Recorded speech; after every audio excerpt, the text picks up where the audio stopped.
Book of Joshua, chapter 1.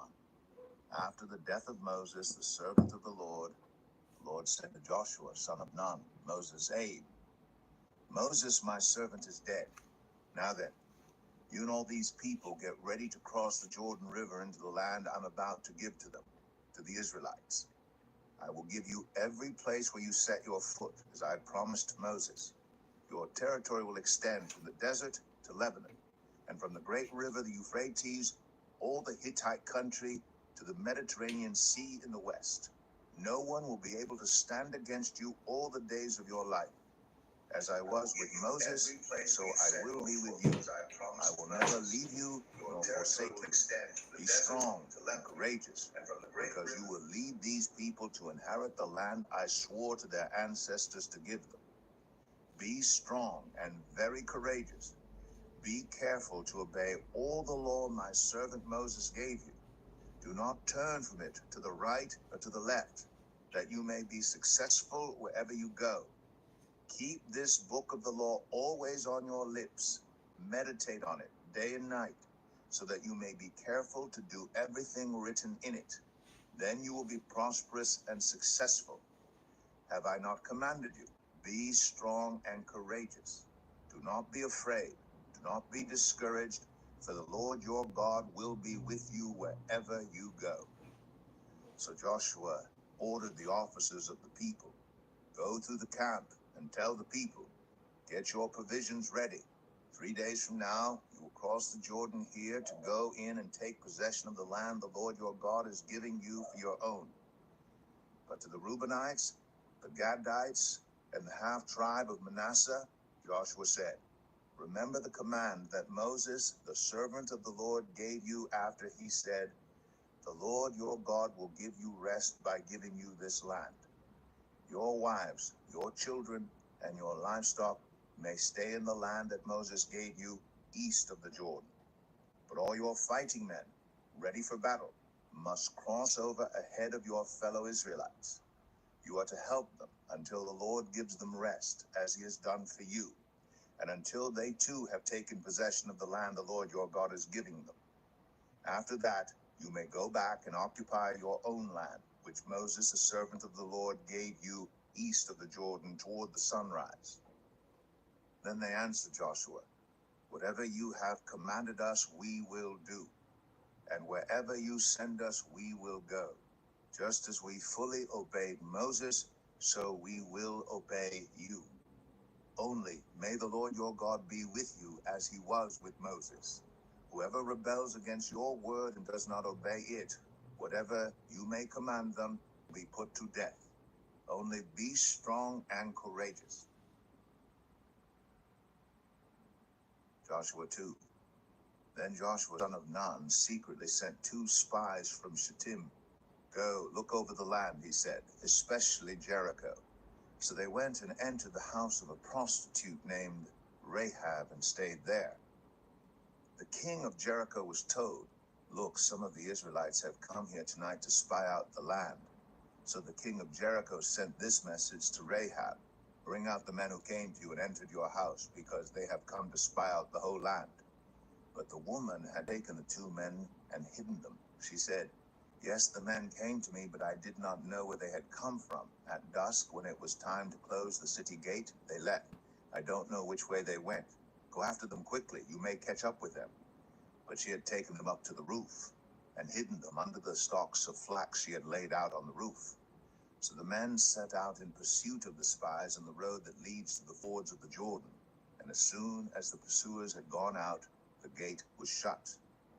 Before the spies lay down for the night, she went up on the roof and said to them, I know that the Lord has given you this land, and that a great fear of you has fallen on us, so that all who live in this country are melting in fear because of you. We have heard how the Lord dried up the water of the Red Sea for you when you came out of Egypt, and what you did to Sihon and Og, the 2 kings of the Amorites east of the Jordan, whom you completely destroyed. When we heard of it, our hearts melted in fear, and everyone's courage failed because of you. For the Lord your God is God in heaven above and on the earth below. Now then, Please swear to me by the Lord that you will show kindness to my family, because I have shown kindness to you. Give me a sure sign that you will spare the lives of my father and mother, my brothers and sisters, and all who belong to them, and that you will save us from death. Our lives for your lives, the men assured her. If you don't tell what we are doing, we will treat you kindly and faithfully when the Lord gives us the land. So she let them down by a rope through the window, for the house she lived in was part of the city wall. She said to them, "Go to the hills, so the pursuers will not find you. Hide yourselves there 3 days until they return, and then go on your way." Now the men had said to her, "This oath you made us swear will not be binding on us unless when we enter the land you have tied this scarlet cord in the window through which you let us down, and unless you have brought your father and mother, your brothers and all your family into your house. If any of them go outside your house into the street, their blood will be on their own heads. We will not be responsible. As for those who are in the house with you, their blood will be on our head, if a hand is laid on them. But if you tell what we are doing, we will be released from the oath you made us swear." "Agreed," she replied. "Let it be as you say." So she sent them away, and they departed. And she tied the scarlet cord in the window. When they left, they went into the hills and stayed there 3 days, until the pursuers had searched all along the road and returned without finding them. Then the 2 men started back. They went down out of the hills, forded the river, and came to Joshua, son of Nun, and told him everything that had happened to them. They said to Joshua, "The Lord has surely given the whole land into our hands. All the people are melting in fear because of us." Joshua 3. Early in the morning, Joshua and all the Israelites set out from Shittim and went to the Jordan, where they camped before crossing over. After 3 days, the officers went throughout the camp, giving orders to the people. "When you see the ark of the covenant of the Lord your God and the Levitical priests carrying it, you are to move out from your positions and follow it. Then you will know which way to go, since you have never been this way before. But keep a distance of about 2,000 cubits between you and the ark. Do not go near it." Joshua told the people, "Consecrate yourselves, for tomorrow the Lord will do amazing things among you." Joshua said to the priests, "Take up the ark of the covenant and pass on ahead of the people." So they took it up and went ahead of them. And the Lord said to Joshua, "Today I will begin to exalt you in the eyes of all Israel, so they may know that I am with you as I was with Moses. Tell the priests who carry the ark of the covenant, when you reach the edge of the Jordan's waters, go and stand in the river." Joshua said to the Israelites, "Come here and listen to the words of the Lord your God. This is how you will know that the living God is among you, and that he will certainly drive out before you the Canaanites, Hittites, Hivites, Perizzites, Girgashites, Amorites, and Jebusites. See, the ark of the covenant of the Lord of all the earth will go into the Jordan ahead of you.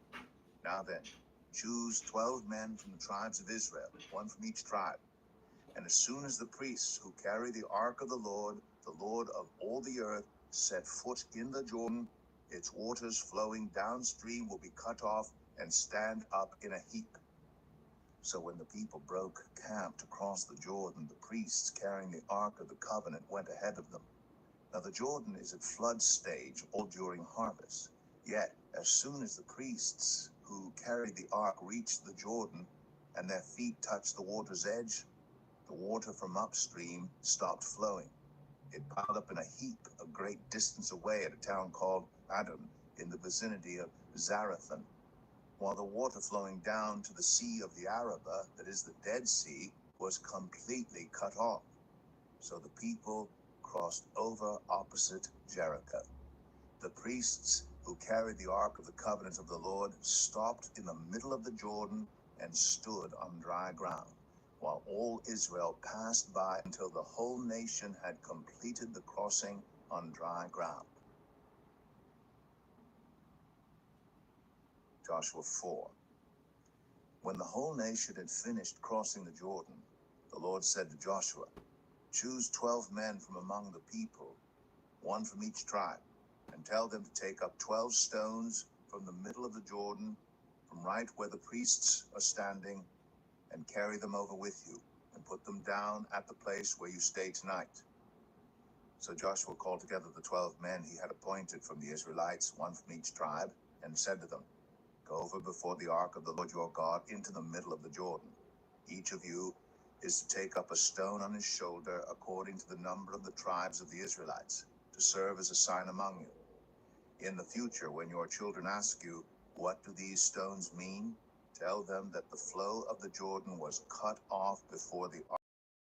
When it crossed the Jordan, the waters of the Jordan were cut off. These stones are to be a memorial to the people of Israel forever." So the Israelites did as Joshua commanded them. They took 12 stones from the middle of the Jordan according to the number of the tribes of the Israelites, as the Lord had told Joshua, and they carried them over with them to their camp, where they put them down.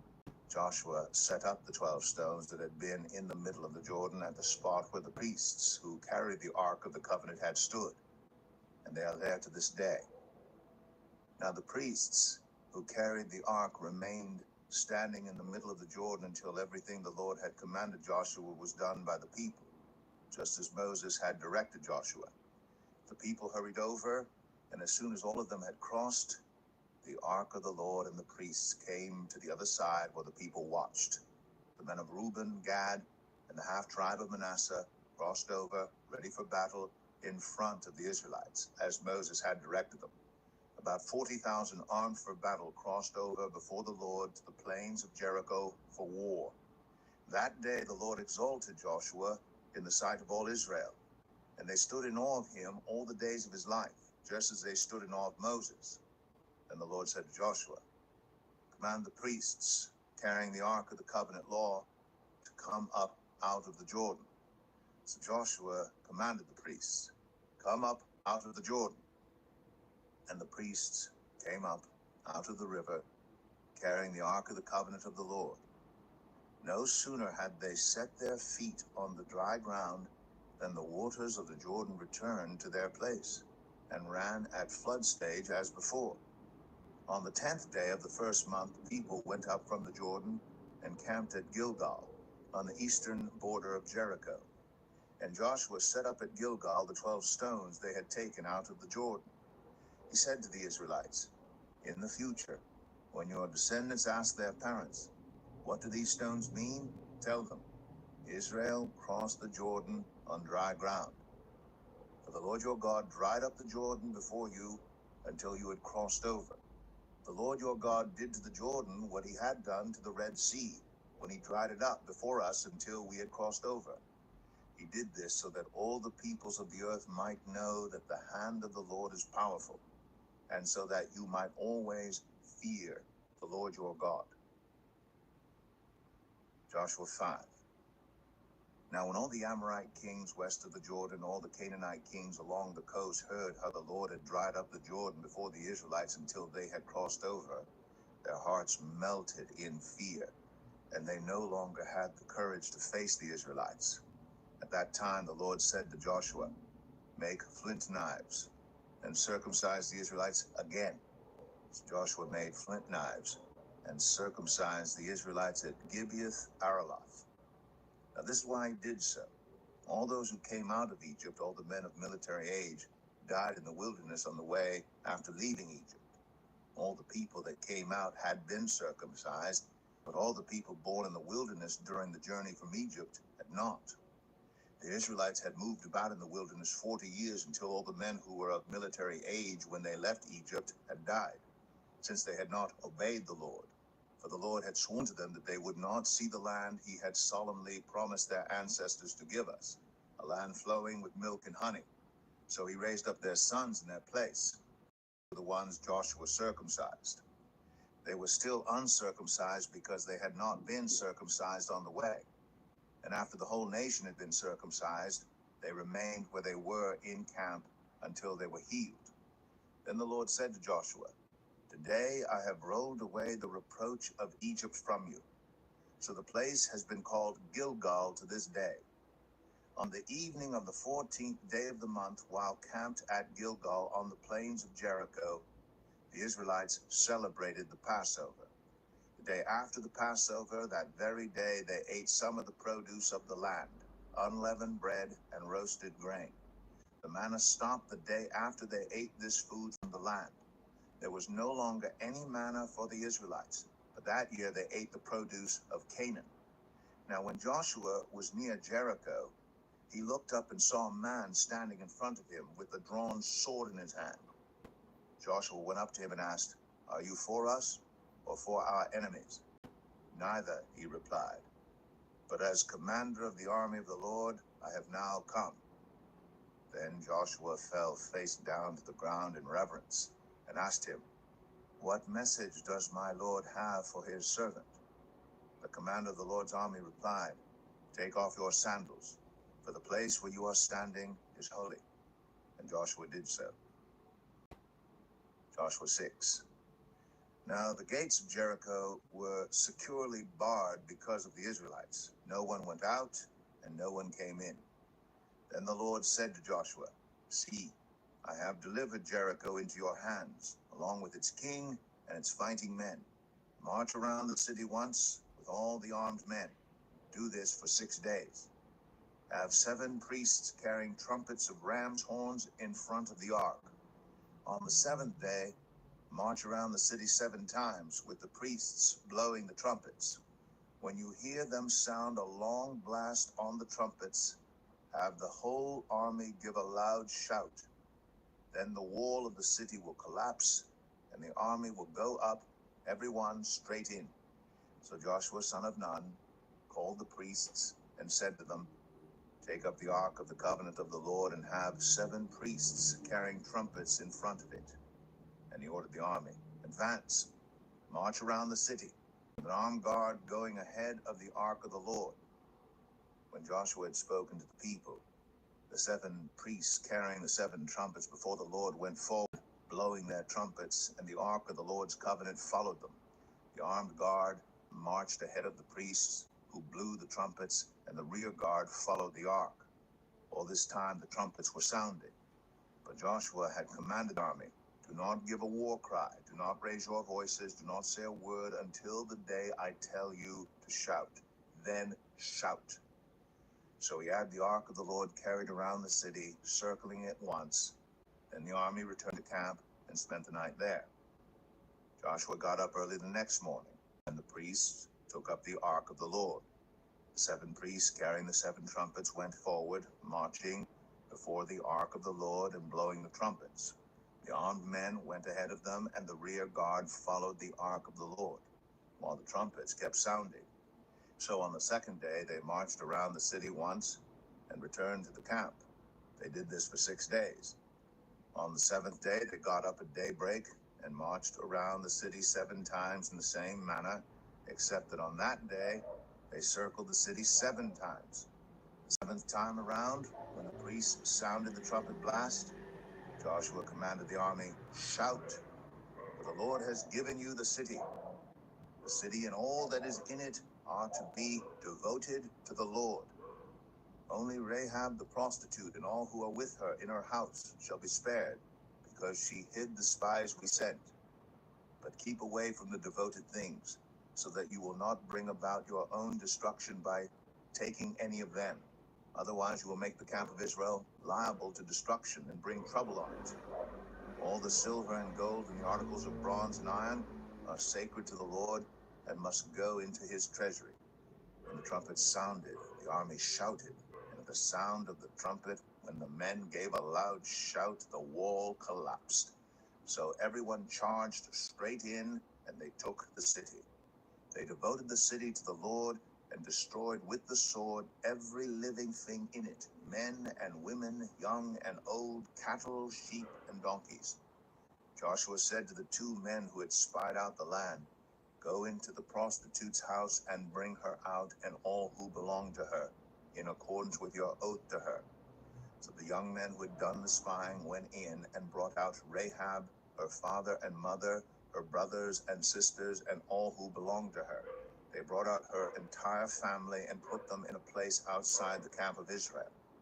Then they burned the whole city and everything in it. But they put the silver and gold and the articles of bronze and iron into the treasury of the Lord's house. But Joshua spared Rahab the prostitute with her family and all who belonged to her, because she hid the men Joshua had sent as spies to Jericho, and she lives among the Israelites to this day.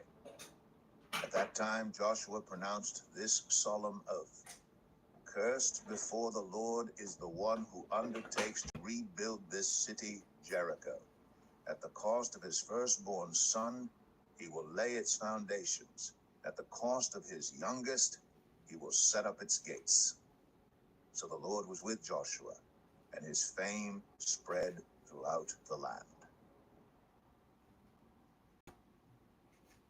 Joshua 7. But the Israelites were unfaithful in regard to the devoted things. Achan, son of Carmi, the son of Zimri, the son of Zerah, of the tribe of Judah, took some of them. So the Lord's anger burned against Israel. Now Joshua sent men from Jericho to Ai, which is near Bethaven, to the east of Bethel, and told them, Go up and spy out the region.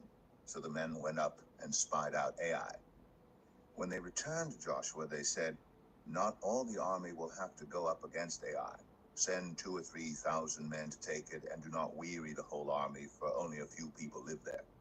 So about 3,000 went up. But they were routed by the men of Ai, who killed about 36 of them. They chased the Israelites from the city gate as far as the stone quarries, and struck them down on the slopes. At this, the hearts of the people melted in fear and became like water.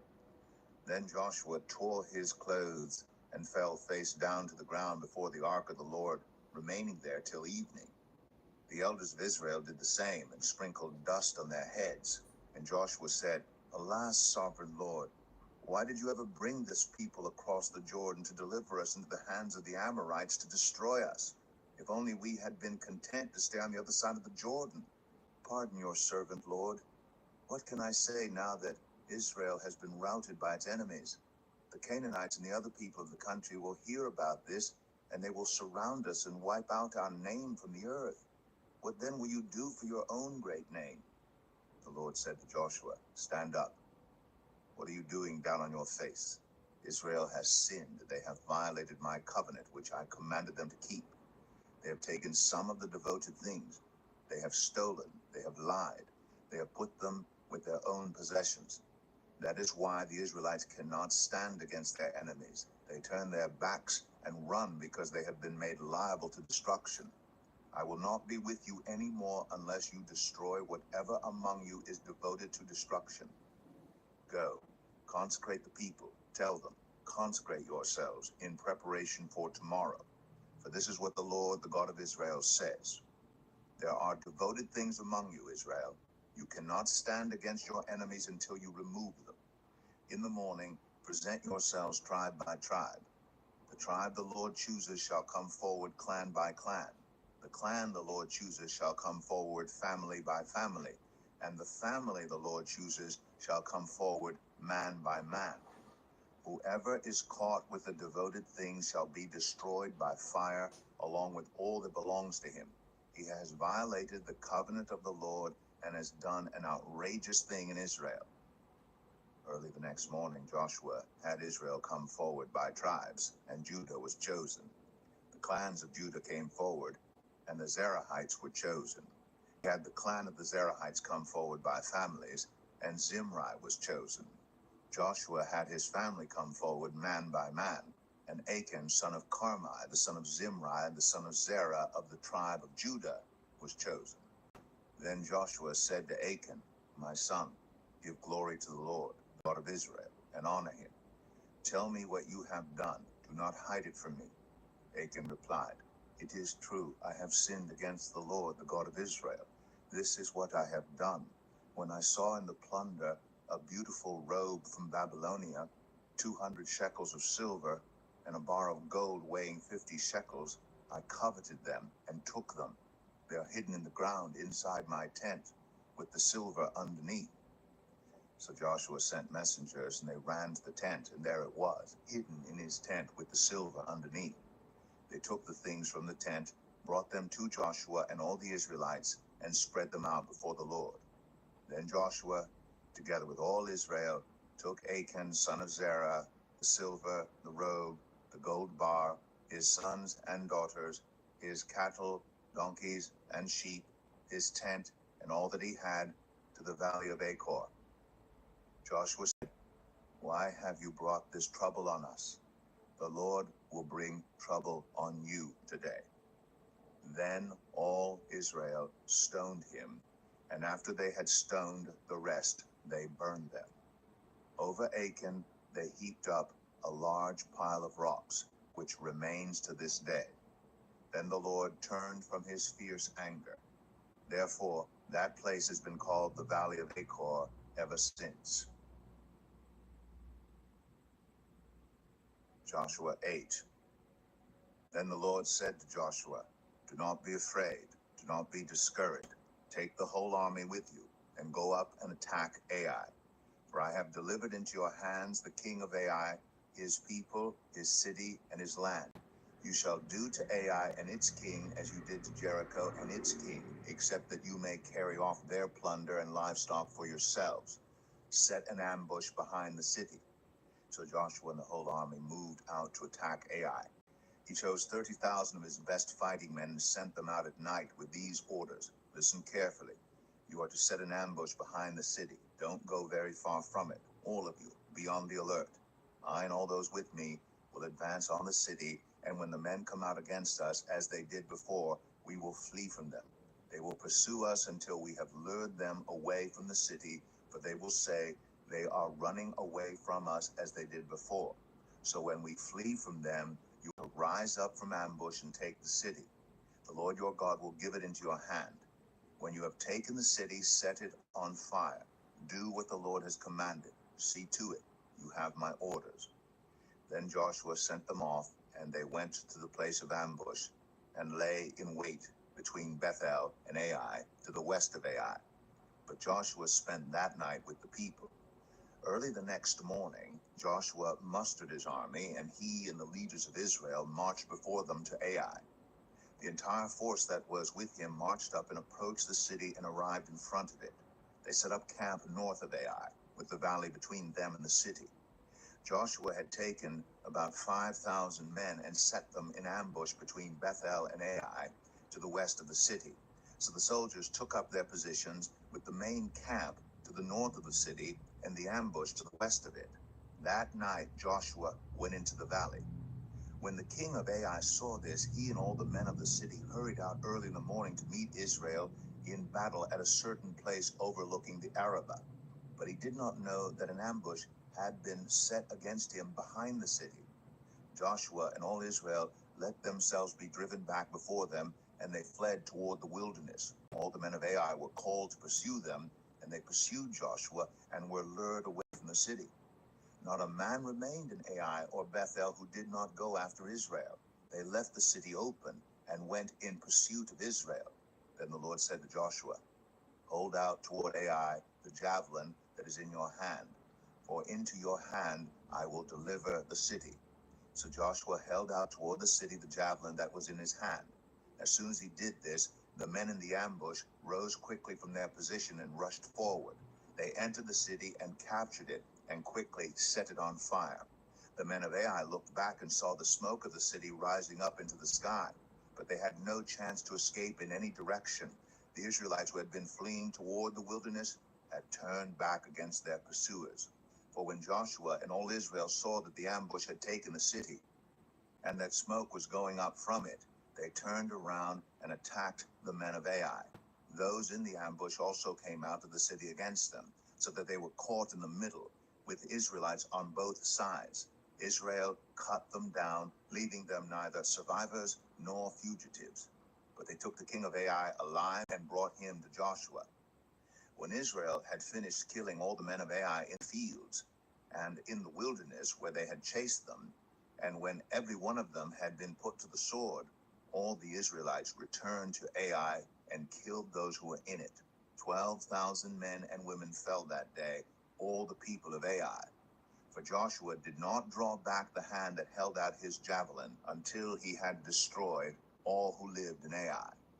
But Israel did carry off for themselves the livestock and plunder of this city, as the Lord had instructed Joshua.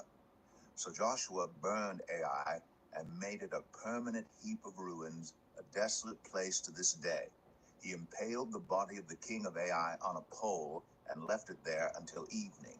At sunset, Joshua ordered them to take the body from the pole and throw it down at the entrance of the city gate.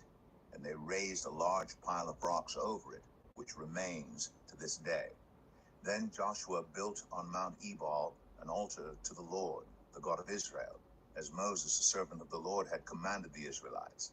He built it according to what is written in the book of the law of Moses, an altar of uncut stones, on which no iron tool had been used. On it they offered to the Lord burnt offerings and sacrificed fellowship offerings. There, in the presence of the Israelites, Joshua wrote on stones a copy of the law of Moses.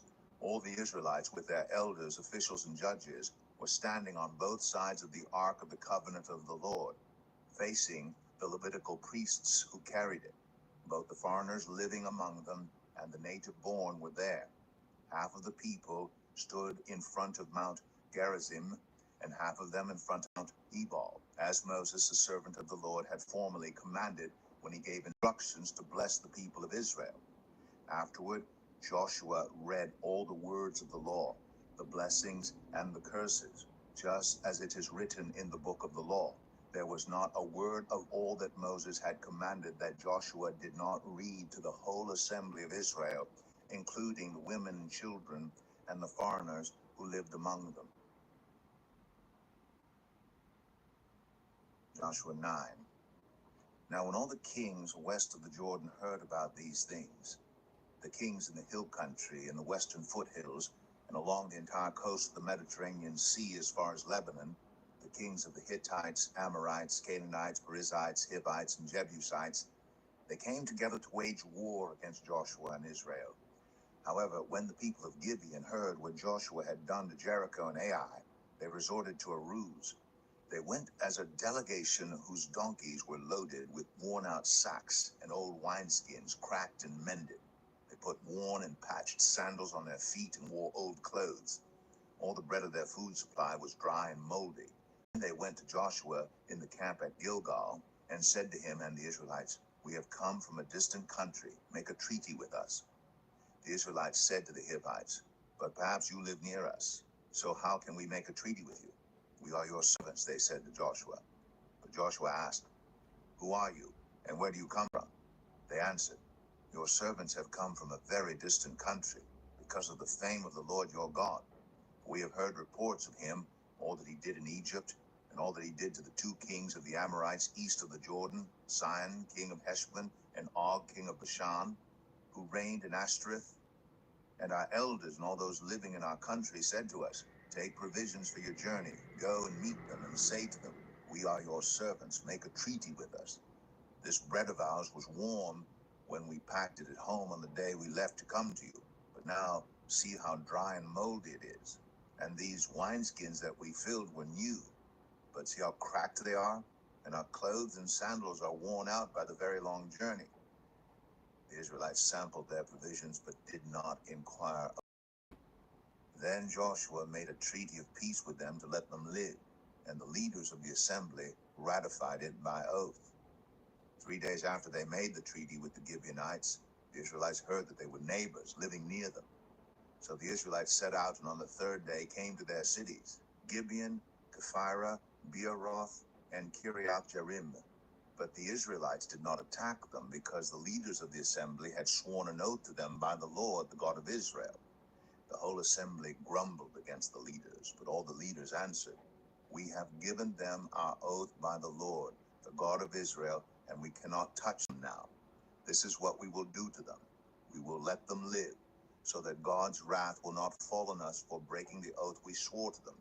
They continued, "Let them live, but let them be woodcutters and water carriers in the service of the whole assembly." So the leaders' promise to them was kept. Then Joshua summoned the Gibeonites and said, "Why did you deceive us by saying, 'We live a long way from you,' while actually you live near us? You are now under a curse. You will never be released from service as woodcutters and water carriers for the house of my God. They answered Joshua, your servants were clearly told how the Lord your God had commanded his servant Moses to give you the whole land and to wipe out all its inhabitants from before you. So we feared for our lives because of you, and that is why we did this. We are now in your hands. Do to us whatever seems good and right to you. So Joshua saved them from the Israelites, and they did not kill them. That day he made the Gibeonites woodcutters and water carriers for the assembly, to provide for the needs of the altar of the Lord at the place the Lord would choose. And that is what they are to this day. Joshua 10. Now Adonizedek, king of Jerusalem, heard that Joshua had taken Ai and totally destroyed it, doing to Ai and its king as he had done to Jericho and its king, and that the people of Gibeon had made a treaty of peace with Israel and had become their allies. He and his people were very much alarmed at this because Gibeon was an important city, like one of the royal cities. It was larger than Ai, and all its men were good fighters. So Adonizedek, king of Jerusalem, appealed to Hoam, king of Hebron, Piram, king of Jarmuth, Japhia, king of Lachish, and Debir, king of Eglon. Come up and help me attack Gibeon, he said, because it has made peace with Joshua and the Israelites. Then the 5 kings of the Amorites, the kings of Jerusalem, Hebron, Jarmuth, Lachish, and Eglon, joined forces. They moved up with all their troops and took up positions against Gibeon and attacked it. The Gibeonites then sent word to Joshua in the camp at Gilgal, do not abandon your servants. Come up to us quickly and save us. Help us, because all the Amorite kings from the hill country have joined forces against us. So Joshua marched up from Gilgal with his entire army, including all the best fighting men. The Lord said to Joshua, do not be afraid of them. I have given them into your hand. Not one of them will be able to withstand you.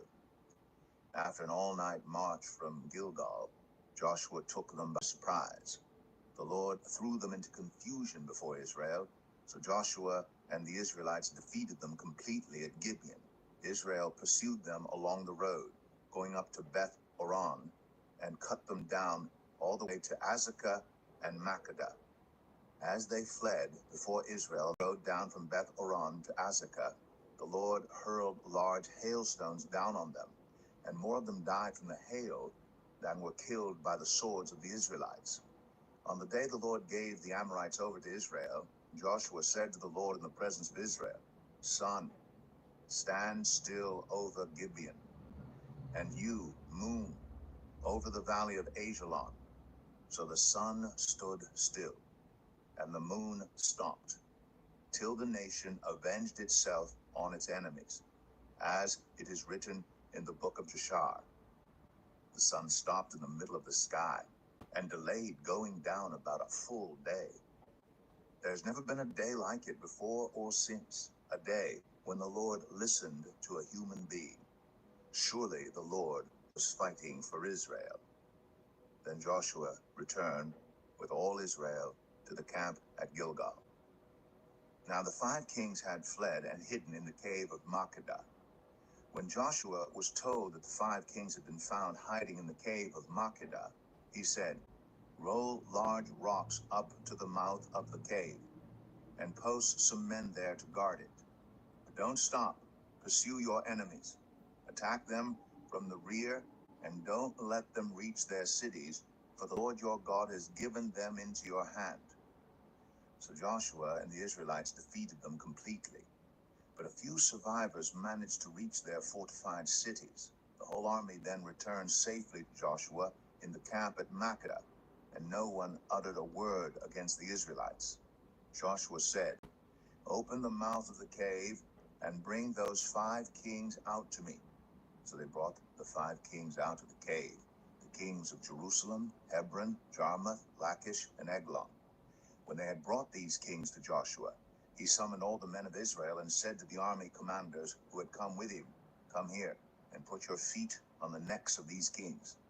So they came forward and placed their feet on their necks.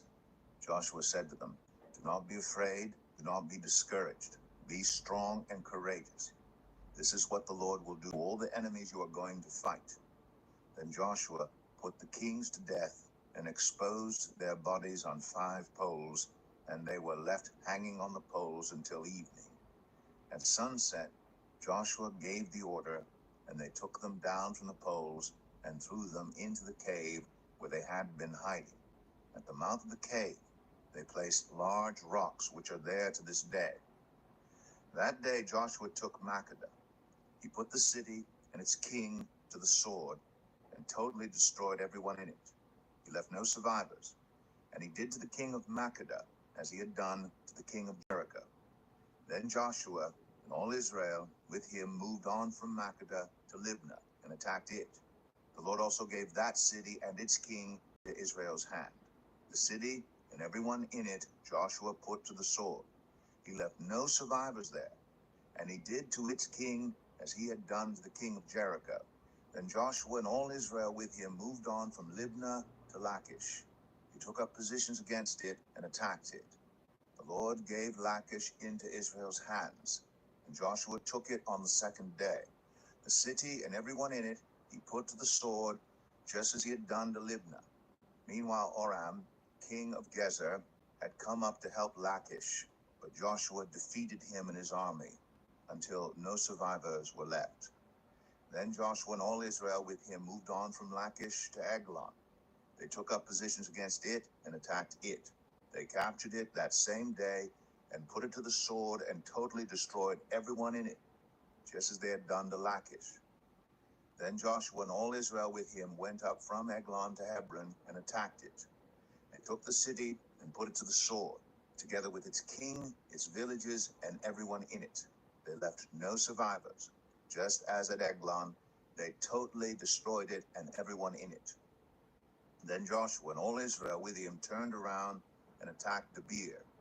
They took the city, its king, and its villages, and put them to the sword. Everyone in it they totally destroyed. They left no survivors. They did to Debir and its king as they had done to Libnah and its king and to Hebron. So Joshua subdued the whole region, including the hill country, the Negev, the western foothills, and the mountain slopes, together with all their kings. He left no survivors. He totally destroyed all who breathed, just as the Lord, the God of Israel, had commanded. Joshua subdued them from Kadesh Barnea to Gaza, and from the whole region of Goshen to Gibeon. All these kings and their lands Joshua conquered in one campaign, because the Lord, the God of Israel, fought for Israel. Then Joshua returned with all Israel to the camp at Gilgal. Joshua 11. When Jabin, king of Hazor, heard of this, he sent word to Jobab, king of Madon, to the kings of Shimron and Akshaph, and to the northern kings who were in the mountains, in the Arabah south of Kinnereth, in the western foothills, and in Naphath Dor on the west, to the Canaanites in the east and west, to the Amorites, Hittites, Perizzites, and Jebusites in the hill country, and to the Hivites below Hermon, in the region of Mizpah. They came out with all their troops, and a large number of horses and chariots, a huge army as numerous as the sand on the seashore. All these kings joined forces and made camp together at the waters of Merom to fight against Israel. The Lord said to Joshua, "Do not be afraid of them, because by this time tomorrow I will hand all of them slain over to Israel. You are to hamstring their horses and burn their chariots." So Joshua and his whole army came against them suddenly at the waters of Merom and attacked them, and the Lord gave them into the hand of Israel. They defeated them and pursued them all the way to Greater Sidon, to Mizraphoth Maim, and to the valley of Mizpah on the east, until no survivors were left. Joshua did to them as the Lord had directed. He hamstrung their horses and burned their chariots. At that time, Joshua turned back and captured Hazor and put its king to the sword. Hazor had been the head of all these kingdoms. Everyone in it they put to the sword. They totally destroyed them, not sparing anyone that breathed. and he burned Hazor itself. Joshua took all these royal cities and their kings and put them to the sword. He totally destroyed them, as Moses, the servant of the Lord, had commanded. Yet Israel did not burn any of the cities built on their mounds, except Hazor, which Joshua burned. The Israelites carried off for themselves all the plunder and livestock of these cities. But all the people they put to the sword until they completely destroyed them, not sparing anyone that breathed. As the Lord commanded his servant Moses, so Moses commanded Joshua, and Joshua did it. He left nothing undone of all that the Lord commanded Moses. So Joshua took this entire land, the hill country, all the Negev, the whole region of Goshen, the western foothills, the Arabah, and the mountains of Israel with their foothills, from Mount Halak, which rises towards Seir, to Baal Gad in the valley of Lebanon, below Mount Hermon. He captured all their kings and put them to death. Joshua waged war against all these kings for a long time, except for the Hivites living in Gibeon. Not one city made a treaty of peace with the Israelites, who took them all in battle. For it was the Lord himself who hardened their hearts to wage war against Israel, so that he might destroy them totally, exterminating them without mercy, as the Lord had commanded Moses. At that time Joshua went and destroyed the Anakites from the hill country, from Hebron to Beer and Anab, from all the hill country of Judah, and from all the hill country of Israel. Joshua totally destroyed them and their towns. No Anakites were left in Israelite territory. Only in Gaza, Gath, and Ashdod did any survive. So Joshua took the entire land, just as the Lord had directed Moses, and he gave it as an inheritance to Israel, according to their tribal divisions. Then the land had rest from war. Joshua 12. These are the kings of the land whom the Israelites had defeated, and whose territory they took over east of the Jordan, from the Arnon Gorge to Mount Hermon, including all the eastern side of the Arabah. Sihon, king of the Amorites, who reigned in Heshbon. He ruled from Aroer on the rim of the Arnon Gorge, from the middle of the gorge to the Jabbok River, which is the border of the Ammonites. This included half of Gilead. He also ruled over the eastern Arabah, from the Sea of Galilee to the Sea of the Arabah, that is the Dead Sea, to Beth Jeshemeth, and then southward below the slopes of Pisgah. And the territory of Og, king of Bashan, one of the last of the Rephaites, who reigned in Ashtoreth and Edrei. He ruled over Mount Hermon, Salakah, all of Bashan, to the border of the people of Gesher and Makkah, and half of Gilead to the border of Sihon, king of Heshbon. Moses, the servant of the Lord, and the Israelites conquered them. And Moses, the servant of the Lord, gave their land to the Reubenites, the Gadites, and the half-tribe of Manasseh to be their possession. Here is a list of the kings of the land that Joshua and the Israelites conquered on the west side of the Jordan, from Baal Gad in the valley of Lebanon to Mount Halak, which rises towards Seir. Joshua gave their lands as an inheritance to the tribes of Israel according to their tribal divisions.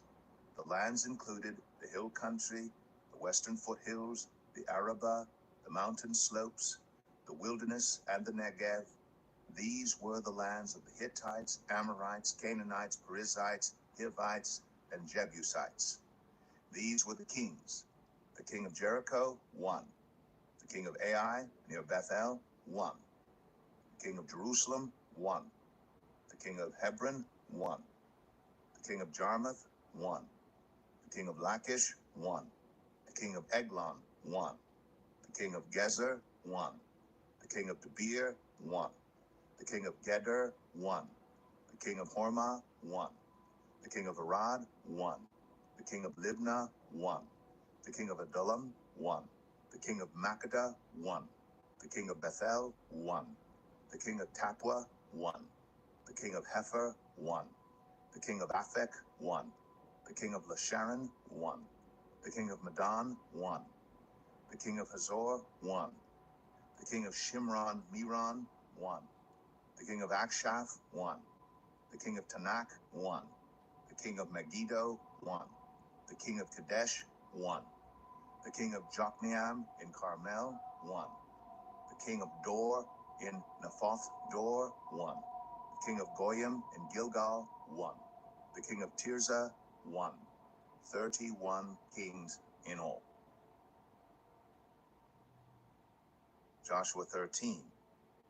When Joshua had grown old, the Lord said to him, "You are now very old, and there are still very large areas of land to be taken over.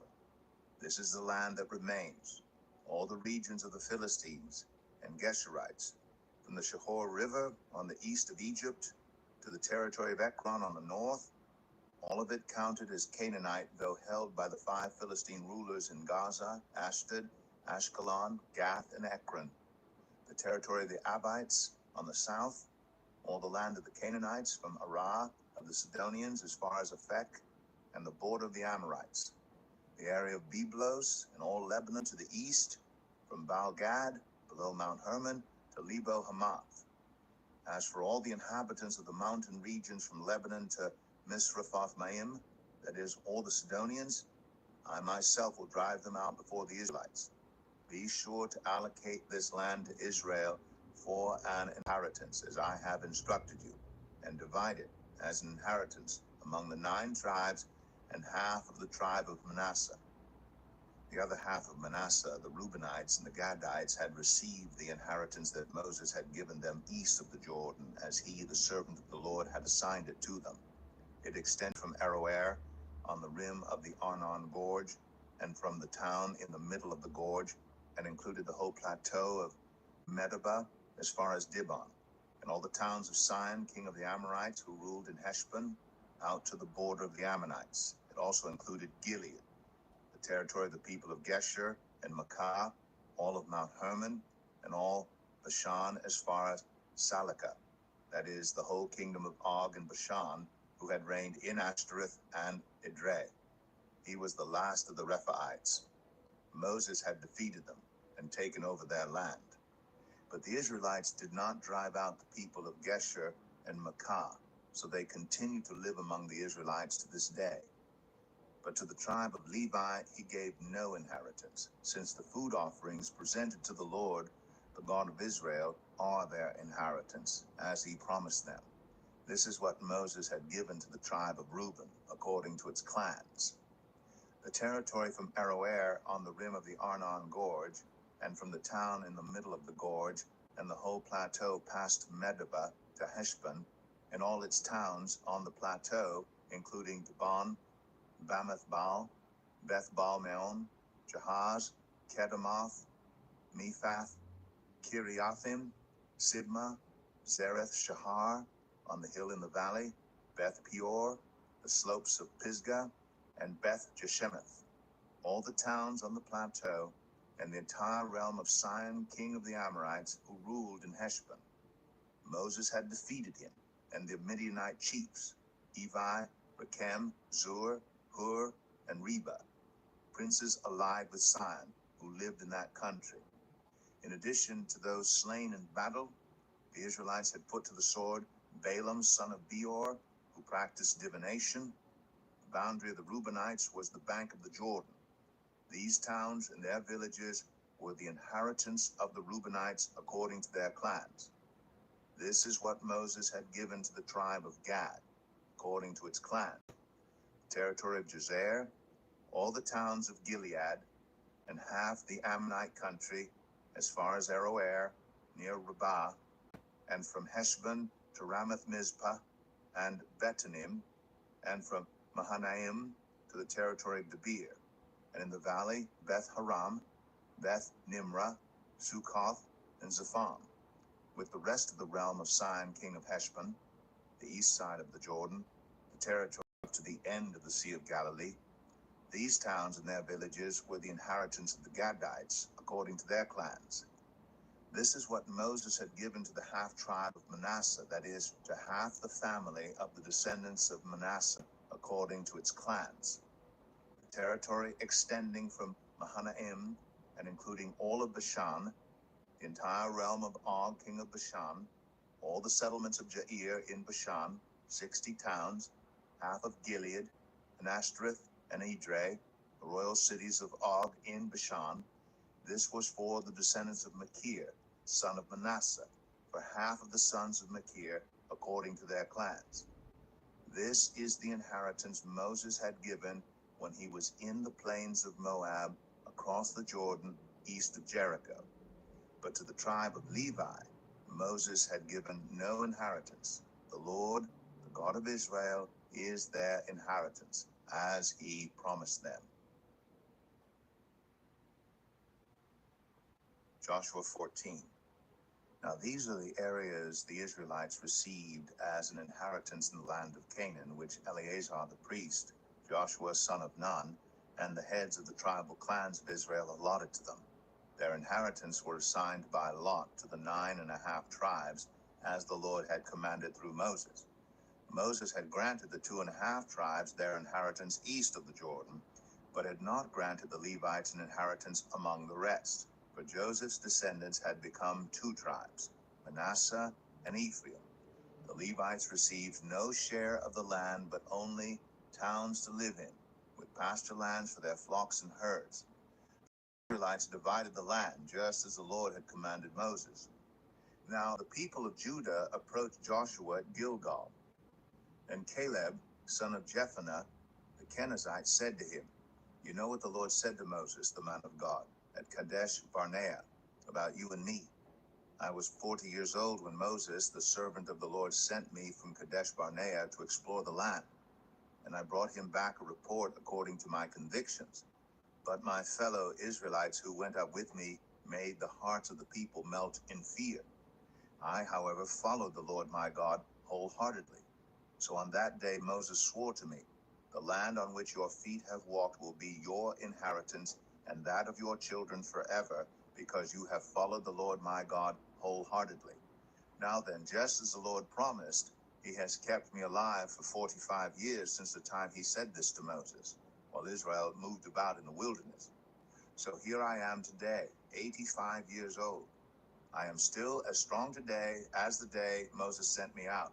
I'm just as vigorous to go out to battle now as I was then. Now, give me this hill country that the Lord promised me that day. You yourself heard then that the Anakites were there, and their cities were large and fortified. But the Lord helping me, I will drive them out just as he said." Then Joshua blessed Caleb, son of Jephunneh, and gave him Hebron as his inheritance. So Hebron has belonged to Caleb, son of Jephunneh, the Kenizzite, ever since, because he followed the Lord, the God of Israel, wholeheartedly.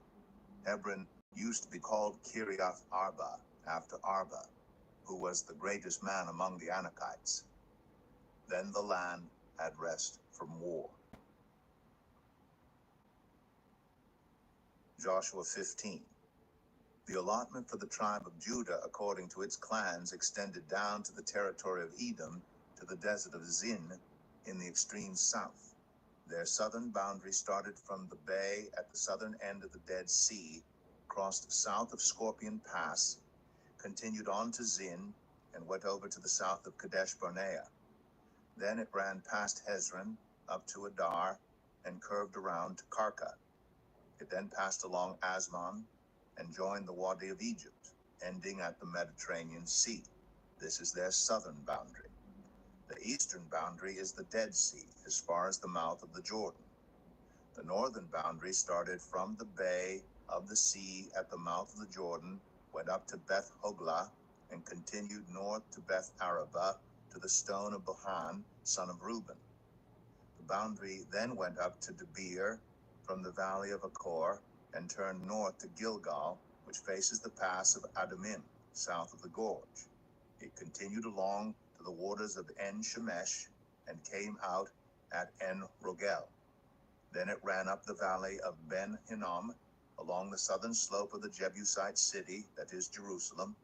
From there, it climbed to the top of the hill west of the Hinnom Valley, at the northern end of the valley of Rephaim.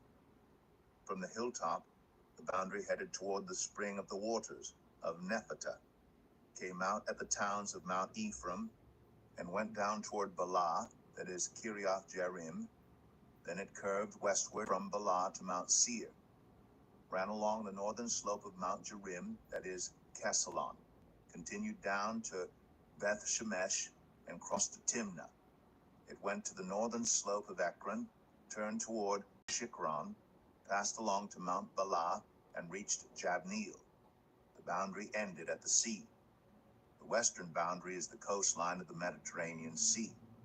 These are the boundaries around the people of Judah by their clan. In accordance with the Lord's command to him, Joshua gave to Caleb, son of Jephunneh, a portion in Judah, Kiriath Arba, that is Hebron. Arba was the forefather of Anak. From Hebron, Caleb drove out the three Anakites, Sheshai, Ahiman, and Talmai, the sons of Anak.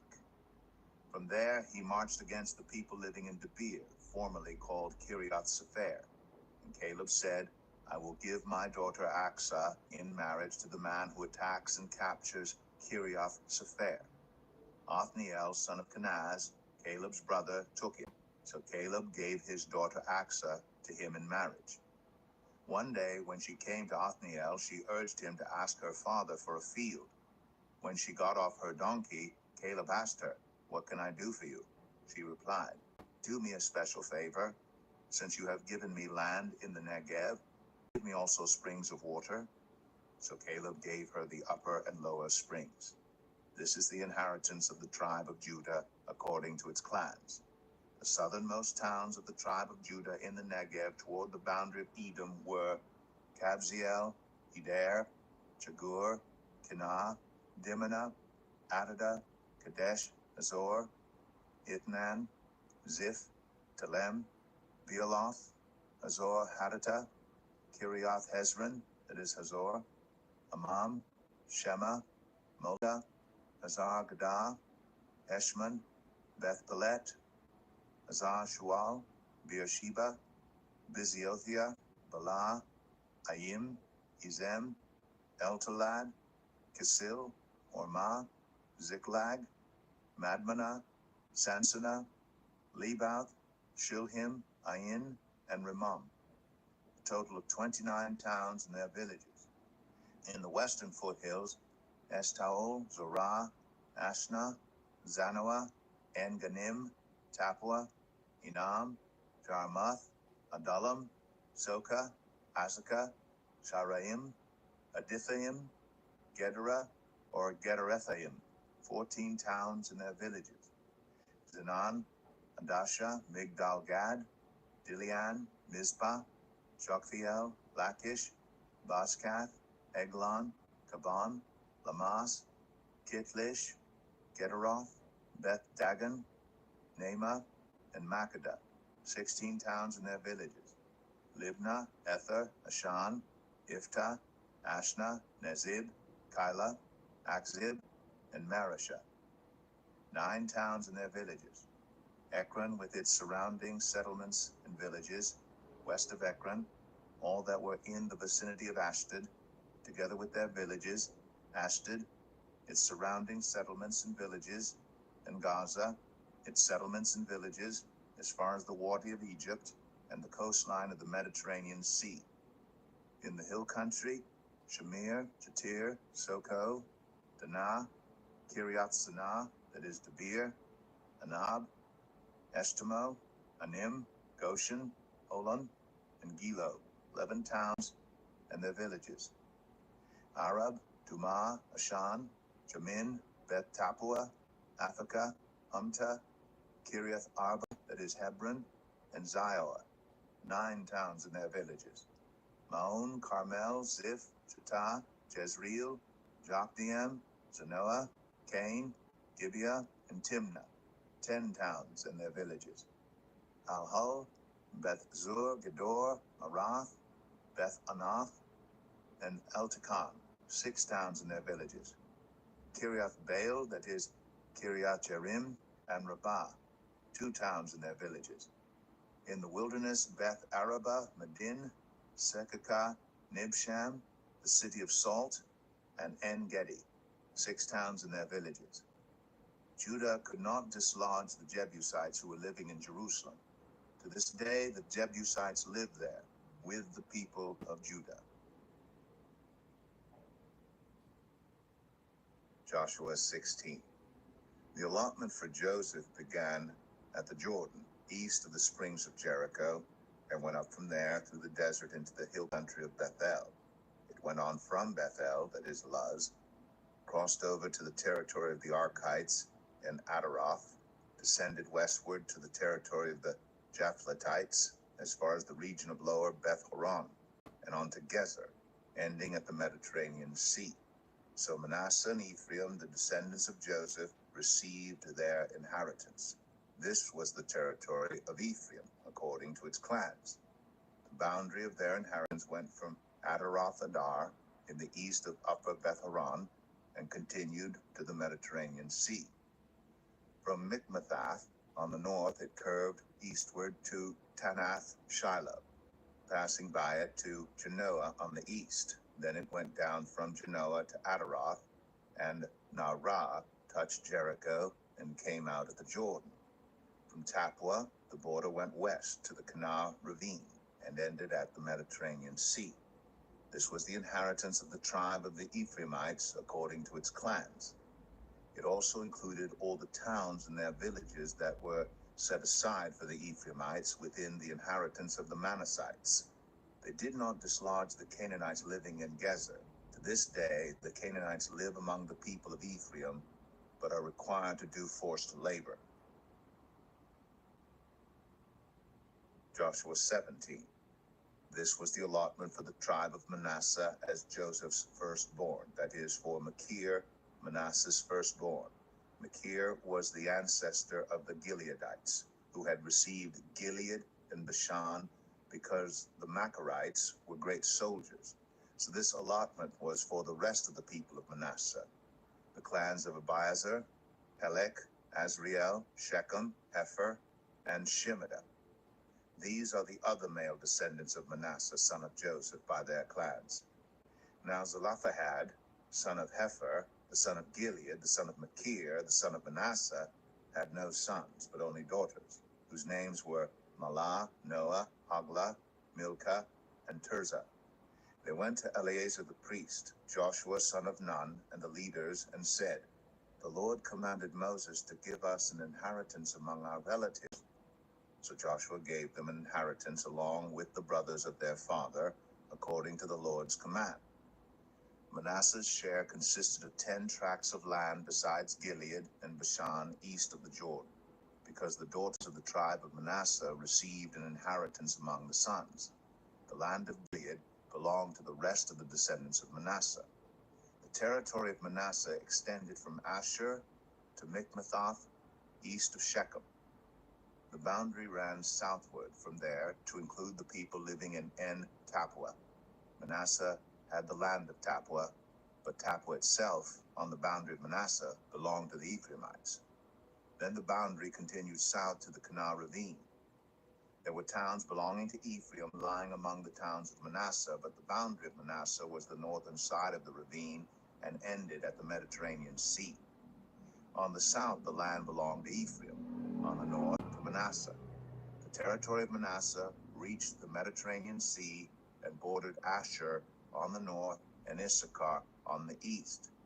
Within Issachar and Asher, Manasseh also had Bethshan, Ibleam, and the people of Dor, Endor, Tanakh, and Megiddo, together with their surrounding settlements. The third in the list is Naphoth. Yet the Manassites were not able to occupy these towns, for the Canaanites were determined to live in that region. However, when the Israelites grew stronger, they subjected the Canaanites to forced labor, but did not drive them out completely. The people of Joseph said to Joshua, "Why have you given us only one allotment and one portion for an inheritance? We are a numerous people, and the Lord has blessed us abundantly." "If you are so numerous," Joshua answered, "and if the hill country of Ephraim is too small for you, go up into the forest and clear land for yourselves there in the land of the Perizzites and Rephaites." The people of Joseph replied, "The hill country is not enough for us, and all the Canaanites who live in the plain have chariots fitted with iron, both those in Bethshan and its settlements, and those in the valley of Jezreel." But Joshua said to the tribes of Joseph, to Ephraim and Manasseh, You are numerous and very powerful. You will have not only one allotment, but the forested hill country as well. Clear it, and its farthest limits will be yours. Though the Canaanites have chariots fitted with iron, and though they are strong, you can drive them out. Joshua 18. The whole assembly of Israel gathered at Shiloh and set up the tent of meeting there. The country was brought under their control, but there were still 7 Israelite tribes who had not yet received their inheritance. So Joshua said to the Israelites, how long will you wait before you begin to take possession of the land that the Lord, the God of your ancestors, has given you? Appoint 3 men from each tribe. I will send them out to make a survey of the land and to write a description of it, according to the inheritance of each.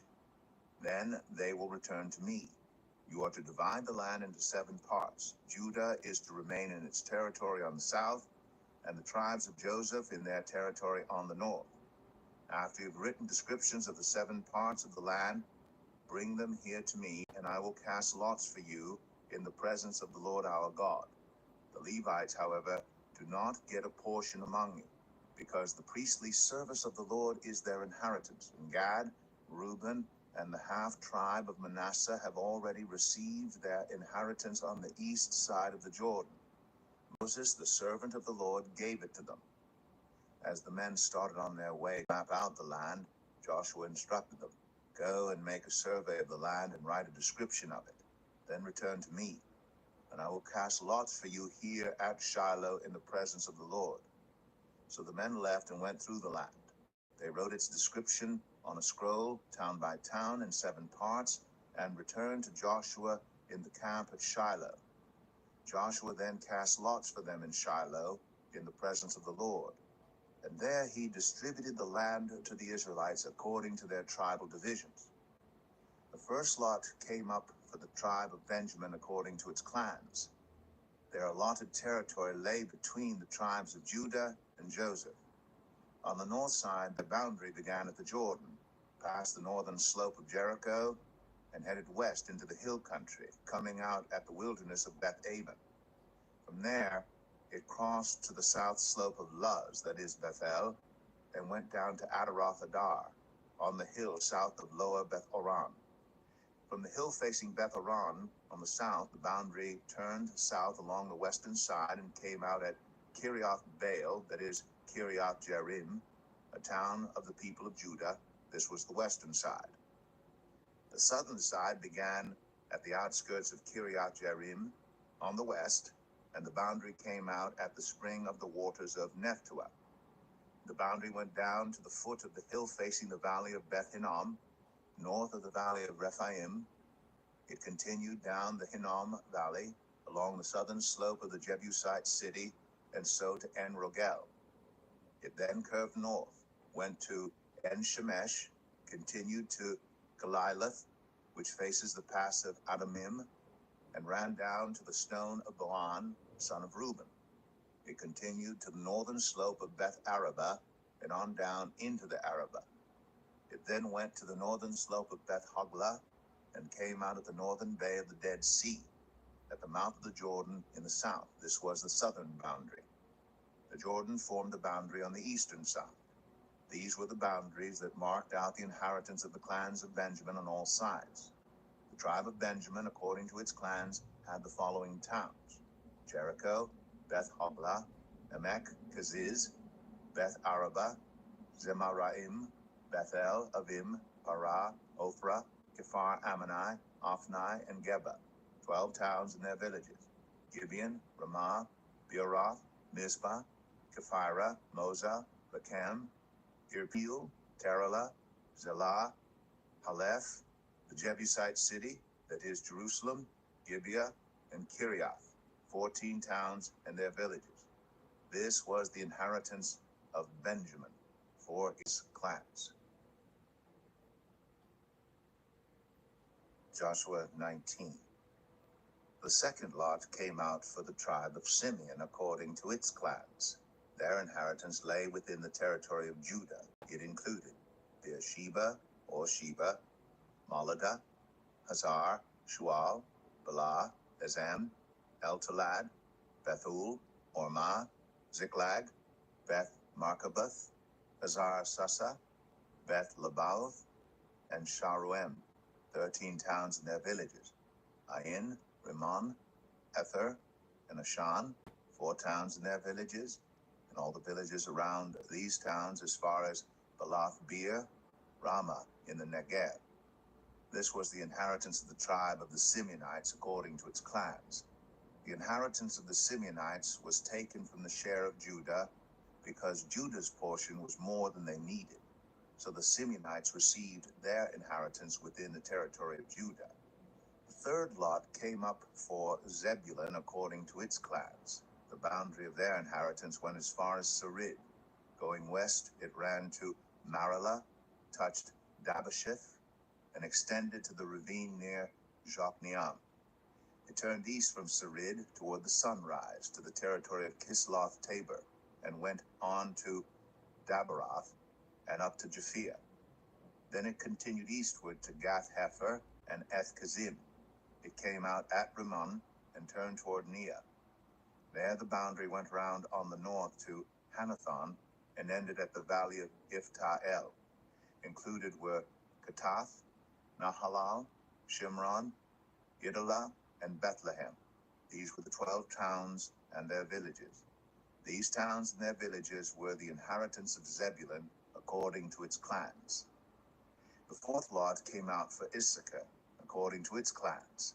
Their territory included Jezreel, Kesaloth, Shunem, Hapharaim, Shion, Anaharath, Rabith, Kishion, Ebez, Remeth, En-Ganim, En-Hadah, and Beth Pazez. The boundary touched Tabor, Shahazamah, and Beth Shemesh, and ended at the Jordan. There were 16 towns and their villages. These towns and their villages were the inheritance of the tribe of Issachar, according to its clans. The fifth lot came out for the tribe of Asher, according to its clans. Their territory included Helkath, Halai, Beten, Akshaph, Alamelech, Amad, and Mishal. On the west, the boundary touched Carmel and Shahor-Libnath. It then turned east toward Beth Dagon, touched Zebulun and the valley of Ifta-el, and went north to Beth-Emek and Neiel, passing Kabul on the left. It went to Abdon, Rehob, Haman, and Kanah as far as Greater Sidon.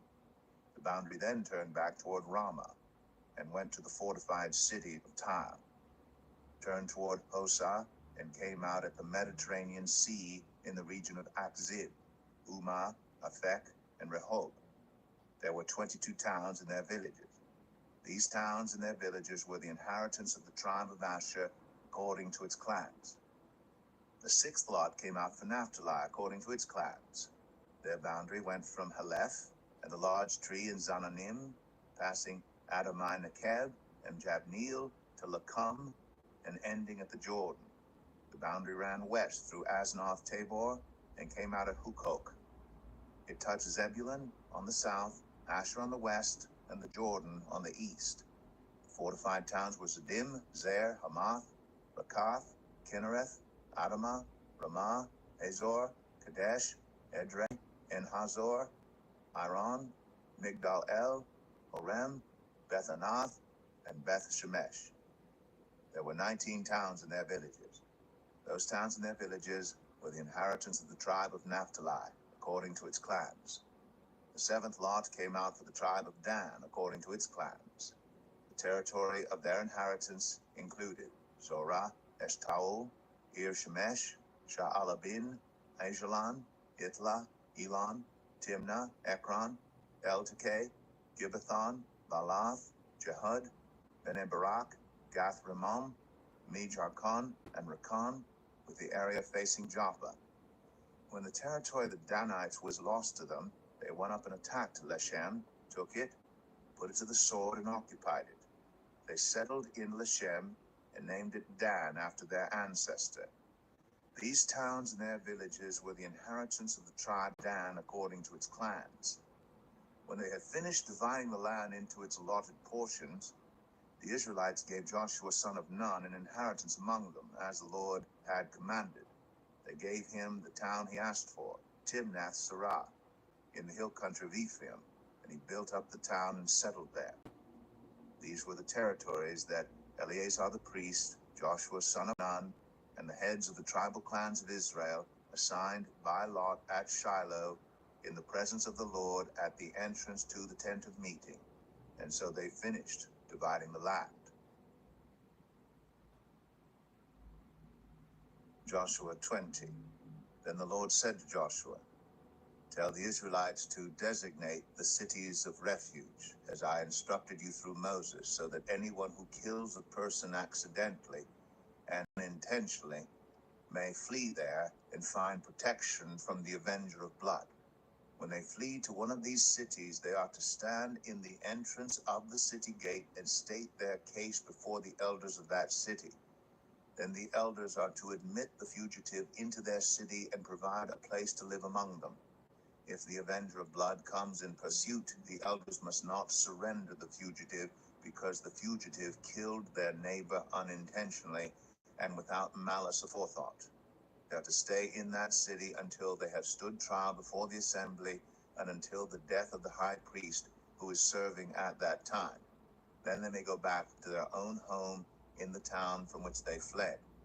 So they set apart Kadesh in Galilee in the hill country of Naphtali, Shechem in the hill country of Ephraim, and Kiriath Arba, that is Hebron, in the hill country of Judah.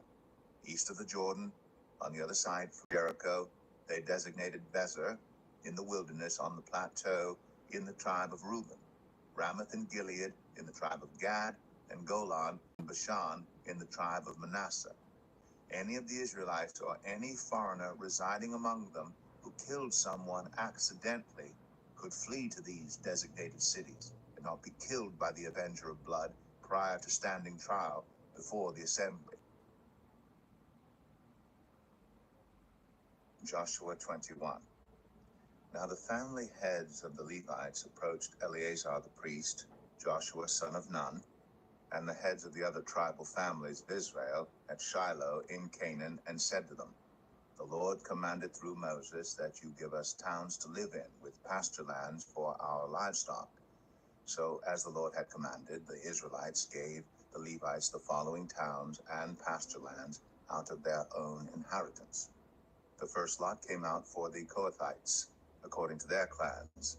The Levites, who were descendants of Aaron the priest, were allotted 13 towns from the tribe of Judah, Simeon, and Benjamin.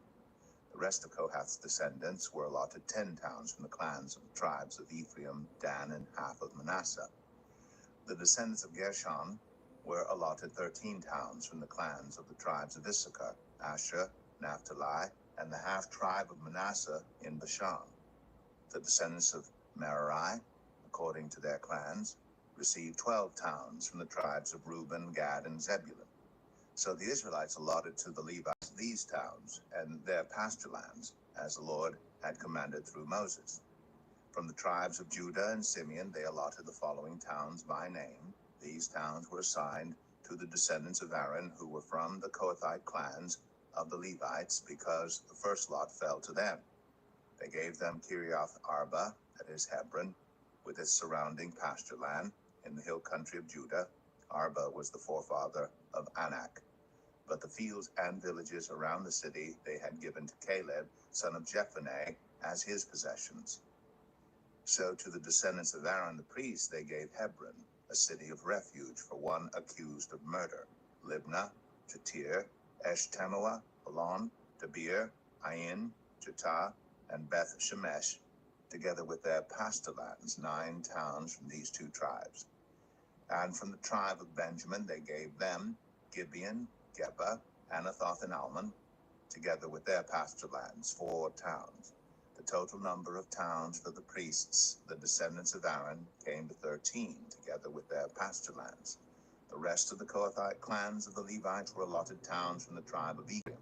In the hill country of Ephraim, they were given Shechem, a city of refuge for one accused of murder, and Gezer, Kibzaim, and Beth Aron, together with their pasture lands, 4 towns. Also from the tribe of Dan they received Eltekeh, Gibbethon, Ajalon, and Gath Rimmon, together with their pasture lands, 4 towns. From half the tribe of Manasseh they received Tanakh and Gath-Rimmon, together with their pasture lands, 2 towns. All these 10 towns and their pasture lands were given to the rest of the Kohathite clans.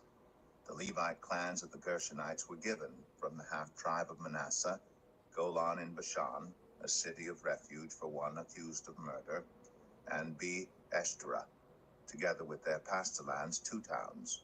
From the tribe of Issachar, Kishion, Daberath, Jarmuth, and En-Ganim, together with their pasture lands, 4 towns. From the tribe of Asher, Mishal, Abdon, Elkath, and Rehob, together with their pasture lands, 4 towns. From the tribe of Naphtali, Kadesh in Galilee, a city of refuge for one accused of murder, Hamath Dor, and Kartan, together with their pasture lands, 3 towns. The total number of towns of the Gershonite clans came to 13, together with their pasture lands. The Merarite clan, the rest of the Levites, were given from the tribe of Zebulun, Jokneam, Karta, Dimnah, and Nahalal, together with their pasture lands, 4 towns. From the tribe of Reuben, Bezer, Jahaz, Kedemoth, and Mephath, together with their pasture lands, 4 towns. From the tribe of Gad, Ramoth in Gilead, a city of refuge for one accused of murder, Mahanaim, Heshbon, and Jazer, together with their pasture lands, 4 towns in all. The total number of towns allotted to the Merarite clans, who were the rest of the Levites, came to 12. The towns of the Levites in the territory held by the Israelites were 48 in all, together with their pasture lands. Each of these towns had pasture lands surrounding it. This was true for all these towns. So the Lord gave Israel all the land he had sworn to give their ancestors, and they took possession of it and settled there. The Lord gave them rest on every side, just as he had sworn to their ancestors. Not one of their enemies withstood them. The Lord gave all their enemies into their hands. Not one of all the Lord's good promises to Israel failed. Every one was fulfilled. Joshua 22. Then Joshua summoned the Reubenites, the Gadites, and the half-tribe of Manasseh, and said to them, "You have done all that Moses, the servant of the Lord, commanded, and you have obeyed me in everything I commanded.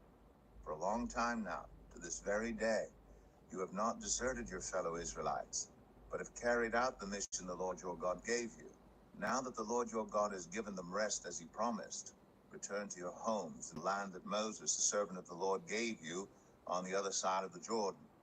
But be very careful to keep the commandment and the law that Moses, the servant of the Lord, gave you, to love the Lord your God, to walk in obedience to him, to keep his commands, to hold fast to him, and to serve him with all your heart and with all your soul." Then Joshua blessed them and sent them away, and they went to their homes. To the half-tribe of Manasseh, Moses had given land in Bashan, and to the other half of the tribe, Joshua gave land on the west side of the Jordan along with their fellow Israelites. When Joshua sent them home, he blessed them, saying, "Return to your homes with your great wealth, with large herds of livestock, with silver, gold, bronze, and iron, and a great quantity of clothing, and divide the plunder from your enemies with your fellow Israelites." So the Reubenites, the Gadites, and the half-tribe of Manasseh left the Israelites at Shiloh in Canaan to return to Gilead, their own land, which they had acquired in accordance with the command of the Lord through Moses. When they came to Galiloth, near the Jordan in the land of Canaan, the Reubenites, the Gadites, and the half-tribe of Manasseh built an imposing altar there by the Jordan. And when the Israelites heard that they had built the altar on the border of Canaan at Galiloth, near the Jordan on the Israelites' side, the whole assembly of Israel gathered at Shiloh to go to war against them. So the Israelites sent Phinehas, son of Eleazar, the priest, to the land of Gilead, to Reuben, Gad, and the half-tribe of Manasseh. With him they sent 10 of the chief men, one from each of the tribes of Israel, each the head of a family division among the Israelite clans. When they went to Gilead, to Reuben, Gad, and the half-tribe of Manasseh, they said to them, "The The whole assembly of the Lord says, how could you break faith with the God of Israel like this? How could you turn away from the Lord and build yourselves an altar in rebellion against him now? Was not the sin of Peor enough for us? Up to this very day we have not cleansed ourselves from that sin, even though a plague fell on the community of the Lord. And are you now turning away from the Lord? If you rebel against the Lord today, tomorrow he will be angry with the whole community of Israel.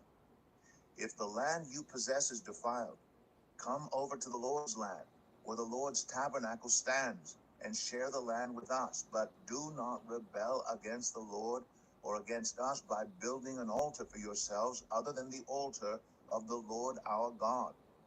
When Achan, son of Zerah, was unfaithful in regard to the devoted things, did not wrath come on the whole community of Israel?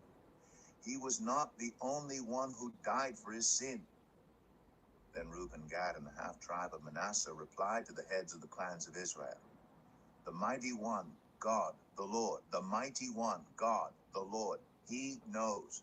And let Israel know, if this has been in rebellion or disobedience to the Lord, do not spare us this day.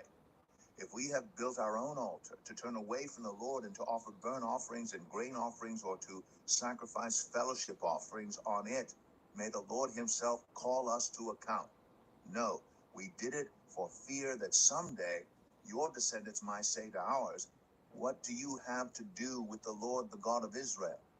The Lord has made the Jordan a boundary between us and you Reubenites and Gadites. You have no share in the Lord. So your descendants might cause ours to stop fearing the Lord. That is why we said, let us get ready and build an altar, but not for burnt offerings or sacrifices. On the contrary, it is to be a witness between us and you and the generations that follow, that we will worship the Lord at his sanctuary with our burnt offerings, sacrifices, and fellowship offerings. Then in the future, your descendants will not be able to say to ours, you have no share in the Lord. And we said, if they ever say this to us or to our descendants, we will answer, look at the replica of the Lord's altar, which our ancestors built, not for burnt offerings and sacrifices, but as a witness between us and you. Far be it from us to rebel against the Lord and turn away from him today by building an altar for burnt offerings, grain offerings, and sacrifices, other than the altar of the Lord our God that stands before his tabernacle. When Phinehas the priest and the leaders of the community, the heads of the clans of the Israelites, heard what Reuben, Gad, and Manasseh had to say, they were pleased. And Phinehas, son of Eleazar, the priest, said to Reuben, Gad, and Manasseh, today we know that the Lord is with us, because you have not been unfaithful to the Lord in this matter. Now you have rescued the Israelites from the Lord's hands. Then Phinehas, son of Eleazar the priest, and the leaders returned to Canaan from their meeting with the Reubenites and Gadites in Gilead, and reported to the Israelites. They were glad to hear the report, and praised God. And they talked no more about going to war against them to devastate the country where the Reubenites and Gadites lived. And the Reubenites and the Gadites gave the altar this name, a witness between us, that the Lord is God. Joshua 23. After a long time had passed, and the Lord had given Israel rest from all their enemies around them, Joshua, by then a very old man, summoned all Israel, their elders, leaders, judges, and officials, and said to them, I am very old. You yourselves have seen everything the Lord your God has done to all these nations for your sake. It was the Lord your God who fought for you. Remember how I have allotted as an inheritance for your tribes all the land of the nations that remain, the nations I conquered, between the Jordan and the Mediterranean Sea in the west. The Lord your God himself will push them out for your sake. He will drive them out before you, and you will take possession of their land, as the Lord your God promised you. Be very strong. Be careful to obey all that is written in the book of the law of Moses, without turning aside to the right or to the left. Do not associate with nations that remain among you. Do not invoke the names of their gods or swear by them. You must not serve them or bow down to them, but you are to hold fast to the Lord your God, as you have until now. The The Lord has driven out before you great and powerful nations. To this day, no one has been able to withstand you. One of you routs 1,000, because the Lord your God fights for you, just as he promised. So be very careful to love the Lord your God. But if you turn away and ally yourselves with the survivors of these nations that remain among you, and if you intermarry with them and associate with them, then you may be sure that the Lord your God will no longer drive out these nations before you. Instead, they will become snares and traps for you, whips on your backs and thorns in your eyes, until you perish from this good land, which the Lord your God has given you. Now I am about to go the way of all the earth. You know with all your heart and soul that not one of all the good promises the Lord your God gave you has failed. Every promise has been fulfilled. Not one has failed. But just as all the good things the Lord your God has promised you have come to you, so he will bring on you all the evil things he has threatened, until the Lord your God has destroyed you from this good land he has given you. If you violate the covenant of the Lord your God, which he commanded you, and go and serve other gods and bow down to them, the Lord's anger will burn against you, and you will quickly perish from the good land he has given you. Joshua 24. Then Joshua assembled all the tribes of Israel at Shechem. He summoned the elders, leaders, judges, and officials of Israel, and they presented themselves before God. Joshua said to all the people, "This is what the Lord, the God of Israel, says. Long ago, your ancestors, including Terah, the father of Abraham and Nahor, lived beyond the Euphrates River and worshipped other gods. But I took your father Abraham from the land beyond Euphrates and led him throughout Canaan and gave him many descendants. I gave him Isaac, and to Isaac I gave Jacob and Esau. I assigned the hill country of Seir to Esau, but Jacob and his family went down to Egypt. Then I sent Moses and Aaron, and I afflicted the Egyptians by what I did there, and I brought you out. When I brought your people out of Egypt, you came to the sea, and the Egyptians pursued them with chariots and horsemen as far as the Red Sea. But they cried to the Lord for help, and he put darkness between you and the Egyptians. He brought the sea over them and covered them. You saw with your own eyes what I did to the Egyptians. Then you lived in the wilderness for a long time. I brought you to the land of the Amorites, who lived east of the Jordan. They fought against you, but I gave them into your hands. I destroyed them from before you, and you took possession of their land. When Balak, son of Zippor, the king of Moab, prepared to fight against Israel, he sent for Balaam, son of Beor, to put a curse on you. But I would not listen to Balaam. So he blessed you again and again, and I delivered you out of his hand. Then you crossed the Jordan and came to Jericho. The citizens of Jericho fought against you, as did also the Amorites, Perizzites, Canaanites, Hittites, Girgashites, Hivites, and Jebusites. But I gave them into your hands. I sent the hornet ahead of you, which drove them out before you. Also the 2 Amorite kings. You did not do it with your own sword and bow. So I gave you a land on which you did not toil, and cities you did not build. And you live in them, and eat from vineyards and olive groves that you did not plant. Now fear the Lord and serve him with all faithfulness. Throw away the gods your ancestors worshipped beyond the Euphrates River and in Egypt, and serve. But if serving the Lord seems undesirable to you, then choose for yourselves this day whom you will serve, whether the gods your ancestors served beyond the Euphrates, or the gods of the Amorites, in whose land you are living. But as for me and my household, we will serve the Lord." Then the people answered, "Far be it from us to forsake the Lord to serve other gods. It was the Lord our God himself who brought us and our parents up out of Egypt, from that land of slavery, and performed those great signs before our eyes. He protected us on our entire journey and among all the nations through which we traveled. And the Lord drove out before us all the nations, including the Amorites who lived in the land. We too will serve the Lord because he is our God."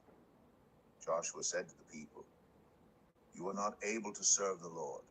He is a holy God. He is a jealous God. He will not forgive your rebellion and your sins. If you forsake the Lord and serve foreign gods, he will turn and bring disaster on you and make an end of you after he has been good to you. But the people said to Joshua, "No, we will serve the Lord." Then Joshua said, "You are witnesses against yourselves that you have chosen to serve the Lord." "Yes, we are witnesses," they replied. "Now then," said Joshua, "throw away the foreign gods that are among you, and yield your hearts to the Lord, the God of Israel." And the people said to Joshua, "We will serve the Lord our God and obey him." On that day, Joshua made a covenant for the people, and there at Shechem he reaffirmed for them decrees and laws. And Joshua recorded these things in the book of the law of God. Then he took a large stone and set it up there under the oak near the holy place of the Lord. "See," he said to all the people, "this stone will be a witness against us. It has heard all the words the Lord has said to us. It will be a witness against you if you are untrue to your God." Then Joshua dismissed the people, each to their own inheritance. After these things, Joshua, son of Nun, the servant of the Lord, died at the age of 110. And they buried him in the land of his inheritance in Timnath-serah, in the hill country of Ephraim, north of Mount Gash. Israel served the Lord throughout the lifetime of Joshua and of the elders who outlived him and who had experienced everything the Lord had done for Israel.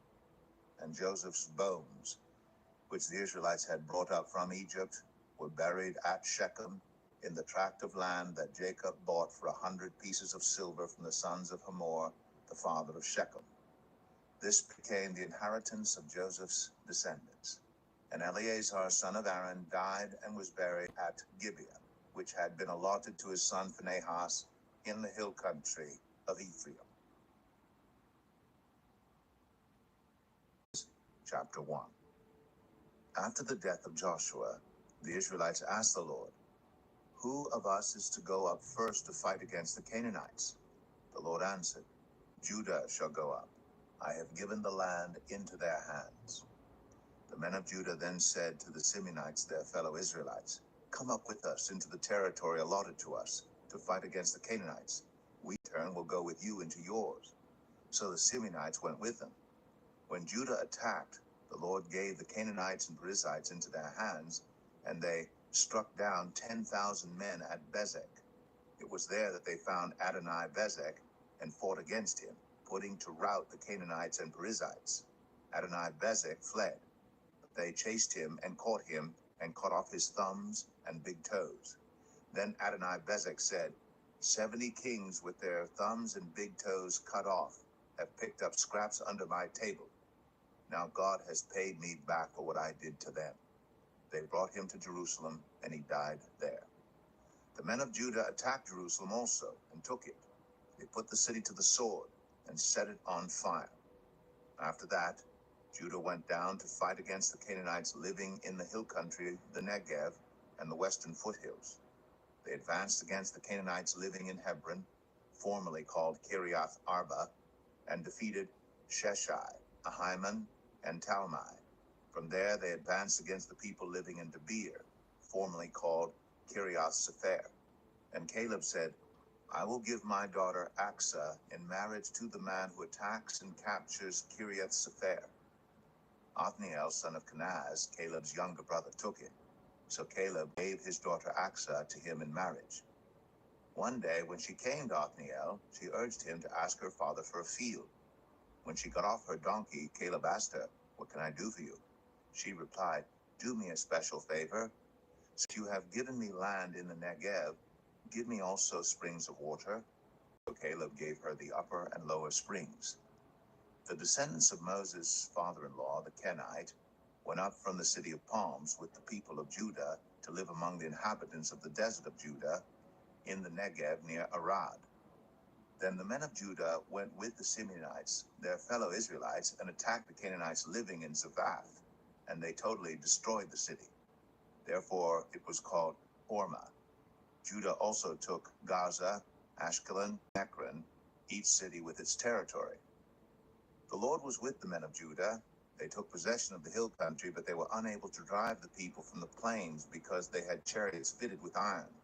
As Moses had promised, Hebron was given to Caleb, who drove from it the 3 sons of Anak. The Benjamites, however, did not drive out the Jebusites who were living in Jerusalem. To this day, the Jebusites live there with the Benjamites. Now the tribes of Joseph attacked Bethel, and the Lord was with them. When they sent men to spy out Bethel, formerly called Luz, the spies saw a man coming out of the city, and they said to him, "Show us how to get into the city, and we will see that you are treated well." So he showed them, and they put the city to the sword, but spared the man and his whole family. He then went to the land of the Hittites, where he built a city and called it Luz, which is its name to this day. But Manasseh did not drive out the people of Bethshan, or Tanakh, or Dor, or Ibleam, or Megiddo, and their surrounding settlements, for the Canaanites were determined to live in that land. When Israel became strong, they pressed the Canaanites into forced labor, but never drove them out completely. Nor did Ephraim drive out the Canaanites living in Gezer, but the Canaanites continued to live there among them. Neither did Zebulun drive out the Canaanites living in Kitron or Nahalol. So these Canaanites lived among them, but Zebulun did subject them to forced labor. Nor did Asher drive out those living in Akko, or Sidon, or Alab, or Akzib, or Helba, or Aphek, or Rehob. The Asherites lived among the Canaanite inhabitants of the land because they did not drive them out. Neither did Naphtali drive out those living in Beth Shemesh or Beth Anath, but the Naphtalites too lived among the Canaanite inhabitants of the land.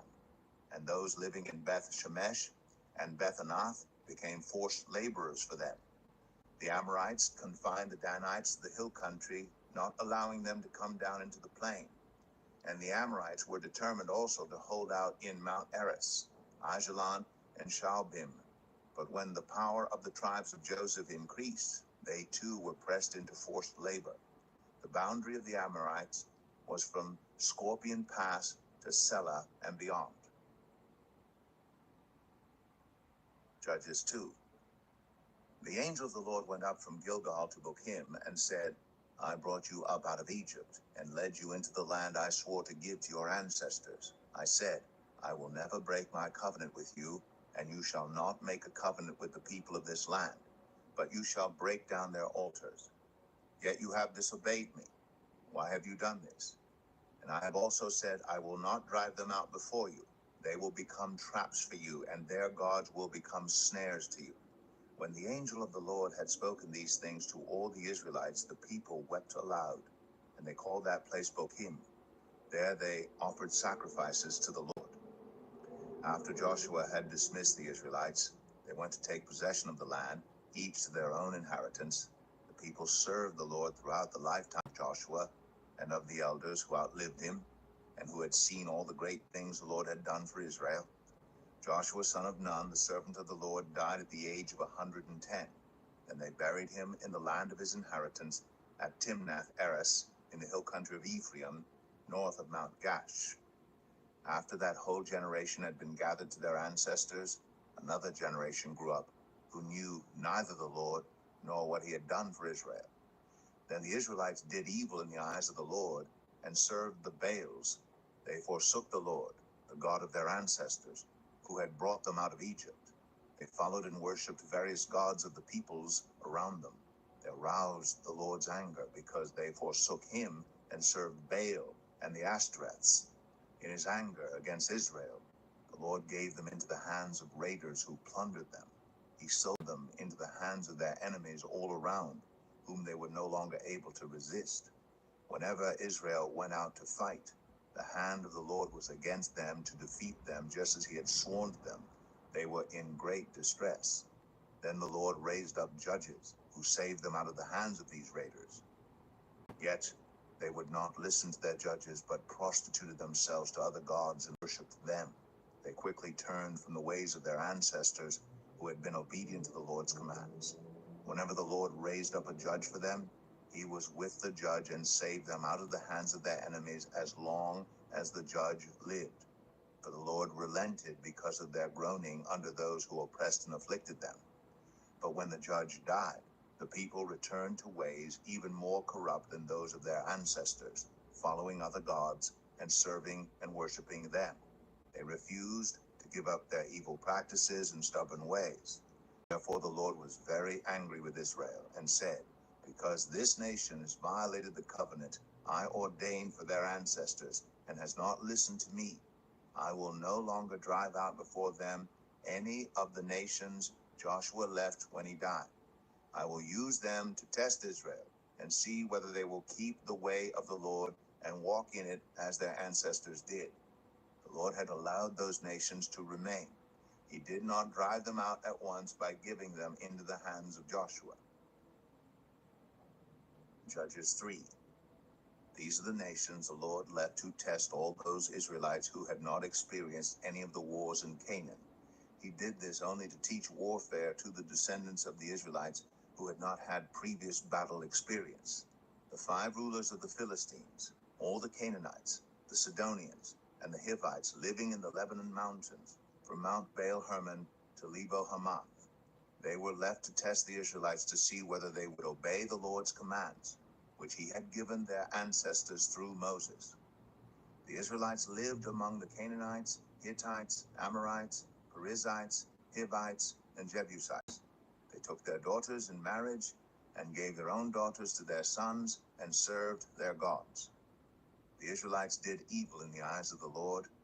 They forgot the Lord their God and served the Baals and the Asherahs. The anger of the Lord burned against Israel, so that he sold them into the hands of Cushan Rishathaim, king of Aram Naharaim, to whom the Israelites were subject for 8 years. But when they cried out to the Lord, he raised up for them a deliverer, Othniel, son of Kenaz, Caleb's younger brother, who saved them. The Spirit of the Lord came on him, so that he became Israel's judge and went to war. The Lord gave Cushan Rishathaim, king of Aram, into the hands of Othniel, who overpowered him.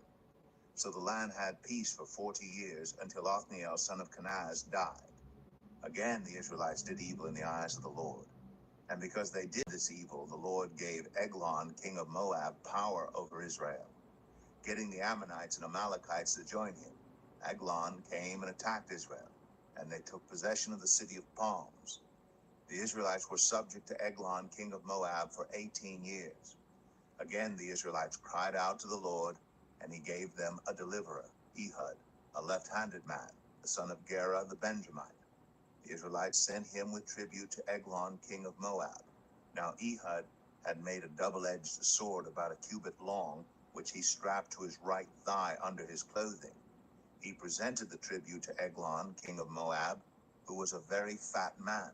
After Ehud had presented the tribute, he sent on their way those who had carried it. But on reaching the stone images near Gilgal, he himself went back to Eglon and said, "Your Majesty, I have a secret message for you." The king said to his attendants, "Leave us." And they all left. Ehud then approached him while he was sitting alone in the upper room of his palace and said, "I have a message from God for you." As the king rose from his seat, Ehud reached with his left hand, drew the sword from his right thigh, and plunged it into the king's belly. Even the handle sank in after the blade, and his bowels discharged. Ehud did not pull the sword out, and the fat closed in over it. Then Ehud went out to the porch. He shut the doors of the upper room behind him and locked them. After he had gone, the servants came and found the doors of the upper room locked. They said, "He must be relieving himself in the inner room of the palace." They waited to the point of embarrassment, but when he did not open the doors of the room, they took a key and unlocked them. There they saw their lord fallen to the floor, dead. While they waited, Ehud got away. He passed by the stone images and escaped to Sirah. When he arrived there, he blew a trumpet in the hill country of Ephraim, and the Israelites went down with him from the hills, with him leading them. "Follow me," he ordered, "for the Lord has given Moab, your enemy, into your hands." So they followed him down and took possession of the fords of the Jordan that led to Moab. They allowed no one to cross over. At that time, they struck down about 10,000 Moabites, all vigorous and strong. Not one escaped. That day, Moab was made subject to Israel, and the land had peace for 80 years. After Ehud came Shamgar, son of Anath, who struck down 600 Philistines with an ox goad. He too saved Israel. Judges 4. Again the Israelites did evil in the eyes of the Lord, now that Ehud was dead. So the Lord sold them into the hands of Jabin, king of Canaan, who reigned in Hazor. Sisera, the commander of the army, was based in Harosheth Hagoyim. Because he had 900 chariots fitted with iron and had cruelly oppressed the Israelites for 20 years, they cried to the Lord for help. Now Deborah, a prophet, the wife of Lapidoth, was leading Israel at that time. She held court under the palm of Deborah between Ramah and Bethel in the hill country of Ephraim. And the Israelites went up to her to have their disputes decided. She sent for Barak, son of Abinoam, from Kadesh in Naphtali, and said to him, "The Lord, the God of Israel, commands you, go, take with you 10,000 men of Naphtali and Zebulun, and lead them up to Mount Tabor. I will lead Sisera, the commander of Jabin's army, with his chariots and his troops to the Kishon River, and give him into your hands." Barak said to her, "If you go with me, I will go. But if you don't go with me, I won't go." "Certainly I will go with you," said Deborah. "But because of the course you are taking, the honor will not be yours, for the Lord will deliver Sisera into the hands of a woman." So Deborah went with Barak to Kadesh. There Barak summoned Zebulun and Naphtali, and 10,000 men went up under his command. Deborah also went up with him. Now Eber the Kenite had left the other Kenites, the descendants of Hobab, Moses' brother-in-law, and pitched his tent by the great tree in Zananim near Kadesh. When they told Sisera that Barak, son of Abinoam, had gone up to Mount Tabor, Sisera summoned from Harosheth Hagoyim to the Kishon River all his men and his 900 chariots fitted with iron. Then Deborah said to Barak, "Go. This is the day the Lord has given Sisera into your hands. Has not the Lord gone ahead of you?" So Barak went down Mount Tabor with 10,000 men following him. At Barak's advance, the Lord routed Sisera and all his chariots and army by the sword. And Sisera got down from his chariot and fled on foot. Barak pursued the chariots and army as far as Harosheth Hagoyim, and all Sisera's troops fell by the sword. Not a man was left. Sisera, meanwhile, fled on foot to the tent of Jael, the wife of Eber the Kenite, because there was an alliance between Jabin, king of Hazor, and the family of Eber the Kenite. Jael went out to meet Sisera and said to him, "Come, my lord, come right in, don't be afraid." So he entered her tent, and she covered him with a blanket. "I'm thirsty," he said. "Please give me some water." She opened a skin of milk, gave him a drink, and covered him up. "Stand in the doorway of the tent," he told her. "If someone comes by and asks you, 'Is anyone in there?' say no." But Jael, Eber's wife, picked up a tent peg and a hammer and went quietly to him while he lay fast asleep, exhausted. She drove the peg through his temple into the ground, and he died. Just then Barak came by in pursuit of Sisera, and Jael went out to meet him. "Come," she said, "I will show you the man you're looking for." So he went in with her, and there lay Sisera with the tent peg through his temple, dead. On that day God subdued Jabin, king of Canaan, before the Israelites, and the hand of the Israelites pressed harder and harder against Jabin, king of Canaan, until they destroyed him. Judges 5. On that day, Deborah and Barak, son of Abinoam, sang this song. When the princes in Israel take the lead, when the people willingly offer themselves, praise the Lord. Hear this, you kings. Listen, you rulers. I, even I, will sing to the Lord. I will praise the Lord, the God of Israel, in song. When you, Lord, went out from Seir, when you marched from the land of Edom, the earth shook, the heavens poured, the clouds poured down water, the mountains quaked before the Lord, the one of Sinai, before the Lord, the God of Israel. In the days of Shamgar, son of Anath, In the days of Jael, the highways were abandoned. Travelers took to winding paths. Villagers in Israel would not fight. They held back until I, Deborah, arose. Until I arose, a mother in Israel. God chose new leaders. When war came to the city gates, but not a shield or spear was seen among 40,000 in Israel. My heart is with Israel's princes, with the willing volunteers among the people. Praise the Lord. You who ride on white donkeys sitting on your saddle blankets, and you who walk along the road, consider the voice of the singers at the watering places. They recite the victories of the Lord, the victories of his villagers in Israel. Then the people of the Lord went down to the city gates. Wake up, Deborah. Wake up, break out in song. Arise, Barak. Take captive your captives, son of Abinoam. The remnant of the nobles came down. The people of the Lord came down to me against the mighty. Some came from Ephraim, whose roots were in Amalek. Benjamin was with the people who followed you. From Machir, captains came down. From Zebulun, those who bear a commander's staff. The princes of Issachar were with Deborah. Yes, Issachar was with Barak, sent under his command into the valley. In the districts of Reuben, there was much searching of heart. Why did you stay among the sheep pens to hear the whistling for flocks?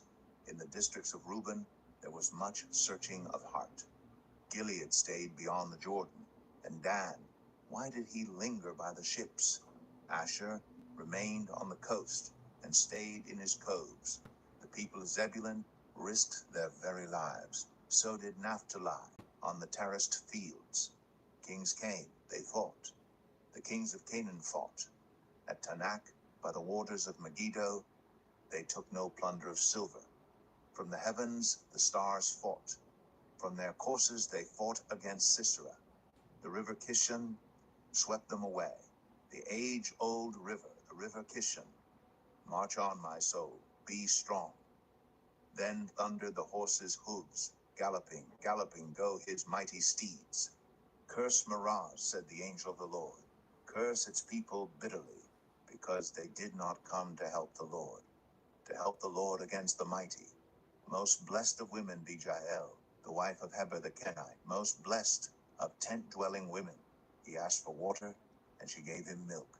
In a bowl fit for nobles, she brought him curdled milk. Her hand reached for the tent peg, her right hand for the workman's hammer. She struck Sisera, she crushed his head, she shattered and pierced his temple. At her feet he sank, he fell, there he lay. At her feet he sank, he fell. Where he sank, there he fell, dead. Through the window peered Sisera's mother. Behind the lattice she cried out, why is his chariot so long in coming? Why is the clatter of his chariots delayed? The wisest of her ladies answer her, indeed. She keeps saying to herself, are they not finding and dividing the spoils? A woman or two for each man? Colorful garments as plunder for Sisera? Colorful garments embroidered, highly embroidered garments for my neck? All this as plunder? So may all your enemies perish, Lord. But may all who love you be like the sun when it rises in its strength. Then the land had peace 40 years. Judges 6. The Israelites did evil in the eyes of the Lord, and for 7 years he gave them into the hands of the Midianites. Because the power of Midian was so oppressive, the Israelites prepared shelters for themselves in mountain clefts, caves, and strongholds. Whenever the Israelites planted their crops, the Midianites, Amalekites, and other eastern peoples invaded the country. They camped on the land and ruined the crops all the way to Gaza, and did not spare a living thing for Israel, neither sheep, nor cattle, nor donkeys. They came up with their livestock and their tents like swarms of locusts. It was impossible to count them or their camels. They invaded the land to ravage it. Midian so impoverished the Israelites that they cried out to the Lord for help. When the Israelites cried out to the Lord because of Midian, he sent them a prophet who said, this is what the Lord, the God of Israel, says. I brought you up out of Egypt, out of the land of slavery. I rescued you from the hand of the Egyptians. and I delivered you from the hand of all your oppressors. I drove them out before you and gave you their land. I said to you, I am the Lord your God. Do not worship the gods of the Amorites in whose land you live. But you have not listened to me. The angel of the Lord came and sat down under the oak in Ophrah that belonged to Joash the Abiezrite, where his son Gideon was threshing wheat in a winepress to keep it from the Midianites. When the angel of the Lord appeared to Gideon, he said, The Lord is with you, mighty warrior. Pardon me, my Lord, Gideon replied. But if the Lord is with us, why has all this happened to us? Where are all his wonders that our ancestors told us about when they said, Did not the Lord bring us up out of Egypt? But now the Lord has abandoned us and given us into the hand of Midian. The Lord turned to him and said, Go in the strength you have and save Israel out of Midian's hand. Am I not sending you? Pardon me, my Lord, Gideon replied. But how can I save Israel? My clan is the weakest in Manasseh, and I'm the least in my family. The Lord answered, I will be with you, and you will strike down all the Midianites, leaving none alive. Gideon replied, If now I have found favor in your eyes, give me a sign that it is really you talking to me.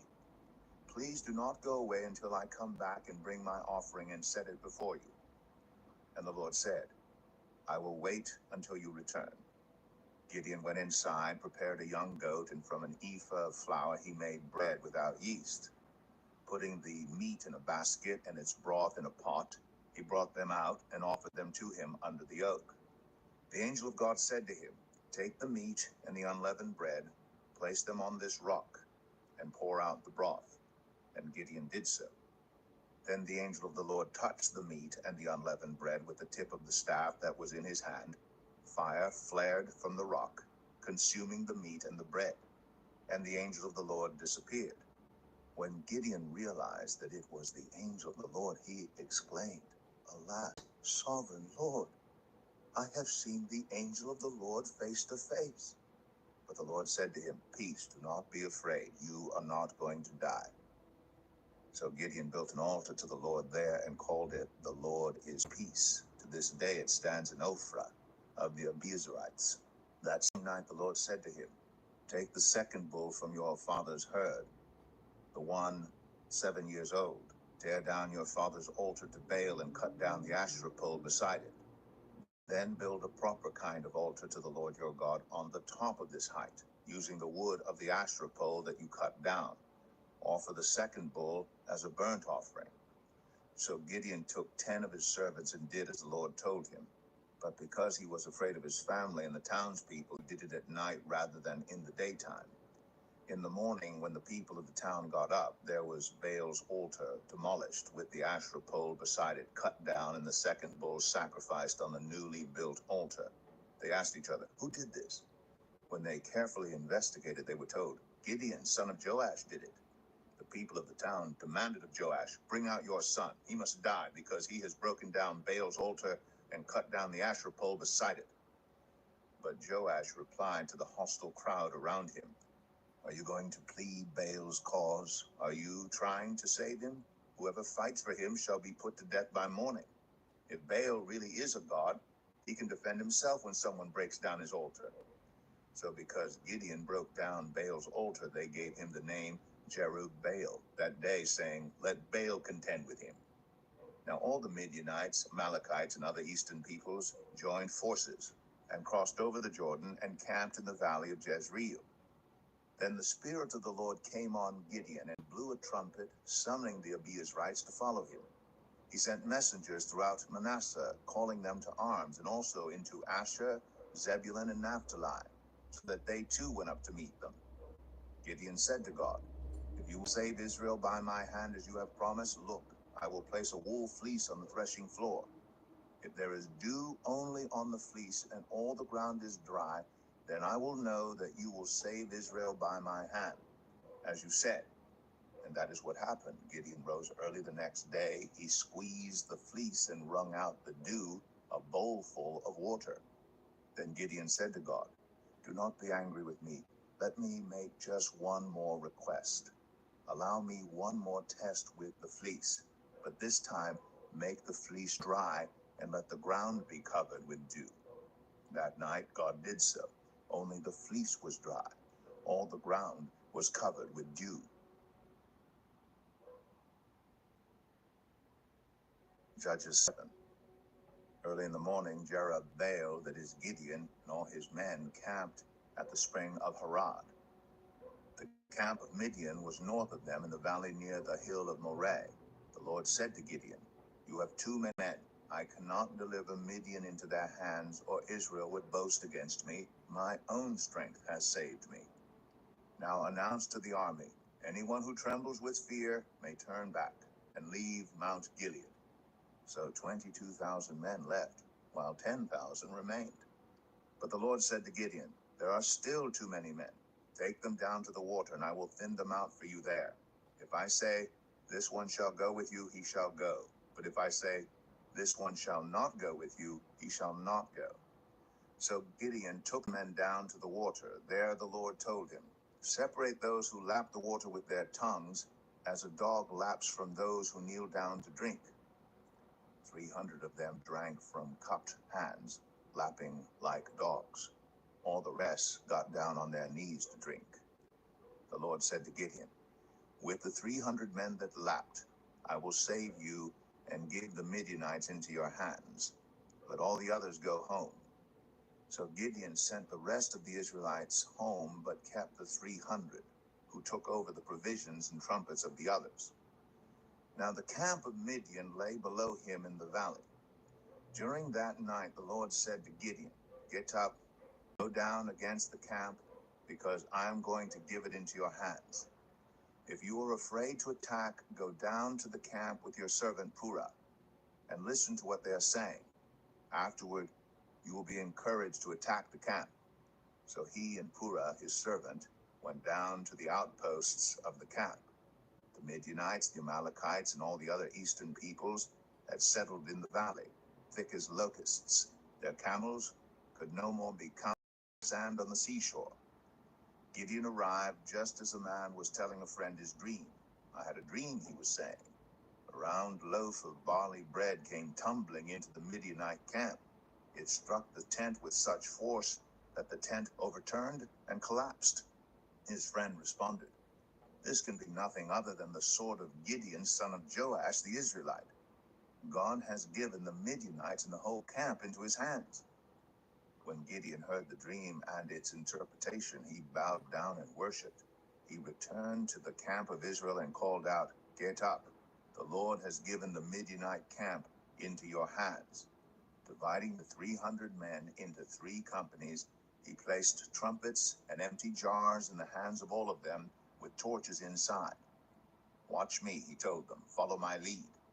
When I get to the edge of the camp, do exactly as I do. When I and all who are with me blow our trumpets, then from all around the camp blow yours and shout, 'For the Lord and for Gideon.'" Gideon and the 100 men with him reached the edge of the camp at the beginning of the middle watch, just after they had changed the guard. They blew their trumpets and broke the jars that were in their hands. The 3 companies blew the trumpets and smashed the jars. Grasping the torches in their left hands and holding in their right hands the trumpets they were to blow, they shouted, "A sword for the Lord and for Gideon." While each man held his position around the camp, all the Midianites ran, crying out as they fled. When the 300 trumpets sounded, the Lord caused the men throughout the camp to turn on each other with their swords. The army fled to Beth-shittah toward Zererah, as far as the border of Abel-Meholah, near Tabbath. Israelites from Naphtali, Asher, and all Manasseh were called out, and they pursued the Midianites. Gideon sent messengers throughout the hill country of Ephraim, saying, "Come down against the Midianites and seize the waters of the Jordan, ahead of them as far as Beth-barah."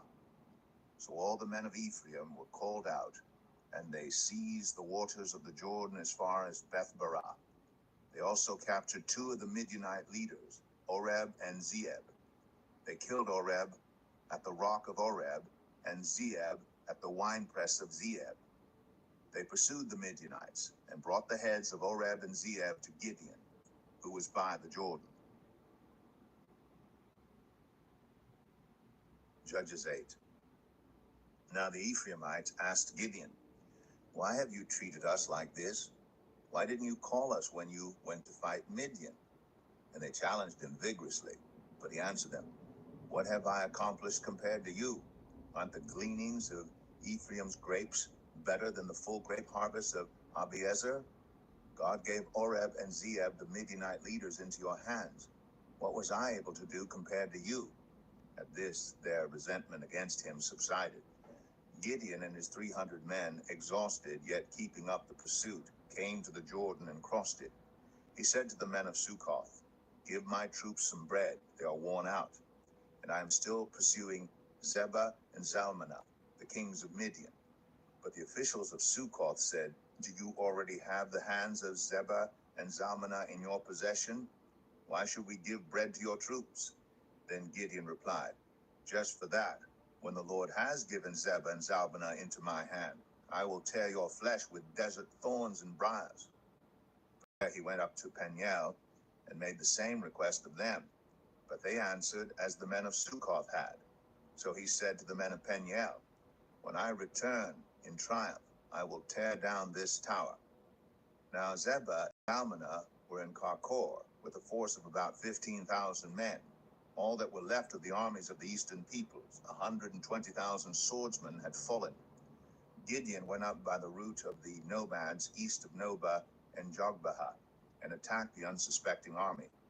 Zebah and Zalmunna, the two kings of Midian, fled, but he pursued them and captured them, routing their entire army.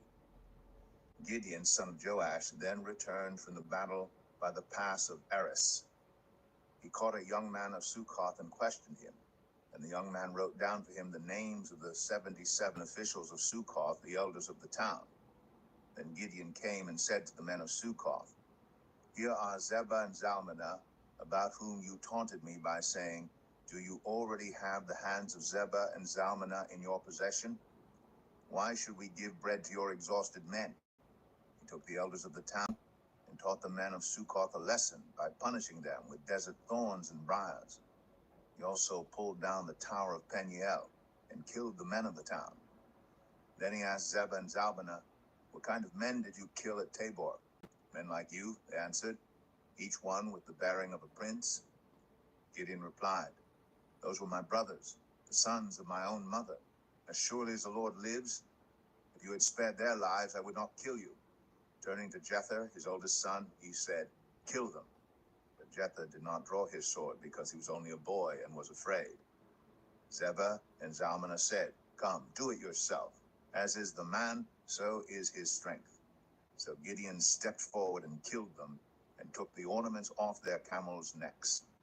The Israelites said to Gideon, 'Rule over us, you, your son, and your grandson, because you have saved us from the hand of Midian.' But Gideon told them, 'I will not rule over you, nor will my son rule over you.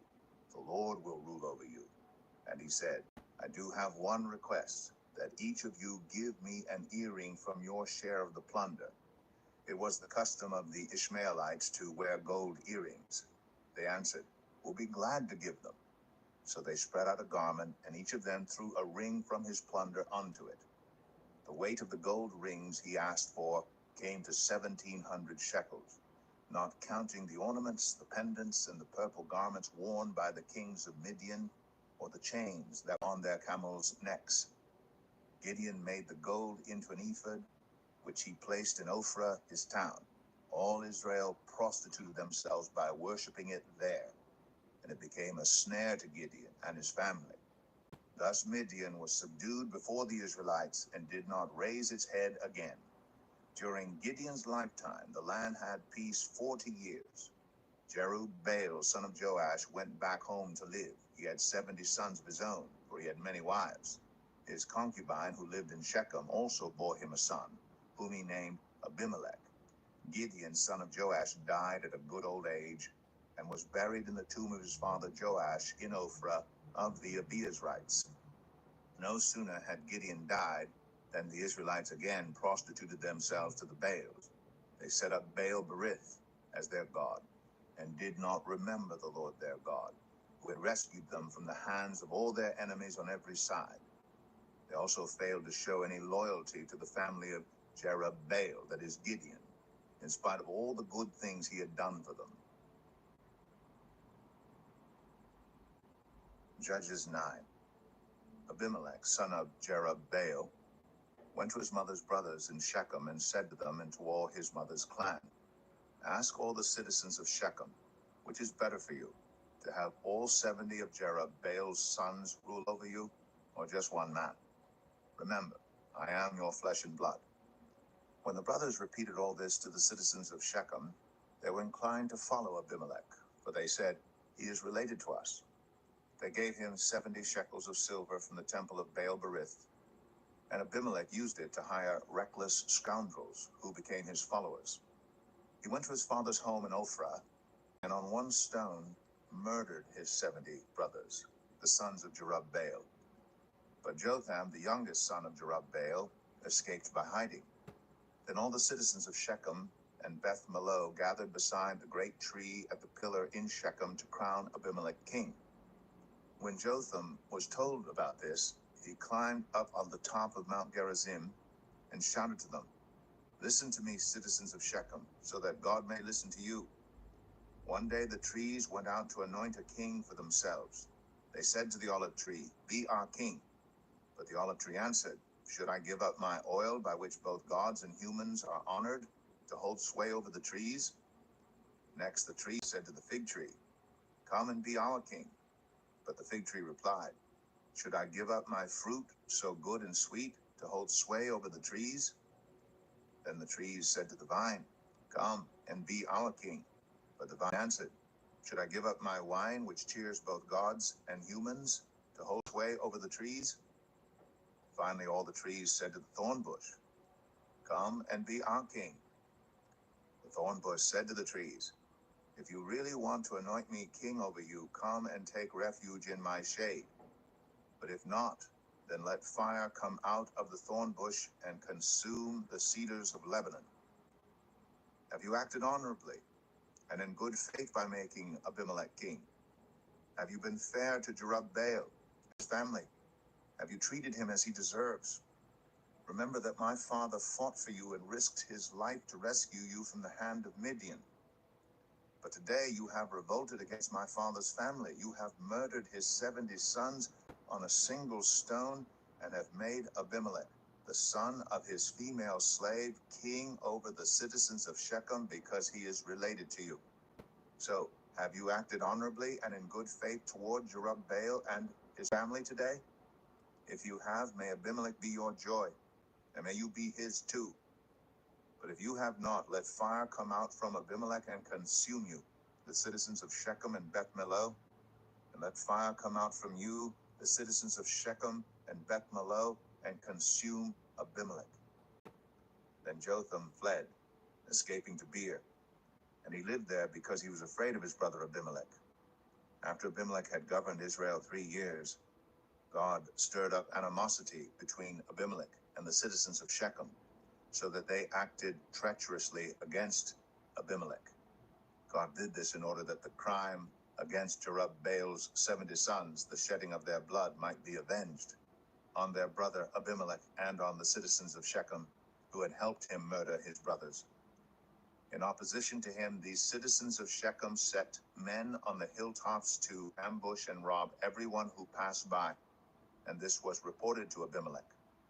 Now Gaal, son of Ebed, moved with his clan into Shechem, and its citizens put their confidence in him. After they had gone out into the fields and gathered the grapes and trodden them, they held a festival in the temple of their God. While they were eating and drinking, they cursed Abimelech.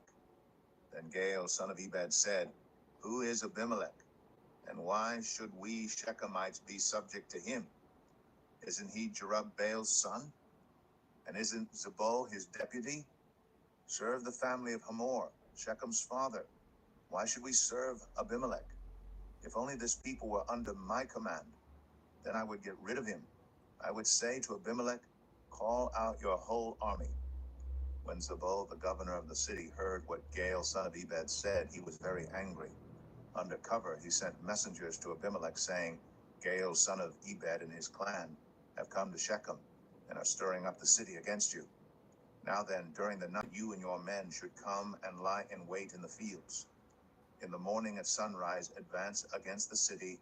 When Gael and his men come out against you, seize the opportunity to attack them." So Abimelech and all his troops set out by night and took up concealed positions near Shechem in 4 companies. Now Gael, son of Ebed, had gone out and was standing at the entrance of the city gate just as Abimelech and his troops came out from their hiding place. When Gael saw them, he said to Zebul, "Look, people are coming down from the tops of the mountains." Zebul replied, "You mistake the shadows of the mountains for men." But Gael spoke up again, "Look, people are coming down from the central hill, and a company is coming from the direction of the diviner's tree." Then Zebul said to him, "Where is your big talk now, you who said, 'Who is Abimelech, that we should be subject to him?' Aren't these the men you ridiculed? Go out and fight them." So Gael led out the citizens of Shechem and fought Abimelech. Abimelech chased him all the way to the entrance of the gate, and many were killed as they fled. Then Abimelech stayed in Aramah, and Zebul drove Gael and his clan out of Shechem. The next day the people of Shechem went out to the fields, and this was reported to Abimelech. So he took his men, divided them into 3 companies, and set an ambush in the fields. When he saw the people coming out of the city, he rose to attack them. Abimelech and the companies with him rushed forward to a position at the entrance of the city gate. Then 2 companies attacked those in the fields and struck them down. All that day Abimelech pressed his attack against the city until he had captured it and killed its people. Then he destroyed the city and scattered salt over it. On hearing this, the citizens in the tower of Shechem went into the stronghold of the temple of El-Berith. When Abimelech heard that they had assembled there, he and all his men went up to Mount Zalmon. He took an axe and cut off some branches, which he lifted to his shoulders. He ordered the men with him, "Quick, do what you have seen me do." So all the men cut branches and followed Abimelech. They piled them against the stronghold and set it on fire with the people still inside. So all the people in the tower of Shechem, about 1,000 men and women, also died. Next Abimelech went to Thebez and besieged it and captured it.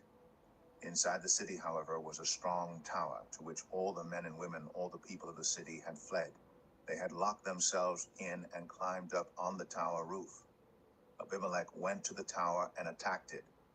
But as he approached the entrance to the tower to set it on fire, a woman dropped an upper millstone on his head and cracked his skull.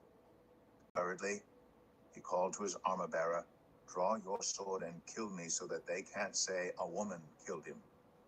So his servant ran him through, and he died.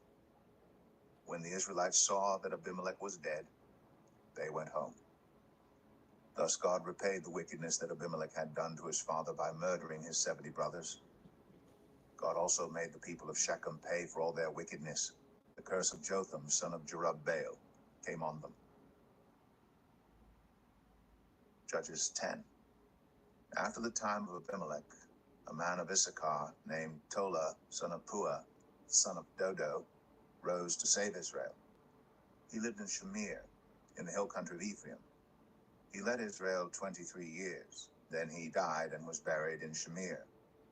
He was followed by Jair of Gilead, who led Israel 22 years. He had 30 sons who rode 30 donkeys. They controlled 30 towns in Gilead, which to this day are called Havoth Jair. When Jair died, he was buried in Kamam. Again, the Israelites did evil in the eyes of the Lord. They served the Baals and the Ashtoreths and the gods of Aram, the gods of Sidon, the gods of Moab, the gods of the Ammonites, and the gods of the Philistines. And because the Israelites forsook the Lord and no longer served him, he became angry with them. He sold them into the hands of the Philistines and the Ammonites, who that year shattered and crushed them. For 18 years they oppressed all the Israelites on the east side of the Jordan in Gilead, the land of the Amorites. The Ammonites also crossed the Jordan to fight against Judah, Benjamin, and Ephraim. Israel was in great distress. Then the Israelites cried out to the Lord, "We have sinned against you, forsaking our God and serving the Baals." The Lord replied, When the Egyptians, the Amorites, the Ammonites, the Philistines, the Sidonians, the Amalekites, and the Moabites oppressed you, and you cried out to me for help, did I not save you from their hands? But you have forsaken me and served other gods, so I will no longer save you. Go and cry out to the gods you have chosen. Let them save you when you are in trouble. But the Israelites said to the Lord, we have sinned. Do with us whatever you think best, but please rescue us now. Then they got rid of the foreign gods among them and served the Lord. And he could bear Israel's misery no longer. When the Ammonites were called to arms and camped in Gilead, the Israelites assembled and camped at Mizpah. The leaders of the people of Gilead said to each other, whoever will take the lead in attacking the Ammonites will be head over all who live in Gilead. Judges 11. Jephthah the Gileadite was a mighty warrior. His father was Gilead, his mother was a prostitute. Gilead's wife also bore him sons, and when they were grown up, they drove Jephthah away. You are not going to get any inheritance in our family, they said, because you are the son of another woman. So Jephthah fled from his brothers and settled in the land of Tob, where a gang of scoundrels gathered around him and followed him. Sometime later, when the Ammonites were fighting against Israel, the elders of Gilead went to get Jephthah from the land of Tob. Come, they said, be our commander so we can fight the Ammonites.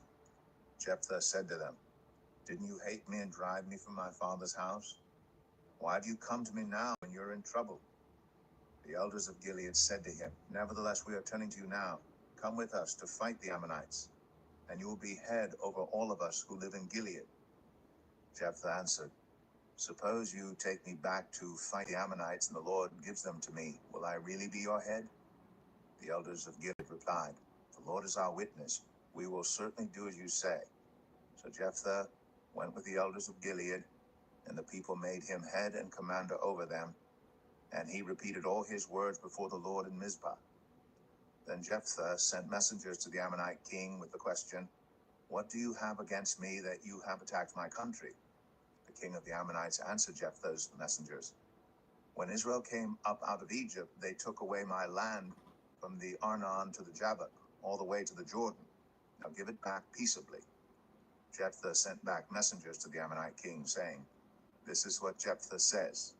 Israel did not take the land of Moab or the land of the Ammonites. But when they came up out of Egypt, Israel went through the wilderness to the Red Sea and on to Kadesh. Then Israel sent messengers to the king of Edom, saying, give us permission to go through your country. But the king of Edom would not listen. They sent also to the king of Moab, and he refused. So Israel stayed at Kadesh. Next, they traveled through the wilderness, skirted the lands of Edom and Moab, passed along the eastern side of the country of Moab, and camped on the other side of the Arnon. They did not enter the territory of Moab, for the Arnon was its border.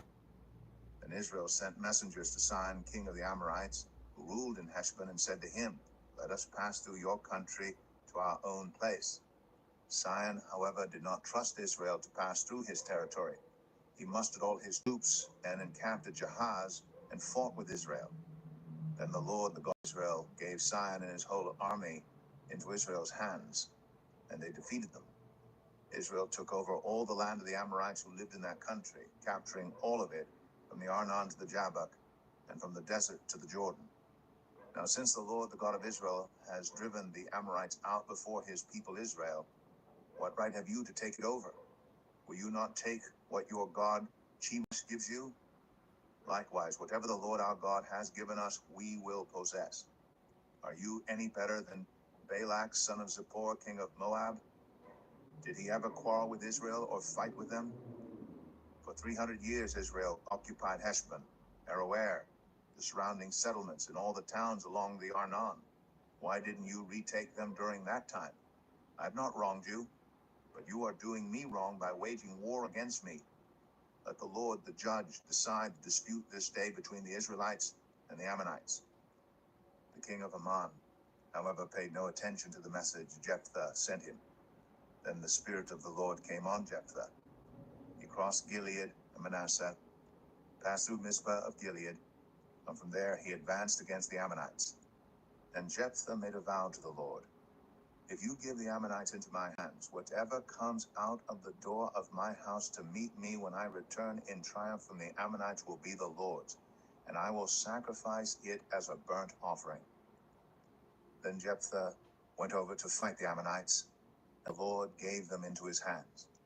He devastated 20 towns from Aroer to the vicinity of Manith as far as Abel Keramim. Thus Israel subdued Ammon. When Jephthah returned to his home in Mizpah, who should come out to meet him but his daughter, dancing to the sound of timbrels? She was an only child. Except for her, he had neither son nor daughter. When he saw her, he tore his clothes and cried, "Oh no, my daughter, you have brought me down, and I am devastated. I have made a vow to the Lord that I cannot break." "My father," she replied, "you have given your word to the Lord. Do to me just as you promised, now that the Lord has avenged you of your enemies, the Ammonites. But grant me this one request," she said. "Give me 2 months to roam the hills and weep with my friends, because I will never marry." "You may go," he said. And he let her go for 2 months. She and her friends went into the hills and wept because she would never marry. After the 2 months, she returned to her father, and he did to her as he had vowed, and she was a virgin. From this comes the Israelite tradition that each year the young women of Israel go out for 4 days to commemorate the daughter of Jephthah, the Gileadite. Judges 12. The Ephraimite forces were called out, and they crossed over to Zavam. They said to Jephthah, "Why did you go to fight the Ammonites without calling us to go with you? We're going to burn down your house over your head." Jephthah answered, "I and my people were engaged in a great struggle with the Ammonites, and although I called, you didn't save me out of their hands. When I saw that you wouldn't help, I took my life in my hands and crossed over to fight the Ammonites, and the Lord gave me the victory over them. Now why have you come up today to fight me?" Jephthah then called together the men of Gilead and fought against Ephraim. The Gileadites struck them down because the Ephraimites had said, "You Gileadites are renegades from Ephraim and Manasseh." The Gileadites captured the fords of the Jordan leading to Ephraim, and whenever a survivor of Ephraim said, "Let me cross over," the men of Gilead asked him, "Are you an Ephraimite?" If he replied, "No," they said, "All right, say Shibboleth." If he said Sibboleth because he could not pronounce the word correctly, they seized him and killed him at the fords of the Jordan. 42,000 Ephraimites were killed at that time. Jephthah led Israel 6 years. Then Jephthah the Gileadite died and was buried in a town in Gilead. After him, Ibzan of Bethlehem led Israel. He had 30 sons and 30 daughters. He gave his daughters away in marriage to those outside his clan, and for his sons he brought in 30 young women as wives from outside his clan. Ibzan led Israel 7 years. Then Ibzan died and was buried in Bethlehem. After him, Elon the Zebulunite led Israel 10 years. Then Elon died and was buried in Aijalon in the land of Zebulun. After him, Abdon, son of Hillel, from Pirathon, led Israel.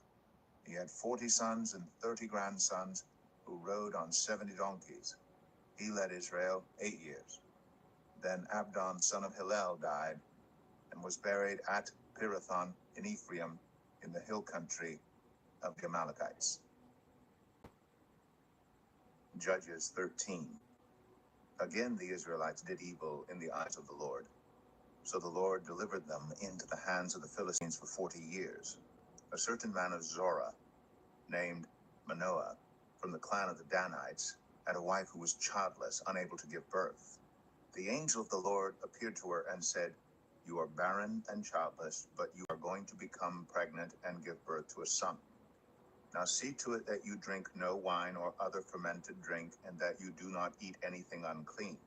You will become pregnant and have a son whose head is never to be touched by a razor, because the boy is to be a Nazirite, dedicated to God from the womb. He will take the lead in delivering Israel from the hands of the Philistines. Then the woman went to her husband and told him, "A man of God came to me. He looked like an angel of God, very awesome. I didn't ask him where he came from, and he didn't tell me his name. But he said to me, 'You will become pregnant and have a son. Now then, drink no wine or other fermented drink, and do not eat anything unclean, because the boy will be a Nazarite of God from the womb until the day of his death.' Then Manoah prayed to the Lord, 'Pardon your servant, Lord. I beg you to let the man of God you sent to us come again to teach us how to bring up the boy who is to be born.' God heard Manoah. And the angel of God came again to the woman while she was out in the field, but her husband Manoah was not with her. The woman hurried to tell her husband, 'He's here, the man who appeared to me the other day.' Manoah got up and followed his wife. When he came to the man, he said, 'Are you the man who talked to my wife?' 'I am,' he said. So Manoah asked him, 'When your words are fulfilled, what is to be the rule that governs the boy's life and work?' The angel of the Lord answered, 'Your wife must do all that I have told her. She must not eat anything that comes from the grapevine, nor drink any wine or other fermented drink, nor eat anything unclean. She must do everything I have commanded her.' Manoah said to the angel of the Lord, 'We would like you to stay until we prepare a young goat for you.' The angel of the Lord replied, 'Even though you detain me, I will not eat any of your food. But if you prepare a burnt offering, offer it to the Lord.' Manoah did not realize that it was the angel of the Lord. Then Manoah inquired of the angel of the Lord, 'What is your name, so that we may honor you when your word comes true?' He replied, 'Why do you ask my name?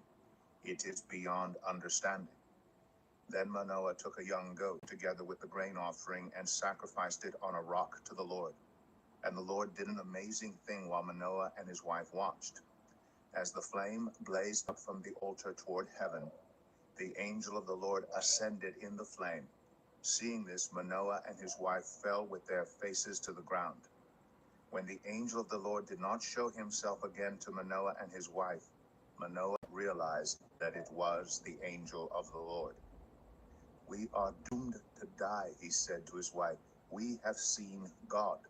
But his wife answered, 'If the Lord had meant to kill us, he would not have accepted a burnt offering and grain offering from our hands, nor shown us all these things, or now told us this.' The woman gave birth to a boy and named him Samson. He grew, and the Lord blessed him. And the Spirit of the Lord began to stir him while he was in Mahaneh Dan, between Zorah and Eshtaol. Judges 14. Samson went down to Timnah and saw there a young Philistine woman. When he returned, he said to his father and mother, 'I have seen a Philistine woman in Timnah. Now get her for me as my wife.' His father and mother replied, 'Isn't there an acceptable woman among your relatives or among all our people? Must you go to the uncircumcised Philistines to get a wife?' But Samson said to his father, 'Get her for me. She's the right one for me.' His parents did not know that this was from the Lord, who was seeking an occasion to confront the Philistines, for at that time they were ruling over Israel. Samson went down to Timnah together with his father and mother. As they approached the vineyards of Timnah, suddenly a young lion came roaring toward him. The Spirit of the Lord came powerfully upon him, so that he tore the lion apart with his bare hands, as he might have torn a young goat.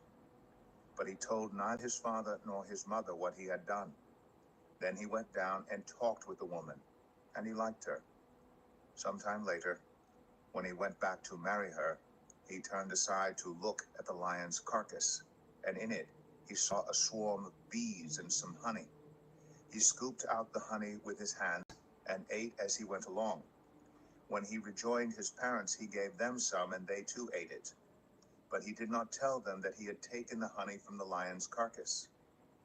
Now his father went down to see the woman, and there Samson held a feast, as was customary for young men.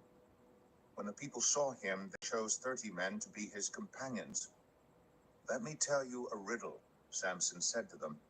'If you can give me the answer within the 7 days of the feast, I will give you 30 linen garments and 30 sets of clothes. If you can't tell me the answer, you must give me 30 linen garments and 30 sets of clothes.' Tell us your riddle, they said. Let's hear it. He replied, out of the eater, something to eat. Out of the strong, something sweet. For 3 days they could not give the answer. On the fourth day they said to Samson's wife, coax your husband into explaining the riddle for us, or we will burn you and your father's household to death. Did you invite us here to steal our property? Then Samson's wife threw herself on him, sobbing, you hate me. You don't really love me. You've given my people a riddle, but you haven't told me the answer. I haven't even explained it to my father or mother, he replied. So why should I explain it to you? She cried the whole 7 days of the feast. So on the seventh day, he finally told her because she continued to press him. She in turn explained the riddle to her people. Before sunset on the seventh day, the men of the town said to him, what is sweeter than honey? What is stronger than a lion? Samson said to them, if you had not plowed with my heifer, you would not have solved my riddle.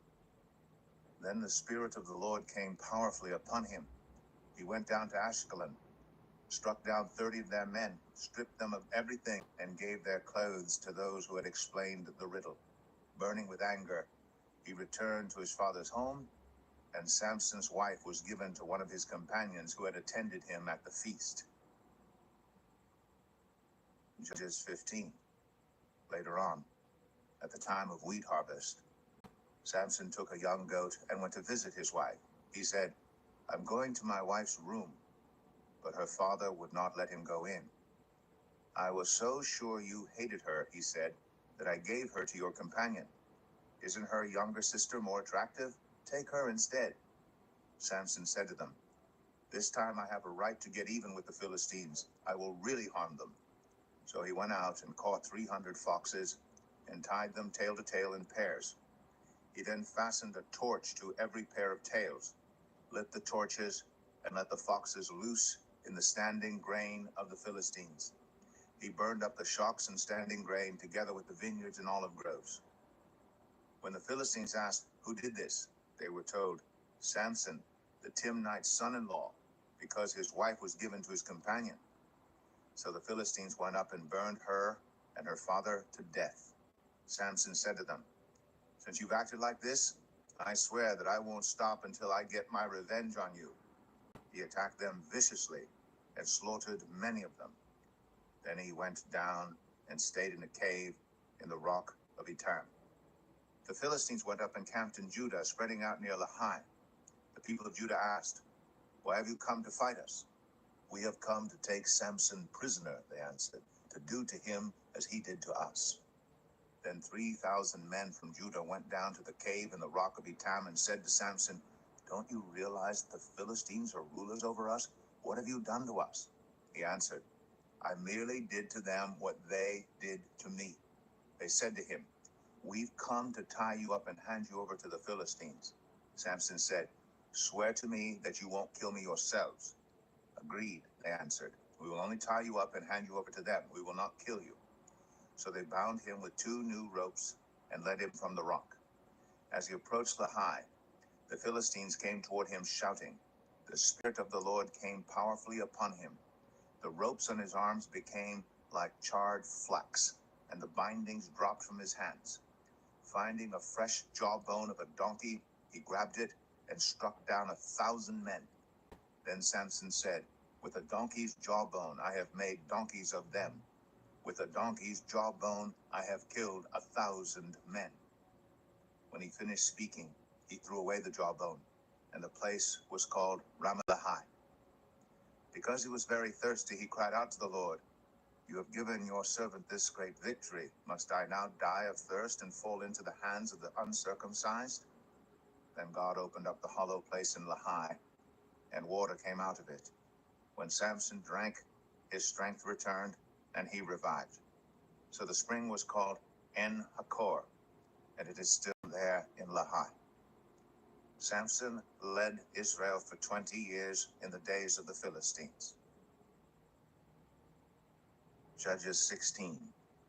One day Samson went to Gaza, where he saw a prostitute. He went in to spend the night with her. The people of Gaza were told, Samson is here. So they surrounded the place and lay in wait for him all night at the city gate. They made no move during the night, saying, "At dawn we'll kill him." But Samson lay there only until the middle of the night. Then he got up and took hold of the doors of the city gate, together with the two posts, and tore them loose, bar and all. He lifted them to his shoulders and carried them to the top of the hill that faces Hebron. Sometime later, he fell in love with a woman in the valley of Sorek, whose name was Delilah. The rulers of the Philistines went to her and said, "See if you can lure him into showing you the secret of his great strength, and how we can overpower him so we may tie him up and subdue him. Each one of us will give you 1,100 shekels of silver." So Delilah said to Samson, "Tell me the secret of your great strength, and how you can be tied up and subdued." Samson answered her, "If anyone ties me with 7 fresh bowstrings that have not been dried, I'll become as weak as any other man." Then the rulers of the Philistines brought her 7 fresh bowstrings that had not been dried, and she tied him with them. With men hidden in the room, she called to him, "Samson, the Philistines are upon you." But he snapped the bowstrings as easily as a piece of string snaps when it comes close to a flame. So the secret of his strength was not discovered. Then Delilah said to Samson, "You have made a fool of me. You lied to me. Come now, tell me how you can be tied." He said, "If anyone ties me securely with new ropes that have never been used, I'll become as weak as any other man." So Delilah took new ropes and tied him with them. Then, with men hidden in the room, she called to him, "Samson, the Philistines are upon you." But he snapped the ropes off his arms as if they were threads. Delilah then said to Samson, "All this time you have been making a fool of me and lying to me. Tell me how you can be tied." He replied, "If you weave the 7 braids of my head into the fabric on the loom and tighten it with the pin, I'll become as weak as any other man." So while he was sleeping, Delilah took the 7 braids of his head, wove them into the fabric, and tightened it with the pin. Again she called to him, "Samson, the Philistines are upon you." He awoke from his sleep and pulled up the pin and the loom with the fabric. Then she said to him, "How can you say I love you when you won't confide in me? This is the 3rd time you've made a fool of me and haven't told me the secret of your great strength." With such nagging, she prodded him day after day until he was sick to death of it. So he told her everything. "No razor has ever been used on my head," he said, "because I have been a Nazirite dedicated to God from my mother's womb. If my head was shaved, my strength would leave me, and I would become as weak as any other man." When Delilah saw that he had told her everything, she sent word to the rulers of the Philistines, "Come back once more. He has told me everything." So the rulers of the Philistines returned with the silver in their hands. After putting him to sleep on her lap, she called for someone to shave off the 7 braids of his hair, and so began to subdue him, and his strength left him. Then she called, "Samson, the Philistines are upon you." He awoke from his sleep and thought, "I'll go out as before and shake myself free." But he did not know that the Lord had left him. Then the Philistines seized him, gouged out his eyes, and took him down to Gaza, binding him with bronze shackles. They set him to grinding grain in the prison. But the hair on his head began to grow again after it had been shaved. Now the rulers of the Philistines assembled to offer a great sacrifice to Dagon, their god, and to celebrate, saying, "Our God has delivered Samson, our enemy, into our hands." When the people saw him, they praised their God, saying, "Our God has delivered our enemy into our hands, the one who laid waste our land and multiplied our slain." While they were in high spirits, they shouted, "Bring out Samson to entertain us." So they called Samson out of the prison, and he performed for them. When they stood him among the pillars, Samson said to the servant who held his hand, "Put me where I can feel the pillars that support the temple, so that I may lean against them." Now, the temple was crowded with men and women. All the rulers of the Philistines were there, and on the roof were about 3,000 men and women watching Samson perform. Then Samson prayed to the Lord, "Sovereign Lord, remember me. Please, God, strengthen me just once more, and let me with one blow get revenge on the Philistines for my 2 eyes. Then Samson reached toward the 2 central pillars on which the temple stood. Bracing himself against them, his right hand on the one and his left hand on the other, Samson said, "Let me die with the Philistines." Then he pushed with all his might, and down came the temple on the rulers and all the people in it. Thus he killed many more when he died than while he lived. Then his brothers and his father's whole family went down to get him. They brought him back and buried him between Zorah and Eshtaol in the tomb of Manoah his father. He had led Israel 20 years. Judges 17. Now a man named Micah from the hill country of Ephraim said to his mother, "The 1,100 shekels of silver that were taken from you and about which I heard you utter a curse, I had that silver with me. I took it." Then his mother said, "The Lord bless you, my son."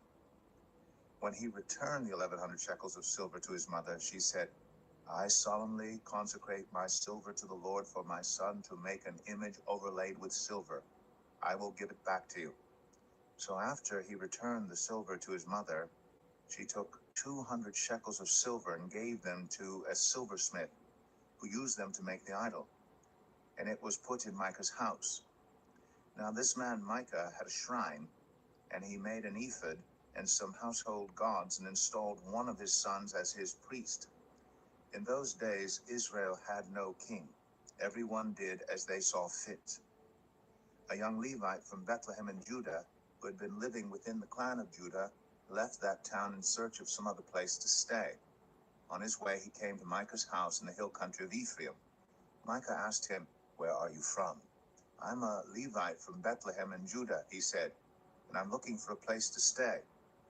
Then Micah said to him, "Live with me and be my father and priest, and I'll give you 10 shekels of silver a year, your clothes, and your food." So the Levite agreed to live with him, and the young man became like one of his sons to him. Then Micah installed the Levite, and the young man became his priest and lived in his house. And Micah said, "Now I know that the Lord will be good to me, since this Levite has become my priest." Judges 18. In those days Israel had no king, and in those days the tribe of the Danites was seeking a place of their own where they might settle, because they had not yet come into an inheritance among the tribes of Israel. So the Danites sent 5 of their leading men from Zorah and Eshtaol to spy out the land and explore it. These men represented all the Danites. They told them, "Go explore the land." So they entered the hill country of Ephraim and came to the house of Micah, where they spent the night. When they were near Micah's house, they recognized the voice of the young Levite. So they turned in there and asked him, "Who brought you here? What are you doing in this place? Why are you here?" He told them what Micah had done for him and said, "He has hired me and I am his priest." Then they said to him, "Please inquire of God to learn whether our journey will be successful." The priest answered them, "Go in peace. Your journey has the Lord's approval." So the 5 men left and came to Laish, where they saw that the people were living in safety, like the Sidonians, at peace and secure. And since their land lacked nothing, they were prosperous. Also, they lived a long way from the Sidonians and had no relationship with anyone else. When they returned to Zorah and Eshtaol, their fellow Danites asked them, "How did you find things?" They answered, "Come on, let's attack them. We have seen the land and it is very good. Aren't you going to do something? Don't hesitate to go there and take it over. When you get there, you will find an unsuspecting people and a spacious land that God has put into your hands, a land that lacks nothing whatever." Then 600 men of the Danites, armed for battle, set out from Zorah and Eshtaol. On their way, they set up camp near Kiriath Jearim in Judah. This is why the place west of Kiriath Jearim is called Mahane Dan to this day. From there, they went on to the hill country of Ephraim and came to Micah's house. Then the 5 men who had spied out the land of Laish said to their fellow Danites, "Do you know that one of these houses has an ephod, some household gods? and an image overlaid with silver? Now you know what to do." So they turned in there and went to the house of the young Levite at Micah's place and greeted him. The 600 Danites armed for battle stood at the entrance of the gate. The 5 men who had spied out the land went inside and took the idol, the ephod, and the household gods, while the priest and the 600 armed men stood at the entrance of the gate. When the 5 men went into Micah's house and took the idol, the ephod, and the household gods, the priest said to them, "What are you doing?" They answered him, "Be quiet, don't say a word. Come with us and be our father and priest. Isn't it better that you serve a tribe and clan in Israel as priest, rather than just one man's household?" The priest was very pleased. He took the ephod, the household gods, and the idol, and went along with the people. Putting their little children, their livestock, and their possessions in front of them, they turned away and left. When they had gone some distance from Micah's house, the men who lived near Micah were called together and overtook the Danites. As they shouted after them, the Danites turned and said to Micah, "What's the matter with you that you called out your men to fight?" He replied, "You took the gods I made and my priest and went away. What else do I have? How can you ask what's the matter with you?" The Danites answered, "Don't argue with us, or some of the men may get angry and attack you and your family will lose your lives." So the Danites went their way, and Micah, seeing that they were too strong for him, turned around and went back home. Then they took what Micah had made and his priest, and went on to Laish against a people at peace and secure. They attacked them with the sword and burned down their city. There was no one to rescue them because they lived a long way from Sidon and had no relationship with anyone else. The city was in a valley near Beth Rehob. The Danites rebuilt the city and settled there. They named it Dan, after their ancestor Dan, who was born to Israel, though the city used to be called Laish. There the Danites set up for themselves the idol, and Jonathan son of Gershom, the son of Moses, and his sons were priests for the tribe of Dan until the time of the captivity of the land. They continued to use the idol Micah had made all the time the house of God was in Shiloh. Judges 19. In those days, Israel had no king. Now a Levite who lived in a remote area in the hill country of Ephraim took a concubine from Bethlehem in Judah, but she was unfaithful to him. She left him and went back to her parents' home in Bethlehem, Judah. After she had been there 4 months, her husband went to her to persuade her to return. He had with him his servant and 2 donkeys. She took him into her parents' home, and when her father saw him, he gladly welcomed him. His father-in-law, the woman's father, prevailed on him to stay, so he remained with him 3 days, eating and drinking and sleeping there. On the 4th day they got up early, and he prepared to leave. But the woman's father said to his son-in-law, "Refresh yourself with something to eat, then you can go." So the 2 of them sat down to eat and drink together. Afterward, the woman's father said, "Please stay tonight and enjoy yourself." And when the man got up to go, his father-in-law persuaded him, so he stayed there that night. On the morning of the 5th day, when he rose to go, the woman's father said, "Refresh yourself, wait till afternoon." So the 2 of them ate together. Then when the man, with his concubine and his servant, got up to leave, his father-in-law, the woman's father, said, "Now look, it's almost evening. Spend the night here. The day is nearly over. Stay and enjoy yourself. Early tomorrow morning, you can get up and be on your way home." But unwilling to stay another night, the man left and went toward Jebus, that is Jerusalem, with his 2 saddled donkeys and his concubine. When they were near Jebus, and the day was almost gone, the servant said to his master, "Come, let's stop at this city of the Jebusites and spend the night." His master replied, "No, we won't go into any city whose people are not Israelites. We will go on to Gibeah." He added, "Come, let's try to reach Gibeah or Ramah and spend the night in one of those places." So they went on, and the sun set as they neared Gibeah in Benjamin. There they stopped to spend the night. They went and sat in the city square, but no one took them in for the night. That evening, an old man from the hill country of Ephraim, who was living in Gibeah, the inhabitants of the place were Benjamites, came in from his work in the fields. When he looked and saw the traveler in the city square, the old man asked, "Where are you going? Where did you come from?" He answered, We are on our way from Bethlehem in Judah to a remote area in the hill country of Ephraim where I live. I have been to Bethlehem in Judah, and now I am going to the house of the Lord. No one has taken me in for the night. We have both straw and fodder for our donkeys, and bread and wine for ourselves, your servants, me, the woman, and the young man with us. We don't need anything. You're welcome at my house, the old man said. Let me supply whatever you need. Only don't spend the night in the square. So he took him into his house and fed his donkeys. After they had washed their feet, they had something to eat and drink. While they were enjoying themselves, some of the wicked men of the city surrounded the house, pounding on the door. They shouted to the old man who owned the house, "Bring out the man who came to your house so that we can have sex with him." The owner of the house went outside and said to them, "No, my friends, don't be so vile. Since this man is my guest, don't do this outrageous thing. Look, here is my virgin daughter and his concubine. I will bring them out to you now, and you can use them and do to them whatever you wish. But as for this man, don't do such an outrageous thing."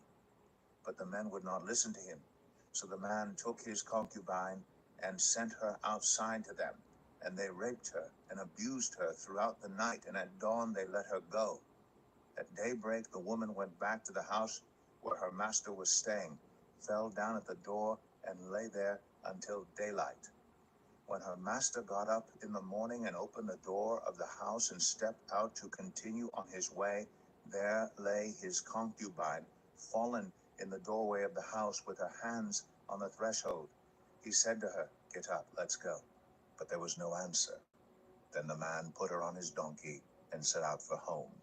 When he reached home, he took a knife and cut up his concubine limb by limb into 12 parts and sent them into all the areas of Israel. Everyone who saw it was saying to one another, "Such a thing has never been seen or done, not since the day the Israelites came up out of Egypt." Just imagine. We must do something. So speak up. Judges 20. Then all Israel from Dan to Beersheba and from the land of Gilead came together as one and assembled before the Lord in Mizpah. The leaders of all the people of the tribes of Israel took their places in the assembly of God's people, 400,000 men armed with swords. The Benjamites heard that the Israelites had gone up to Mizpah. Then the Israelites said, "Tell us how this awful thing happened." So the Levite, the husband of the murdered woman, said, "I and my concubine came to Gibeah in Benjamin to spend the night. During the night, the men of Gibeah came after me and surrounded the house, intending to kill me. They raped my concubine, and she died. I took my concubine, cut her into pieces, and sent one piece to each region of Israel's inheritance because they committed this lewd and outrageous act in Israel. Now all you Israelites, speak up and tell me what you have decided to do." All the men rose up together as one, saying, "None of us will go home. No, not one of us will return to his house. But now this is what we'll do to Gibeah. We'll go up against it in the order decided by casting lots. We'll take 10 men out of every 100 from all the tribes of Israel, and 100 from 1,000, and 1,000 from 10,000 to get provisions for the army. Then, when the army arrives at Gibeah in Benjamin, it can give them what they deserve for this outrageous act done in Israel." So all the Israelites got together and united as one against the city. The tribes of Israel sent messengers throughout the tribe of Benjamin, saying, "What about this awful crime that was committed among you? Now turn those wicked men of Gibeah over to us so that we may put them to death and purge the evil from Israel." But the Benjamites would not listen to their fellow Israelites. From their towns they came together at Gibeah to fight against the Israelites. At once the Benjamites mobilized 26,000 swordsmen from their towns, in addition to 700 able young men from those living in Gibeah. Among all these soldiers, there were 700 select troops who were left-handed, each of whom could sling a stone at a hair and not miss. Israel, apart from Benjamin, mustered 400,000 swordsmen, all of them fit for battle. The Israelites went up to Bethel and inquired of God. They said, "Who of us is to go up first to fight against the Benjamites?" The Lord replied, Judah shall go first. The next morning the Israelites got up and pitched camp near Gibeah. The Israelites went out to fight the Benjamites and took up battle positions against them at Gibeah. The Benjamites came out of Gibeah and cut down 22,000 Israelites on the battlefield that day. But the Israelites encouraged one another and again took up their positions where they had stationed themselves the first day. The Israelites went up and wept before the Lord until evening, and they inquired of the Lord. They said, "Shall we go up again to fight against the Benjamites, our fellow Israelites?" The Lord answered, "Go up against them." Then the Israelites drew near to Benjamin the second day. This time when the Benjamites came out from Gibeah to oppose them, they cut down another 18,000 Israelites, all of them armed with swords. Then all the Israelites, the whole army, went up to Bethel, and there they sat weeping before the Lord. They fasted that day until evening and presented burnt offerings and fellowship offerings to the Lord. And the Israelites inquired of the Lord. In those days the ark of the covenant of God was there, with Phinehas son of Eleazar, the son of Aaron, ministering before it. They asked, "Shall we go up again to fight against the Benjamites, our fellow Israelites, or not?" The Lord responded, "Go, for tomorrow I will give them into your hands." Then Israel set an ambush around Gibeah. They went up against the Benjamites on the third day and took up positions against Gibeah as they had done before. The Benjamites came out to meet them and were drawn away from the city. They began to inflict casualties on the Israelites as before, so that about 30 men fell in the open field and on the roads, the one leading to Bethel and the other to Gibeah. While the Benjamites were saying, "We are defeating them as before," the Israelites were saying, "Let's retreat and draw them away from the city to the roads." All the men of Israel moved from their places and took up positions at Baal Tamar, and the Israelite ambush charged out of its place on the west of Gibeah. Then 10,000 of Israel's able young men made a frontal attack on Gibeah. The fighting was so heavy that the Benjamites did not realize how near disaster was. The Lord defeated Benjamin before Israel, and on that day the Israelites struck down 25,100 Benjamites, all armed with swords. Then the Benjamites saw that they were beaten. Now the men of Israel had given way before Benjamin because they relied on the ambush they had set near Gibeah. Those who had been in ambush made a sudden dash into Gibeah, spread out, and put the whole city to the sword. The Israelites had arranged with the ambush that they should send up a great cloud of smoke from the city, and then the Israelites would counterattack. The Benjamites had begun to inflict casualties on the Israelites, about 30, and they said, "We are defeating them as in the first battle." But when the column of smoke began to rise from the city, the Benjamites turned and saw the whole city going up in smoke. Then the Israelites counterattacked, and the Benjamites were terrified because they realized that disaster had come on them. So they fled before the Israelites in the direction of the wilderness, but they could not escape the battle. And the Israelites who came out of the towns cut them down there. They surrounded the Benjamites, chased them, and easily overran them in the vicinity of Gibeah on the east. 18,000 Benjamites fell, all of them valiant fighters.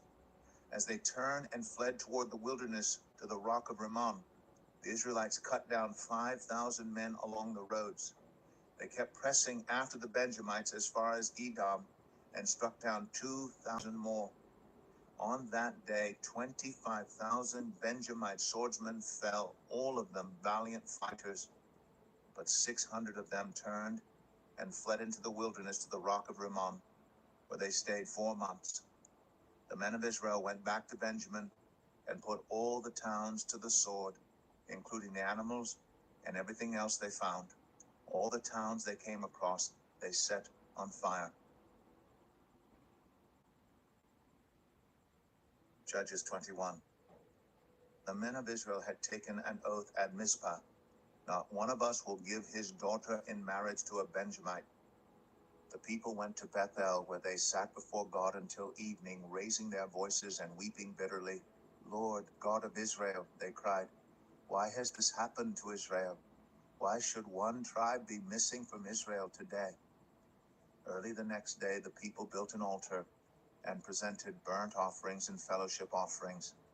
Then the Israelites asked, "Who from all the tribes of Israel has failed to assemble before the Lord?"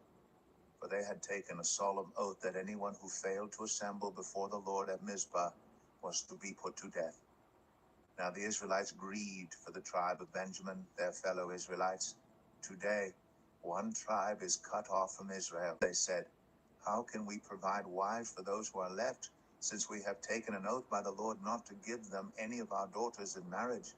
Then they asked, "Which one of the tribes of Israel failed to assemble before the Lord at Mizpah?" They discovered that no one from Jabesh Gilead had come to the camp for the assembly. For when they counted the people, they found that none of the people of Jabesh Gilead were there. So the assembly sent 12,000 fighting men with instructions to go to Jabesh Gilead and to put to the sword those living there, including the women and children. "This is what you are to do," they said. "Kill every male and every woman who is not a virgin." They found among the people living in Jabesh Gilead 400 young women who had never slept with a man, and they took them to the camp at Shiloh in Canaan. Then the whole assembly sent an offer of peace to the Benjamites at the rock of Rimmon. So the Benjamites returned at that time and were given the women of Jabesh Gilead who had been spared. But there were not enough for all of them. The people grieved for Benjamin, because the Lord had made a gap in the tribes of Israel. And the elders of the assembly said, "With the women of Benjamin destroyed, how shall we provide wives for the men who are left? The Benjamite survivors must have heirs," they said, "so that a tribe of Israel will not be wiped out. We can't give them our daughters as wives, since we Israelites have taken this oath. Cursed be anyone who gives a wife to a Benjamite. But look, there is the annual festival of the Lord in Shiloh, which lies north of Bethel, east of the road that goes from Bethel to Shechem, and south of Lebanon." So they instructed the Benjamites, saying, "Go and hide in the vineyards and watch. When the young women of Shiloh come out to join in the dancing, rush from the vineyards, and each of you seize one of them to be your wife. Then return to the land of Benjamin. When their fathers or brothers complain to us, we will say to them, 'Do us the favor of helping them, because we did not get wives for them during the war.' You will not be guilty of breaking your oath, because you did not give your daughters to them." So that is what the Benjamites did. While the young women were dancing, each man caught one and carried her off to be his wife. Then they returned to their inheritance and rebuilt the towns and settled in them. At that time, the Israelites left that place and went home to their tribes and clans, each to his own inheritance. In those days, Israel had no king. Everyone did as they saw fit.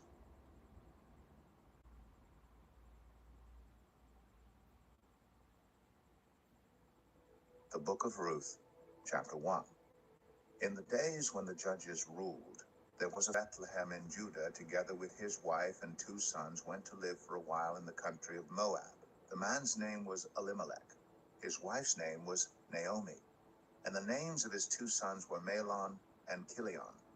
They were Ephrathites from Bethlehem, Judah. And they went to Moab and lived there. Now Elimelech, Naomi's husband, died, and she was left with her 2 sons. They married Moabite women, one named Orpah and the other Ruth. After they had lived there about 10 years, both Mahlon and Chilion also died, and Naomi was left without her 2 sons and her husband. When Naomi heard in Moab that the Lord had come to the aid of his people by providing food for them, she and her daughters-in-law prepared to return home from there. With her 2 daughters-in-law, she left the place where she had been living and set out on the road that would take them back to the land of Judah. Then Naomi said to her 2 daughters-in-law, "Go back, each of you, to your mother's home. May the Lord show you kindness, as you have shown kindness to your dead husbands and to me. May the Lord grant that each of you will find rest in the home of another husband." Then she kissed them goodbye, and they wept aloud, and said to her, "We will go back with you to your people." But Naomi said, Return home, my daughters. Why would you come with me? Am I going to have any more sons? Who could become your husbands? Return home, my daughters. I am too old to have another husband. Even if I thought there was still hope for me, even if I had a husband tonight and then gave birth to sons, would you wait until they grew up? Would you remain unmarried for them? No, my daughters, it is more bitter for me than for you, because the Lord's hand has turned against me. At this they wept aloud again. Then Orpah kissed her mother-in-law goodbye, but Ruth clung to her. Look, said Naomi, your sister-in-law is going back to her people and her gods. Go back with her. But Ruth replied, don't urge me to leave you or to turn back from you. Where you go, I will go, and where you stay, I will stay. Your people will be my people, and your God my God. Where you die, I will die, and there I will be buried. May the Lord deal with me, be it ever so severely, if even death separates you and me. When Naomi realized that Ruth was determined to go with her, she stopped urging her. So the two women went on until they came to Bethlehem. When they arrived in Bethlehem, the whole town was stirred because of them. And the women exclaimed, can this be Naomi?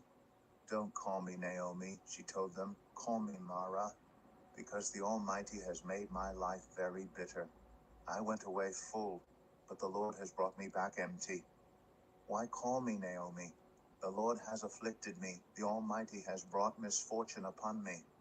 So Naomi returned from Moab, accompanied by Ruth the Moabite, her daughter-in-law, arriving in Bethlehem as the barley harvest was beginning.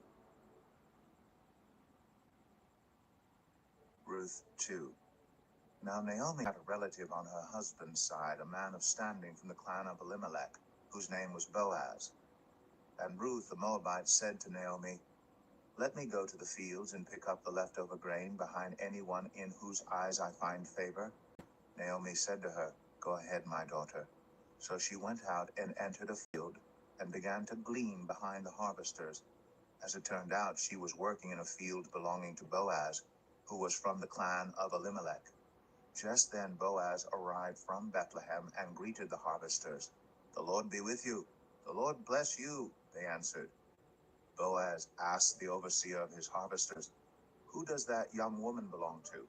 The overseer replied, she is the Moabite who came back from Moab with Naomi. She said, please let me glean and gather among the sheaves behind the harvesters.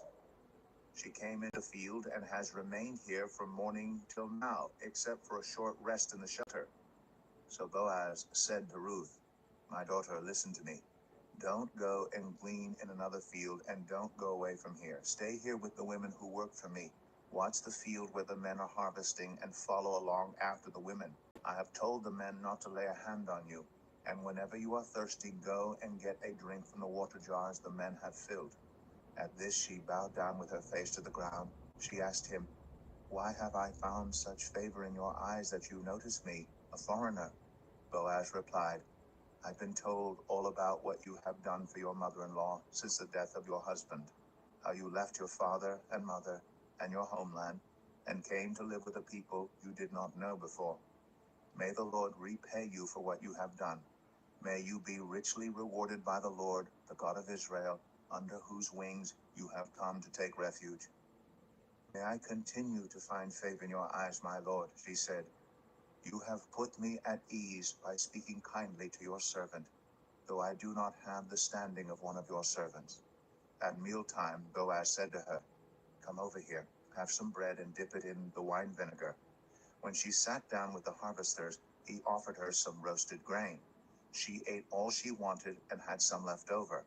As she got up to glean, Boaz gave orders to his men. Let her gather among the sheaves and don't reprimand her. Even pull out some stalks for her from the bundles and leave them for her to pick up, and don't rebuke her. So Ruth gleaned in the field until evening. Then she threshed the barley she had gathered, and it amounted to about an ephah. She carried it back to town, and her mother-in-law saw how much she had gathered. Ruth also brought out and gave her what she had left over after she had eaten enough. Her mother-in-law asked her, "Where did you glean today? Where did you work? Blessed be the man who took notice of you." Then Ruth told her mother-in-law about the one at whose place she had been working. "The name of the man I worked with today is Boaz," she said. "The Lord bless him," Naomi said to her daughter-in-law. "He has not stopped showing his kindness to the living and the dead." She added, "That man is our close relative. He is one of our guardian redeemers." Then Ruth the Moabite said, "He even said to me, 'Stay with my workers until they finish harvesting all my grain.'" Naomi said to Ruth, her daughter-in-law, "It will be good for you, my daughter, to go with the women who work for him, because in someone else's field you might be harmed." So Ruth stayed close to the women of Boaz to glean until the barley and wheat harvests were finished, and she lived with her mother-in-law. Ruth 3. One day, Ruth's mother-in-law Naomi said to her, "My daughter, I must find a home for you, where you will be well provided for. Now Boaz, with whose women you have worked, is a relative of ours. Tonight he will be winnowing barley on the threshing floor. Wash, put on perfume, and get dressed in your best clothes. Then go down to the threshing floor, but don't let him know you are there until he has finished eating and drinking. When he lies down, note the place where he is lying. Then go and uncover his feet and lie down. He will tell you what to do." "I will do whatever you say," Ruth answered. So she went down to the threshing floor and did everything her mother-in-law told her to do. When Boaz had finished eating and drinking and was in good spirits, he went over to lie down at the far end of the grain pile.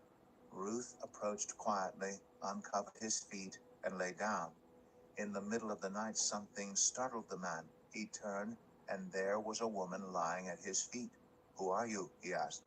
"I am your servant Ruth," she said. "Spread the corner of your garment over me, since you are a guardian redeemer of our family." "The Lord bless you, my daughter," he replied.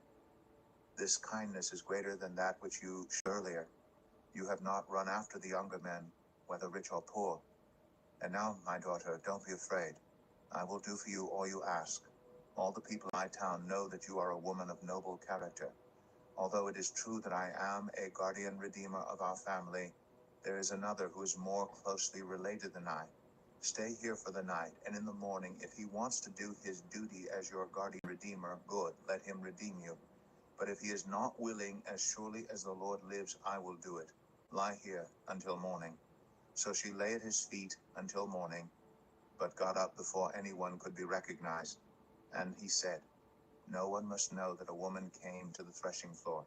He also said, "Bring me the shawl you are wearing and hold it out." When she did so, he poured into it 6 measures of barley and placed the bundle on her. Then he went back to town. When Ruth came to her mother-in-law, Naomi asked, "How did it go, my daughter?" Then she told her everything Boaz had done for her, and added, "He gave me these 6 measures of barley, saying, 'Don't go back to your mother-in-law empty-handed.'" Then Naomi said, "Wait, my daughter, until you find out what happens, for the man will not rest until the matter is settled today." Ruth 4. Meanwhile, Boaz went up to the town gate and sat down there just as the guardian redeemer he had mentioned came along. Boaz said, "Come over here, my friend, and sit down." So he went over and sat down. Boaz took 10 of the elders of the town and said, "Sit here," and they did so. Then he said to the guardian redeemer, "Naomi, who has come back from Moab, is selling the piece of land that belonged to our relative Elimelech. I thought I should bring the matter to your attention and suggest that you buy it in the presence of these seated here and in the presence of the elders of my people. If you will redeem it, do so. But if you will not, tell me, so I will know. For no one has the right to do it except you, and I am next in line." "I will redeem it," he said. Then Boaz said, "On the day you buy the land from Naomi, you also acquire Ruth the Moabite, the dead man's widow, in order to maintain the name of the dead with his property." At this the guardian redeemer said, "Then I cannot redeem it because I might endanger my own estate. You redeem it yourself. I cannot do it."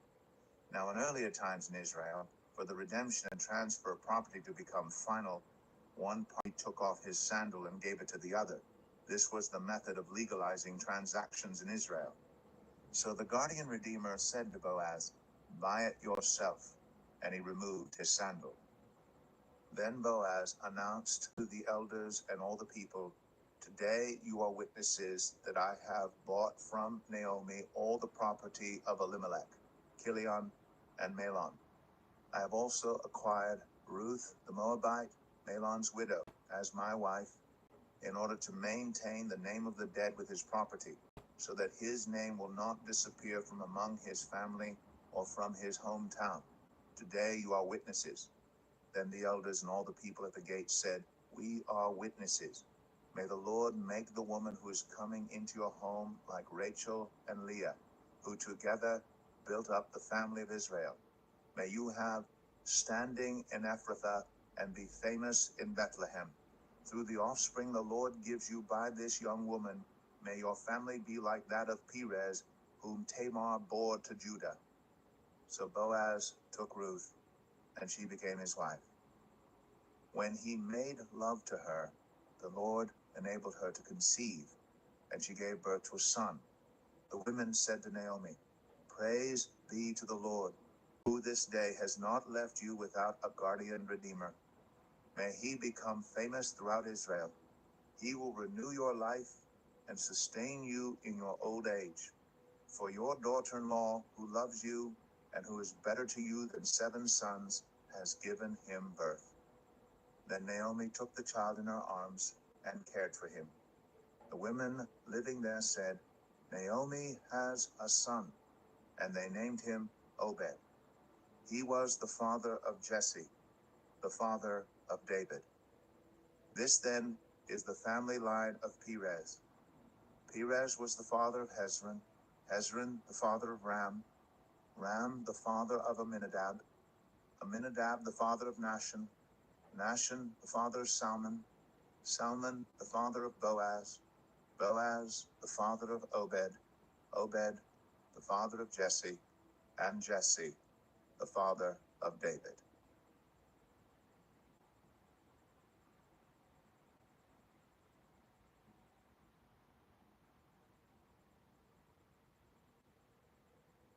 The book of 1 Samuel, chapter 1. There was a certain man from Rephaim, a Zuphite, from the hill country of Ephraim, whose name was Elkanah, son of Jeroham, the son of Elihu, the son of Tohu, the son of Zuph, an Ephraimite. He had 2 wives. One was called Hannah, and the other Peninnah. Peninnah had children, but Hannah had none. Year after year this man went up from his town to worship and sacrifice to the Lord Almighty at Shiloh, where Hophni and Phinehas, the 2 sons of Eli, were priests of the Lord.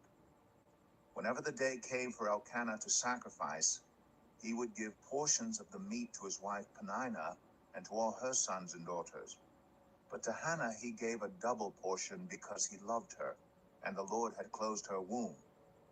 Because the Lord had closed Hannah's womb, a rival kept provoking her in order to irritate her. This went on year after year. Whenever Hannah went up to the house of the Lord, a rival provoked her till she wept and would not eat. Her husband Elkanah would say to her, "Hannah, why are you weeping? Why don't you eat? Why are you downhearted? Don't I mean more to you than 10 sons?" Once when they had finished eating and drinking in Shiloh, Hannah stood up. Now Eli the priest was sitting on his chair by the doorpost of the Lord's house. In her deep anguish, Hannah prayed to the Lord, weeping bitterly.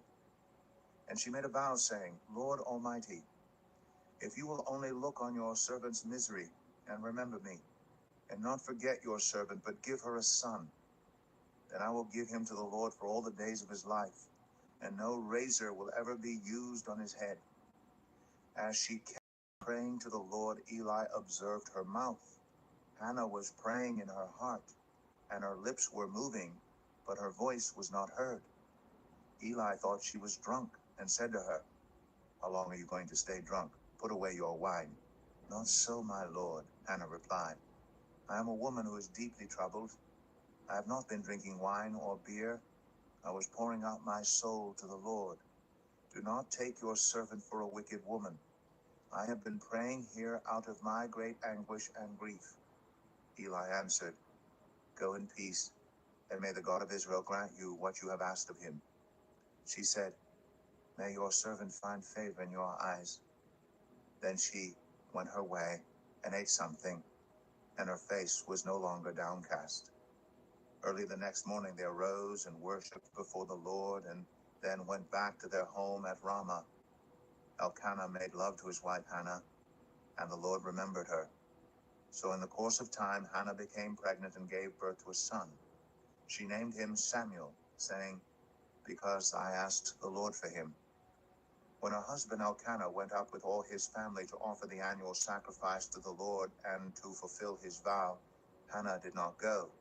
She said to her husband, After the boy is weaned, I will take him and present him before the Lord, and he will live there always.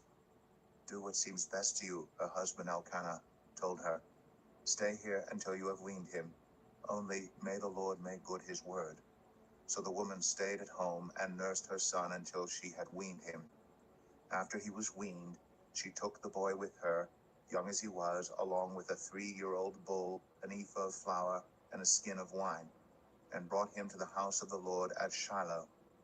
When the bull had been sacrificed, they brought the boy to Eli, and she said to him, Pardon me, my lord.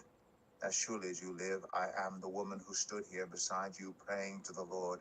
I prayed for this child, and the Lord has granted me what I asked of him. So now I give him to the Lord. For his whole life he will be given over to the Lord. And he worshiped the Lord there. 1 Samuel 2. Then Hannah prayed and said, My heart rejoices in the Lord. In the Lord my horn is lifted high. My mouth boasts over my enemies, for I delight in your deliverance. There is no one holy like the Lord. There is no one besides you. There is no rock like our God. Do not keep talking so proudly, or let your mouth speak such arrogance. For the Lord is a God who knows, and by him deeds are weighed. The bows of the warriors are broken, but those who stumbled are armed with strength. Those who were full hire themselves out for food, but those who were hungry are hungry no more. She who was barren has borne 7 children, but she who has had many sons pines away.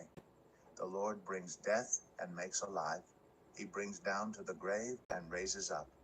The Lord sends poverty and wealth. He humbles and he exalts. He raises the poor from the dust and lifts the needy from the ash heap. He seats them with princes and has them inherit a throne of honor. For the foundations of the earth are the Lord's. On them he has set the world. He will guard the feet of his faithful servants, but the wicked will be silenced in the place of darkness. It is not by strength that one prevails. Those who oppose the Lord will be broken. The Most High will thunder from heaven. The Lord will judge the ends of the earth. He will give strength to his king and exalt the horn of his anointed. Then Elkanah went home to Ramah, but the boy ministered before the Lord under Eli the priest. Eli's sons were scoundrels. They had no regard for the Lord. Now it was the practice of the priests that whenever any of the people offered a sacrifice, the priest's servant would come with a 3-pronged fork in his hand while the meat was being boiled, and would plunge the fork into the pan or kettle or cauldron or pot. Whatever the fork brought up, the priest would take for himself. This is how they treated all the Israelites who came to Shiloh.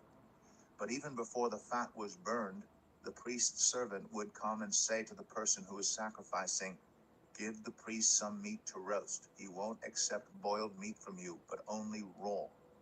If the person said to him, Let the fat be burned first, and then take whatever you want, the servant would answer, No, hand it over now. If you don't, I'll take it by force. This sin of the young men was very great in the Lord's sight, for they were treating the Lord's offering with contempt. But Samuel was ministering before the Lord, a boy wearing a linen ephod. Each year his mother made him a little robe and took it to him when she went up with her husband to offer the annual sacrifice. Eli would bless Elkanah and his wife, saying, May the Lord give you children by this woman to take the place of the one she prayed for and gave to the Lord. Then they would go home. And the Lord was gracious to Hannah. She gave birth to 3 sons and 2 daughters. Meanwhile, the boy Samuel grew up in the presence of the Lord.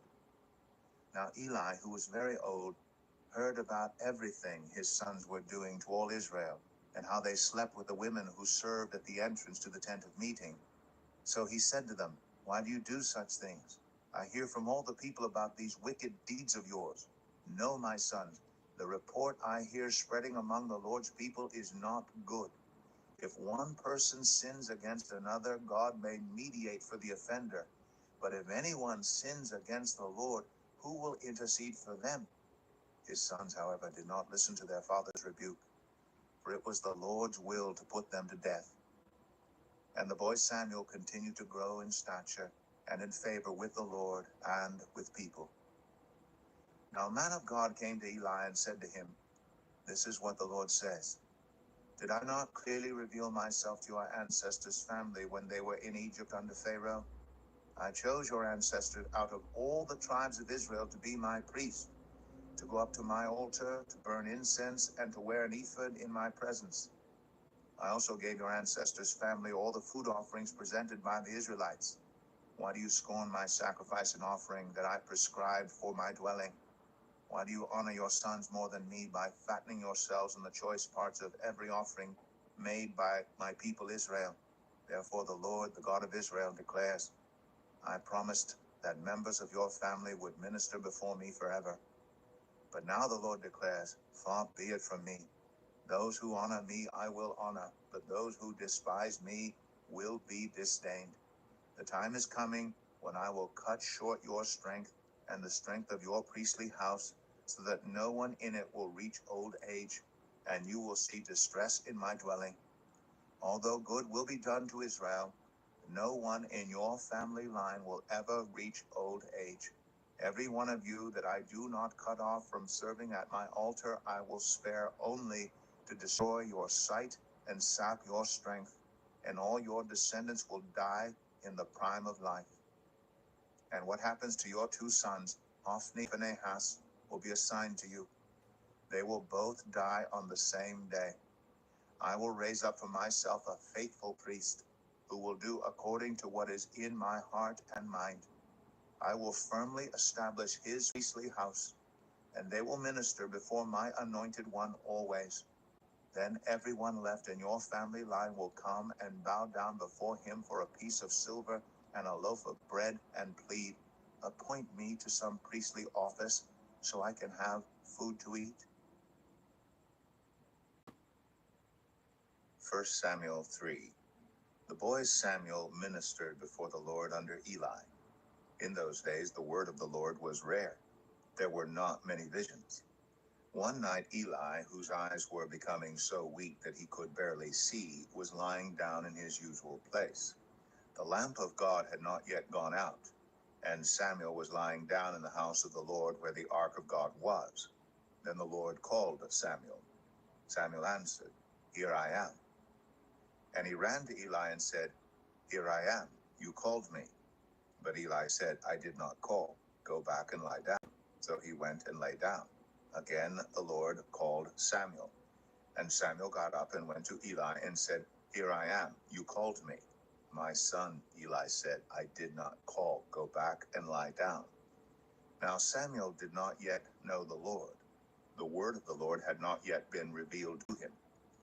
A third time the Lord called, Samuel. And Samuel got up and went to Eli and said, Here I am. You called me. Then Eli realized that the Lord was calling the boy. So Eli told Samuel, Go and lie down, and if he calls you, say, Speak, Lord, for your servant is listening.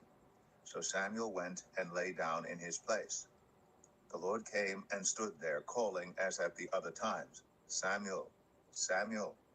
Then Samuel said, Speak, for your servant is listening. And the Lord said to Samuel, See, I am about to do something in Israel that will make the ears of everyone who hears about it tingle.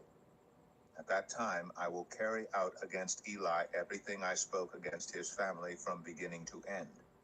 For I told him that I would judge his family forever because of the sin he knew about. His sons blasphemed God, and he failed to restrain them. Therefore I swore to the house of Eli, the guilt of Eli's house will never be atoned for by sacrifice or offering. Samuel lay down until morning, and then opened the doors of the house of the Lord. He was afraid to tell Eli the vision, but Eli called him and said, Samuel, my son. Samuel answered, Here I am. What was it he said to you? Eli asked, Do not hide it from me. May God deal with you, be it ever so severely, if you hide from me anything he told you. So Samuel told him everything, hiding nothing from him. Then Eli said, He is the Lord. Let him do what is good in his eyes. The Lord was with Samuel as he grew up, and he let none of Samuel's words fall to the ground. And all Israel, from Dan to Beersheba, recognized that Samuel was attested as a prophet of the Lord. The Lord continued to appear at Shiloh, and there he revealed himself to Samuel through his word. 1 Samuel 4.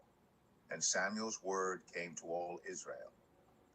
Now the Israelites went out to fight against the Philistines. The Israelites camped at Ebenezer, and the Philistines at Aphek. The Philistines deployed their forces to meet Israel. And as the battle spread, Israel was defeated by the Philistines, who killed about 4,000 of them on the battlefield. When the soldiers returned to camp, the elders of Israel asked, Why did the Lord bring defeat on us today before the Philistines?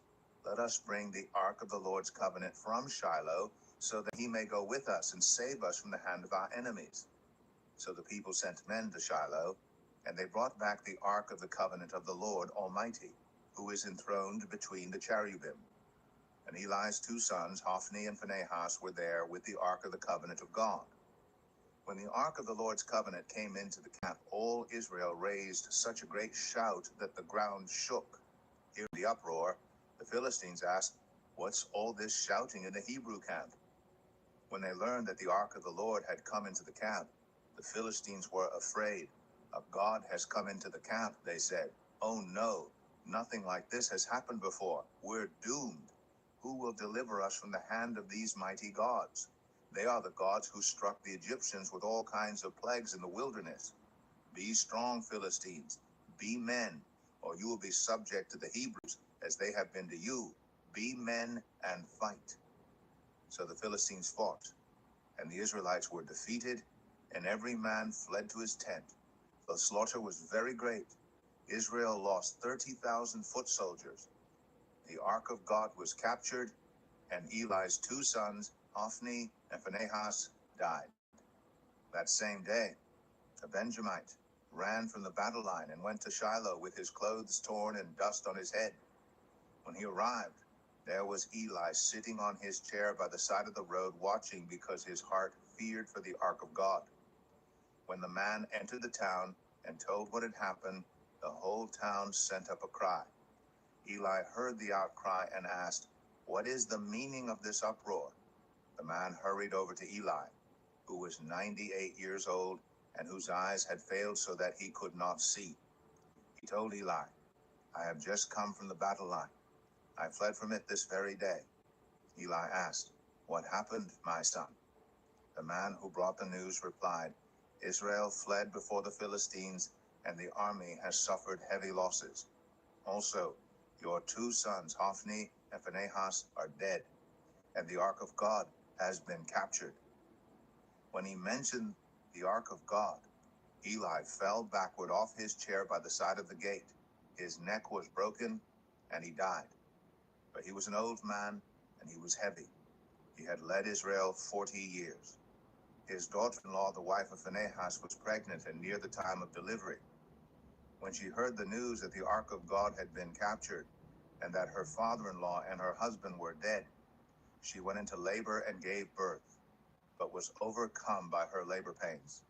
As she was dying, the women attending her said, Don't despair. You have given birth to a son. But she did not respond or pay any attention. She named the boy Ichabod, saying, The glory has departed from Israel. because of the capture of the ark of God and the deaths of her father-in-law and her husband.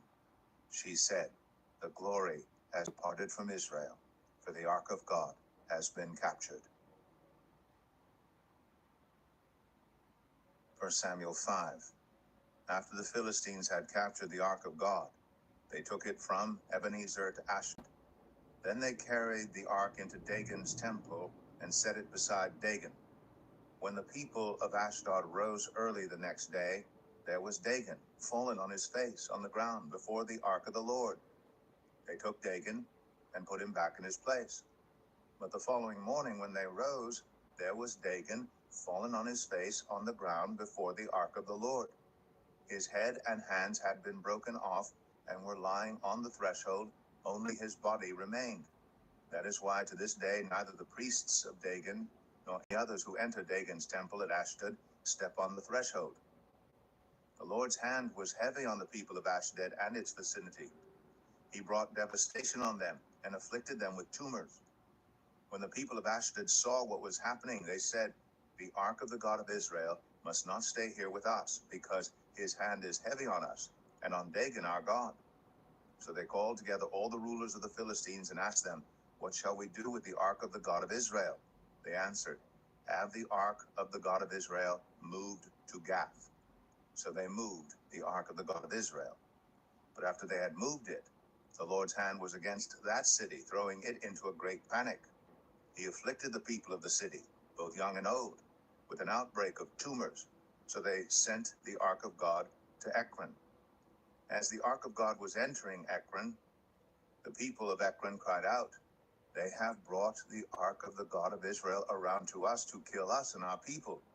So they called together all the rulers of the Philistines and said, "Send the ark of the God of Israel away. Let it go back to its own place, or it will kill us and our people." For death had filled the city with panic. God's hand was very heavy on it. Those who did not die were afflicted with tumors, and the outcry of the city went up to heaven. 1 Samuel 6. When the ark of the Lord had been in Philistine territory 7 months, the Philistines called for the priests and the diviners and said, "What shall we do with the ark of the Lord? Tell us how we should send it back to its place." They answered, "If you return the ark of the God of Israel, do not send it back to him without a gift. By all means send a guilt offering to him. Then you will be healed, and you will know why his hand has not been lifted from you." The Philistines asked, "What guilt offering should we send to him?" They replied, 5 gold tumors and 5 gold rats, according to the number of the Philistine rulers, because the same plague has struck both you and your rulers. Make models of the tumors and of the rats that are destroying the country, and give glory to Israel's God. Perhaps he will lift his hand from you and your gods and your land. Why do you harden your hearts as the Egyptians and Pharaoh did? When Israel's God dealt harshly with them, did they not send the Israelites out so they could go on their way? Now then, get a new cart ready with 2 cows that have calved and have never been yoked. Hitch the cows to the cart, but take their calves away and pen them up. Take the ark of the Lord and put it on the cart, and in a chest beside it put the gold objects you are sending back to him as a guilt offering.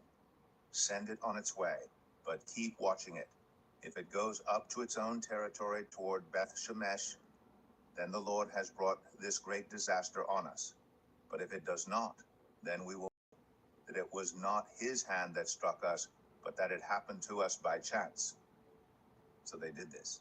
They took 2 such cows and hitched them to the cart and penned up their calves. They placed the ark of the Lord on the cart, and along with it the chest containing the gold rats and the models of the tumors. Then the cows went straight up toward Beth Shemesh, keeping on the road and lowing all the way. They did not turn to the right or to the left.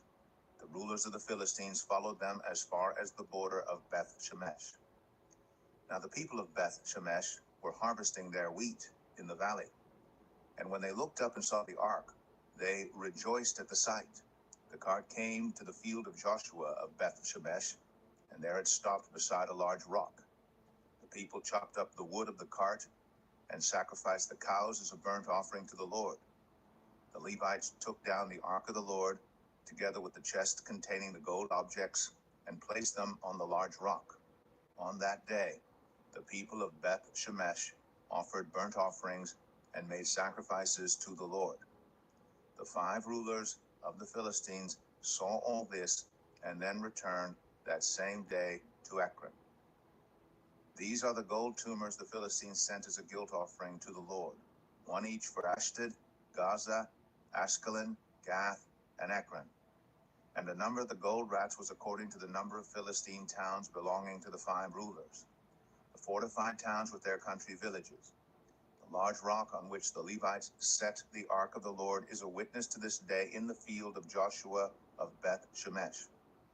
But God struck down some of the inhabitants of Beth Shemesh, putting 70 of them to death because they looked into the ark of the Lord. The people mourned because of the heavy blow the Lord had dealt them.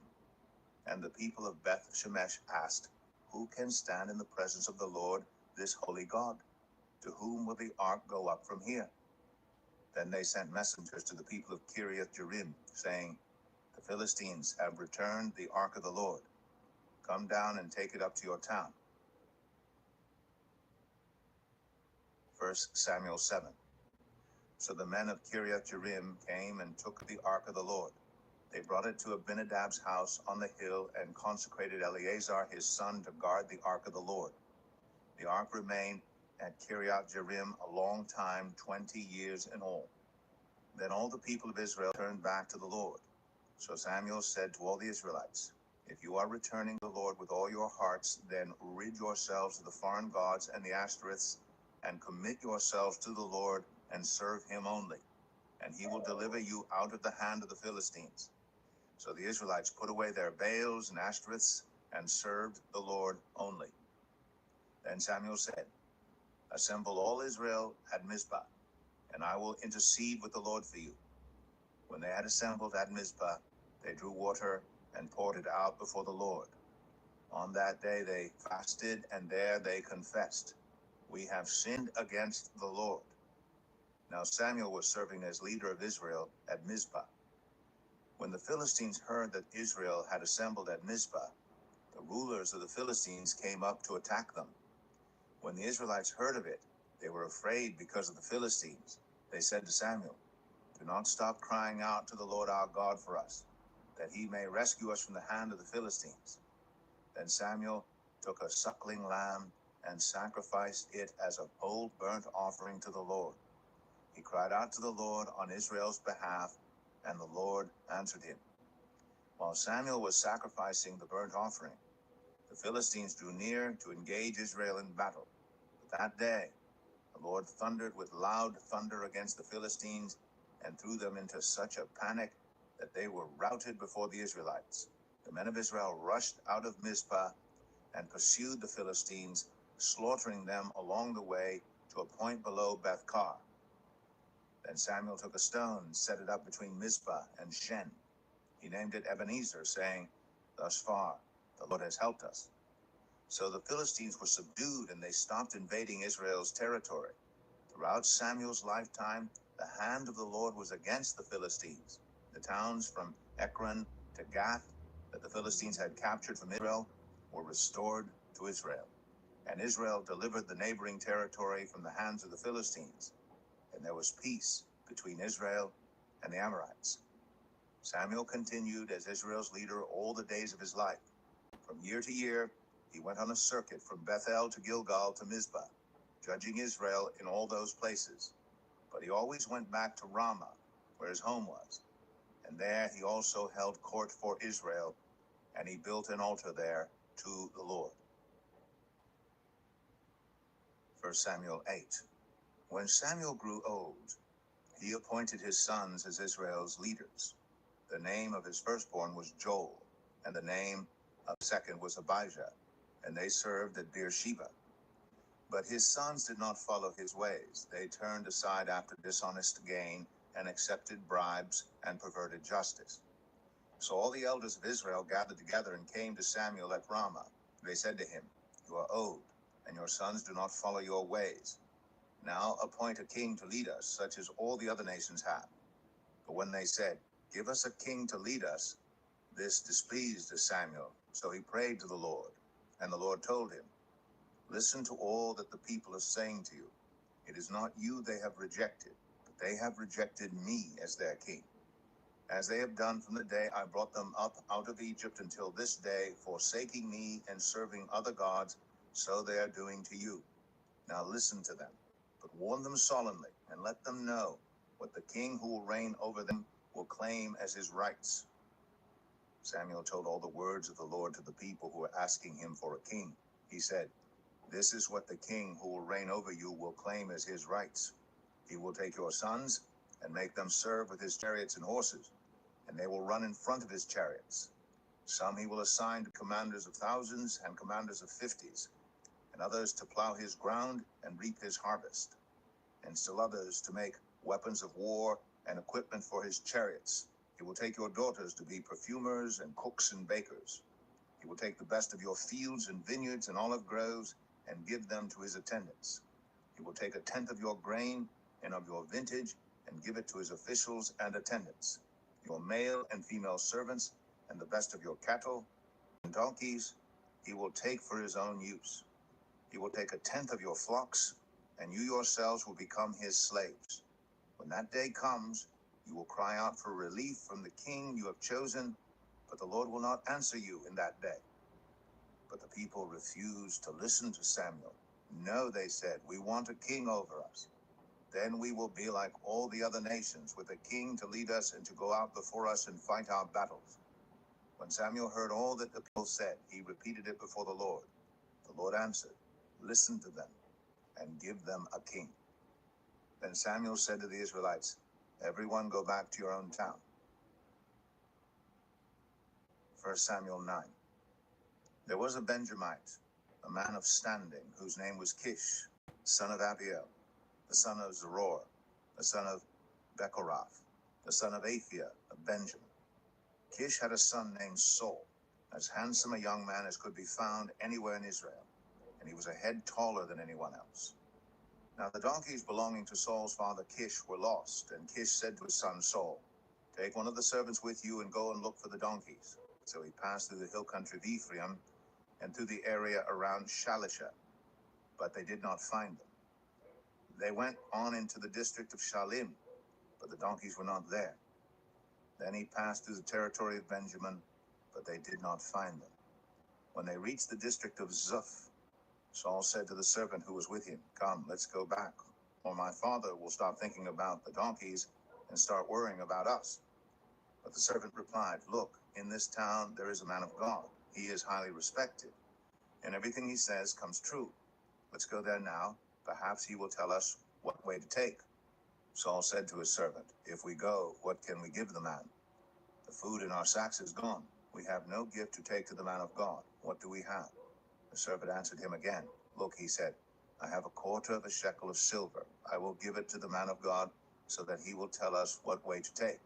Formerly in Israel, if someone went to inquire of God, they would say, "Come, let us go to the seer," because the prophet of today used to be called a seer. "Good," Saul said to his servant, "Come, let's go." So they set out for the town where the man of God was. As they were going up the hill to the town, they met some young women coming out to draw water, and they asked them, "Is the seer here?" "He is," they answered. "He's ahead of you. Hurry now. He has just come to our town today, for the people have a sacrifice at the high place. As soon as you enter the town, you will find him before he goes up to the high place to eat. The people will not begin eating until he comes, because he must bless the sacrifice. Afterward, those who are invited will eat. Go up now. You should find him about this time." They went up to the town, and as they were entering it, there was Samuel coming toward them on his way up to the high place. Now the day before Saul came, the Lord had revealed this to Samuel. "About this time tomorrow, I will send you a man from the land of Benjamin. Anoint him ruler over my people Israel. He will deliver them from the hand of the Philistines. I have looked on my people, for their cry has reached me." When Samuel caught sight of Saul, the Lord said to him, "This is the man I spoke to you about. He will govern my people." Saul approached Samuel in the gateway and asked, Would you please tell me where the seer's house is? I am the seer, Samuel replied. Go up ahead of me to the high place, for today you are to eat with me, and in the morning I will send you on your way and will tell you all that is in your heart. As for the donkeys you lost 3 days ago, do not worry about them, they have been found. And to whom is all the desire of Israel turned, if not to you and your whole family line? Saul answered, But am I not a Benjamite, from the smallest tribe of Israel? And is not my clan the least of all the clans of the tribe of Benjamin? Why do you say such a thing to me? Then Samuel brought Saul and his servant into the hall and seated them at the head of those who were invited, about 30 in number. Samuel said to the cook, Bring the piece of meat I gave you, the one I told you to lay aside. So the cook took up the thigh with what was on it and set it in front of Saul. Samuel said, Here is what has been kept for you. Eat, because it was set aside for you for this occasion from the time I said, I have invited guests. And Saul dined with Samuel that day. After they came down from the high place to the town, Samuel talked with Saul on the roof of his house. They rose about daybreak, and Samuel called to Saul on the roof, Get ready, and I will send you on your way. When Saul got ready, he and Samuel went outside together. As they were going down to the edge of the town, Samuel said to Saul, Tell the servant to go on ahead of us, and the servant did so. But you stay here for a while, so that I may give you a message from God. 1 Samuel 10. Then Samuel took a flask of olive oil and poured it on Saul's head and kissed him, saying, Has not the Lord anointed you ruler over his inheritance? When you leave me today, you will meet 2 men near Rachel's tomb at Zelzah on the border of Benjamin. They will say to you, The donkeys you set out to look for have been found. And now your father has stopped thinking about them and is worried about you. He is asking, What shall I do about my son? Then you will go on from there until you reach the great tree of Tabor. 3 men going up to worship God at Bethel will meet you there. One will be carrying 3 young goats, another 3 loaves of bread, and another a skin of wine. They will greet you and offer you 2 loaves of bread, which you will accept from them. After that, you will go to Gibeah of God, where there is a Philistine outpost. As you approach the town, you will meet a procession of prophets coming down from the high place with lyres, timbrels, pipes, and harps being played before them, and they will be prophesying. The Spirit of the Lord will come powerfully upon you, and you will prophesy with them, and you will be changed into a different person. Once these signs are fulfilled, do whatever your hand finds to do, for God is with you. Go down ahead of me to Gilgal. I will surely come down to you to sacrifice burnt offerings and fellowship offerings, but you must wait 7 days until I come to you and tell you what you are to do. As Saul turned to leave Samuel, God changed Saul's heart, and all these signs were fulfilled that day. When he and his servant arrived at Gibeah, a procession of prophets met him. The Spirit of God came powerfully upon him, and he joined in their prophesying. When all those who had formerly known him saw him prophesying with the prophets, they asked each other, What is this that has happened to the son of Kish? Is Saul also among the prophets? A man who lived there answered, And who is their father? So it became a saying, Is Saul also among the prophets? After Saul stopped prophesying, he went to the high place. Now Saul's uncle asked him and his servant, Where have you been? Looking for the donkeys, he said. But when we saw they were not to be found, we went to Samuel. Saul's uncle said, Tell me what Samuel said to you. Saul replied, He assured us that the donkeys had been found. But he did not tell his uncle what Samuel had said about the kingship. Samuel summoned the people of Israel to the Lord at Mizpah and said to them, This is what the Lord, the God of Israel, said. I brought Israel up out of Egypt, and I delivered you from the power of Egypt and all the kingdoms that oppressed you. But you have now rejected your God, who saves you out of all your disasters and calamities. And you have said, No, appoint a king over us. So now present yourselves before the Lord by your tribes and clans. When Samuel had all Israel come forward by tribes, the tribe of Benjamin was taken by lot. Then he brought forward the tribe of Benjamin, clan by clan, and Matri's clan was taken. Finally, Saul, son of Kish, was taken. But when they looked for him, he was not to be found. So they inquired further of the Lord, "Has the man come here yet?" And the Lord said, "Yes, he has hidden himself among the supplies." They ran and brought him out. And as he stood among the people, he was a head taller than any of the others. Samuel said to all the people, "Do you see the man the Lord has chosen? There is no one like him among all the people." Then the people shouted, "Long live the king!" Samuel explained to the people the rights and duties of kingship. He wrote them down on a scroll and deposited it before the Lord. Then Samuel dismissed the people to go to their own homes. Saul also went to his home in Gibeah, accompanied by valiant men whose hearts God had touched. But some scoundrels said, "How can this fellow save us?" They despised him and brought him no gifts. But Saul kept silent. 1 Samuel 11. Nahash the Ammonite went up and besieged Jabesh Gilead. And all the men of Jabesh said to him, "Make a treaty with us, and we will be subject to you." But Nahash the Ammonite replied, "I will make a treaty with you only on the condition that I gouge out the right eye of every one of you, and so bring disgrace on all Israel." The elders of Jabesh said to him, "Give us 7 days so we can send messengers throughout Israel. If no one comes to rescue us, we will surrender to you." When the messengers came to Gibeah of Saul and reported these terms to the people, they all wept aloud. Just then Saul was returning from the fields behind his oxen, and he asked, "What is wrong with everyone? Why are they weeping?" Then they repeated to him what the men of Jabesh had said. When Saul heard their words, the Spirit of God came powerfully upon him, and he burned with anger.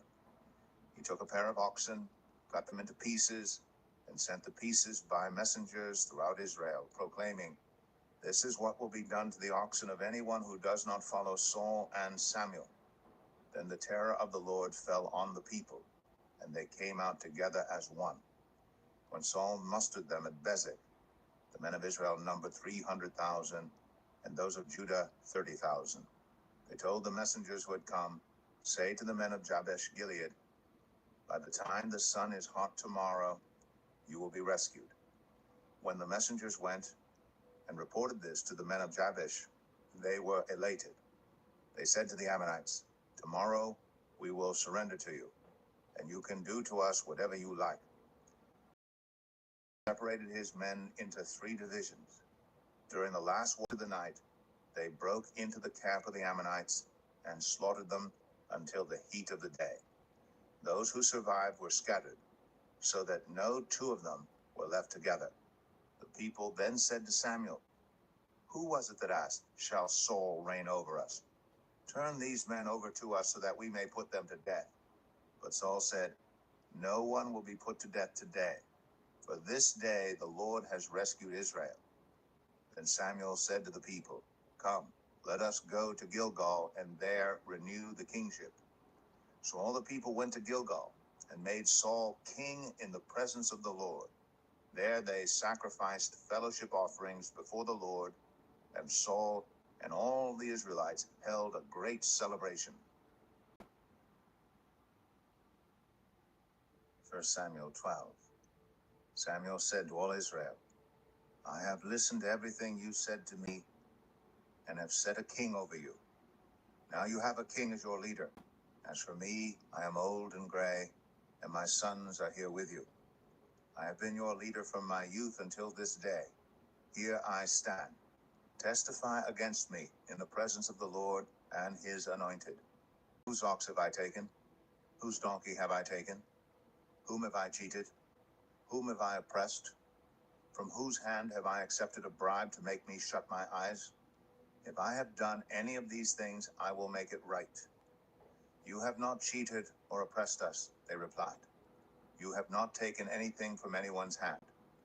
Samuel said to them, The Lord is witness against you, and also his anointed is witness this day, that you have not found anything in my hand.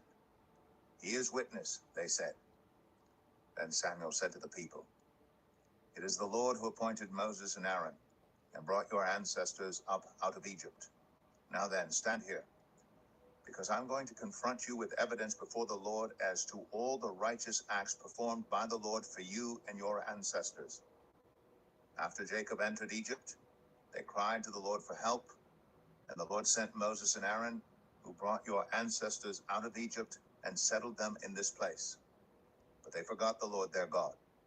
So he sold them into the hand of Sisera, the commander of the army of Hazor, and into the hands of the Philistines and the king of Moab, who fought against them. They cried out to the Lord and said, We have sinned, we have forsaken the Lord, and served the Baals and Ashtoreths. But now deliver us from the hands of our enemies, and we will serve you. Then the Lord sent Jerubbaal, Barak, Jephthah, and Samuel, and he delivered you from the hands of your enemies all around you, so that you lived in safety. But when you saw that Nahash, king of the Ammonites, was moving against you, you said to me, No, we want a king to rule over us, even though the Lord your God was your king. Now here is the king you have chosen, the one you asked for. See, the Lord has set a king over you. If you fear the Lord and serve and obey him and do not rebel against his commands, and if both you and the king who reigns over you follow the Lord your God, good. But if you do not obey the Lord, and if you rebel against his commands, his hand will be against you, as it was against your ancestors. Now then, stand still and see this great thing the Lord is about to do before your eyes. Is it not wheat harvest now? I will call on the Lord to send thunder and rain, and you will realize what an evil thing you did in the eyes of the Lord when you asked for a king. Then Samuel called on the Lord, and that same day the Lord sent thunder and rain. So all the people stood in awe of the Lord and of Samuel. The people all said to Samuel, Pray to the Lord your God for your servants, so that we will not die. For we have added to all our other sins the evil of asking for a king. Do not be afraid, Samuel replied. You have done all this evil, yet do not turn away from the Lord, but serve the Lord with all your heart. Do not turn away after useless idols. They can do you no good, nor can they rescue you, because they are useless. For the sake of his great name, the Lord will not reject his people, because the Lord was pleased to make you his own. As for me, far be it from me that I should sin against the Lord by failing to pray for you. And I will teach you the way that is good and right. But be sure to fear the Lord and serve him faithfully with all your heart. Consider what great things he has done for you. Yet if you persist in doing evil, both you and your king will perish. 1 Samuel 13. Saul was 30 years old when he became king, and he reigned over Israel 42 years. Saul chose 3,000 men from Israel. 2,000 were with him at Michmash and in the hill country of Bethel, and 1,000 were with Jonathan at Gibeah in Benjamin. The rest of the men he sent back to their homes. Jonathan attacked the Philistine outpost at Geba, and the Philistines heard about it. Then Saul had the trumpet blown throughout the land and said, Let the Hebrews hear. So all Israel heard the news. Saul has attacked the Philistine outpost, and now Israel has become obnoxious to the Philistines. And the people were summoned to join Saul at Gilgal. The Philistines assembled to fight Israel with 3,000 chariots, 6,000 charioteers, and soldiers as numerous as the sand on the seashore. They went up and camped at Michmash, east of Bethaven. When the Israelites saw that their situation was critical and that their army was hard-pressed, they hid in caves and thickets, among the rocks and in pits and cisterns. Some Hebrews even crossed the Jordan to the land of Gad and Gilead. Saul remained at Gilgal. and all the troops with him were quaking with fear. He waited 7 days, the time set by Samuel. But Samuel did not come to Gilgal, and Saul's men began to scatter. So he said, "Bring me the burnt offering and the fellowship offerings." And Saul offered up the burnt offering. Just as he finished making the offering, Samuel arrived, and Saul went out to greet him. "What have you done?" asked Samuel. Saul replied, "When I saw that the men were scattering, and that you did not come at the set time, and that the Philistines were assembling at Michmash, I thought, now the Philistines will come down against me at Gilgal, and I have not sought the Lord's favor. So I felt compelled to offer the burnt offering." "You have done a foolish thing," Samuel said. "You have not kept the command the Lord your God gave you. If you had, he would have established your kingdom over Israel for all time. But now your kingdom will not endure. The Lord has sought out a man after his own heart and appointed him ruler of his people, because you have not kept the Lord's command." Then Samuel left Gilgal and went up to Gibeah in Benjamin. And Saul counted the men who were with him. They numbered about 600. Saul and his son Jonathan and the men with them were staying in Gibeah in Benjamin, while the Philistines camped at Michmash.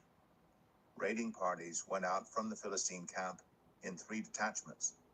One turned toward Ophrah in the vicinity of Shual, another toward Beth-oron, and the third toward the borderland overlooking the valley of Zeboim, facing the wilderness. Not a blacksmith could be found in the whole land of Israel, because the Philistines had said, "Otherwise the Hebrews will make swords or spears." So all Israel went down to the Philistines to have their plowpoints, mattocks, axes, and sickles sharpened. The price was 2/3 of a shekel for sharpening plowpoints and mattocks, and 1/3 of a shekel for sharpening forks and axes, and for repointing goads. So on the day of the battle, not a soldier with Saul and Jonathan had a sword or spear in his hand. Only Saul and his son Jonathan had them. Now a detachment of Philistines had gone out to the pass at Michmash. 1 Samuel 14. One day Jonathan, son of Saul, said to his young armor-bearer, "Come, let's go over to the Philistine outpost on the other side." But he did not tell his father. Saul was staying on the outskirts of Gibeah under a pomegranate tree in Migron. With him were about 600 men, among whom was Ahijah, who was wearing an ephod. He was the son of Ichabod's brother Ahitub, son of Phinehas, the son of Eli, the Lord's priest at Shiloh. No one was aware that Jonathan had left. On each side of the pass that Jonathan intended to cross to reach the Philistine outpost was a cliff. One was called Bozez, and the other Sinai. One cliff stood to the north toward Michmash, the other to the south toward Geba. Jonathan said to his young armor-bearer, "Come, let's go over to the outpost of those uncircumcised men. Perhaps the Lord will act on our behalf. Nothing can hinder the Lord from saving, whether by many or by few." "Do all that you have in mind," his armor-bearer said. "Go ahead. I am with you, heart and soul." Jonathan said, "Come on then. We will cross over toward them and let them see us. If they say to us, 'Wait there until we come to you,' we will stay where we are and not go up to them. But if they say, 'Come up to us,' we will climb up, because that will be our sign that the Lord has given them into our hands." So both of them showed themselves to the Philistine outpost. "Look," said the Philistines, "the Hebrews are crawling out of the holes they were hiding in." The men of the outpost shouted to Jonathan and his armor-bearer, "Come up to us, and we will teach you a lesson." So Jonathan said to his armor-bearer, "Climb up after me. The Lord has given them into the hand of Israel." Jonathan climbed up using his hands and feet, with his armor-bearer right behind him. The Philistines fell before Jonathan, and his armor-bearer followed and killed behind him. In that first attack, Jonathan and his armor-bearer killed some 20 men in an area of about half an acre. Then panic struck the whole army, those in the camp and field, and those in the outposts, and raiding parties, and the ground shook. It was a panic sent by God. Saul's lookouts at Gibeah in Benjamin saw the army melting away in all directions. Then Saul said to the men who were with him, "Muster the forces and see who has left us." When they did, it was Jonathan and his armor-bearer who were not there. Saul said to Ahijah, "Bring the ark of God." At that time, it was with the Israelites. While Saul was talking to the priest, the tumult in the Philistine camp increased more and more. So Saul said to the priest, "Withdraw your hand." Then Saul and all his men assembled and went to the battle. They found the Philistines in total confusion, striking each other with their swords. Those Hebrews who had previously been with the Philistines and had gone up with them to their camp went over to the Israelites who were with Saul and Jonathan. When all the Israelites who had hidden in the hill country of Ephraim heard that the Philistines were on the run, they joined the battle in hot pursuit. So on that day the Lord saved Israel, and the battle moved on beyond Beth-aven. Now the Israelites were in distress that day, because Saul had bound the people under an oath, saying, "Cursed be anyone who eats food before evening comes, before I have avenged myself on my enemies." So none of the troops tasted food. The entire army entered the woods, and there was honey on the ground. When they went into the woods, they saw the honey oozing out, yet no one put his hand to his mouth because they feared the oath. But Jonathan had not heard that his father had bound the people with the oath. So he reached out the end of the staff that was in his hand and dipped it into the honeycomb. He raised his hand to his mouth, and his eyes brightened. Then one of the soldiers told him, "Your father bound the army under a strict oath, saying, 'Cursed be anyone who eats food today.' That is why the men are faint." Jonathan said, "My father has made trouble for the country. See how my eyes brightened when I tasted a little of this honey? How much better it would have been if the men had eaten today some of the plunder they took from their enemies. Would not the slaughter of the Philistines have been even greater?" That day, after the Israelites had struck down the Philistines from Michmash to Ajalon, they were exhausted. They pounced on the plunder, and taking sheep, cattle, and calves, they butchered them on the ground and ate them together with the blood.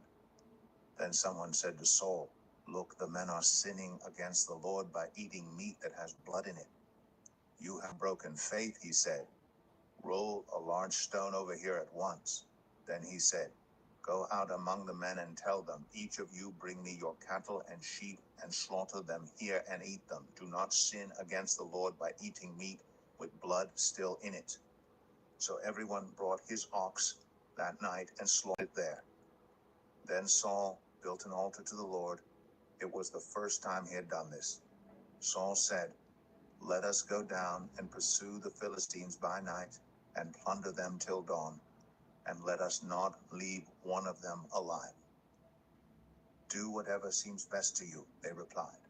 But the priest said, "Let us inquire of God here."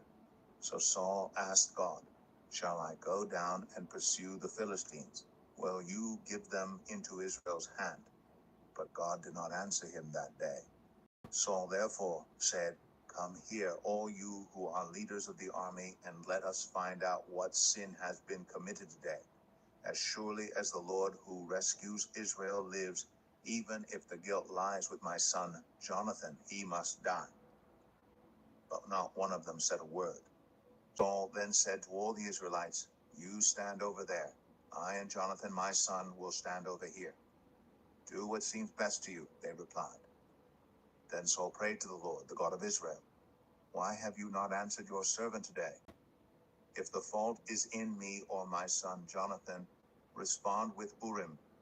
But if the men of Israel are at fault, respond with Thummim." Jonathan and Saul were taken by lot, and the men were cleared. Saul said, "Cast the lot between me and Jonathan my son." And Jonathan was taken. Then Saul said to Jonathan, "Tell me what you have done." So Jonathan told him, "I tasted a little honey with the end of my staff, and now I must die." Saul said, May God deal with me, be it ever so severely, if you do not die, Jonathan.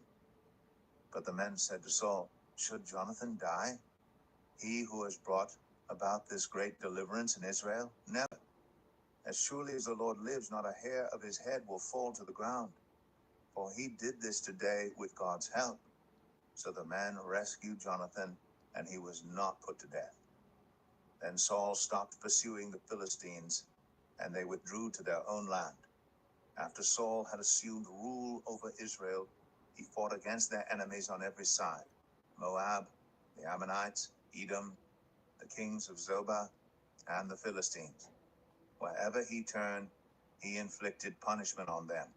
He fought valiantly and defeated the Amalekites, delivering Israel from the hands of those who had plundered them. Saul's sons were Jonathan, Ishvi, and Malchishua. The name of his older daughter was Merab, and that of the younger was Michal. His wife's name was Ahinoam, daughter of Ahimaaz. The name of the commander of Saul's army was Abner, son of Ner, and Ner was Saul's uncle. Saul's father Kish and Abner's father Ner were sons of Abiel. All the days of Saul there was bitter war with the Philistines, and whenever Saul saw a mighty or brave man, he took him into his service. 1 Samuel 15. Samuel said to Saul, I am the one the Lord sent to anoint you king over his people Israel. So listen now to the message from the Lord. This is what the Lord Almighty says. I will punish the Amalekites for what they did to Israel when they waylaid them as they came up from Egypt. Now go, attack the Amalekites, and totally destroy all that belongs to them. Do not spare them. Put to death men and women, children and infants, cattle and sheep, camels and donkeys.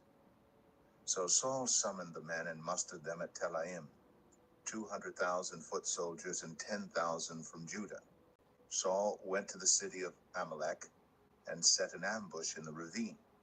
Then he said to the Kenites, Go away, leave the Amalekites so that I do not destroy you along with them. For you showed kindness to all the Israelites when they came up out of Egypt. So the Kenites moved away from the Amalekites. Then Saul attacked the Amalekites all the way from Havilah to Shur, near the eastern border of Egypt. He took Agag, king of the Amalekites, alive, and all his people he totally destroyed with the sword. But Saul and the army spared Agag, and the best of the sheep and cattle, the fat calves and lambs, everything that was good. These they were unwilling to destroy completely, but everything that was despised and weak they totally destroyed. Then the word of the Lord came to Samuel. I regret that I have made Saul king, because he has turned away from me and has not carried out my instructions. Samuel was angry, and he cried out to the Lord all that night. Early in the morning, Samuel got up and went to meet Saul, but he was told, Saul has gone to Carmel. There he set up a monument in his own honor and has turned and gone on down to Gilgal. When Samuel reached him, Saul said, The Lord bless you. I have carried out the Lord's instructions. But Samuel said, What then is this bleating of sheep in my ears? What is this lowing of cattle that I hear? Saul answered, The soldiers brought them from the Amalekites. They spared the best of the sheep and cattle to sacrifice to the Lord your God, but we totally destroyed the rest. Enough, Samuel said to Saul. Let me tell you what the Lord said to me last night. Tell me, Saul replied. Samuel said, Although you were once small in your own eyes, did you not become the head of the tribes of Israel? The Lord anointed you king over Israel, and he sent you on a mission saying, Go and completely destroy those wicked people, the Amalekites. Wage war against them until you have wiped them out. Why did you not obey the Lord? Why did you pounce on the plunder and do evil in the eyes of the Lord?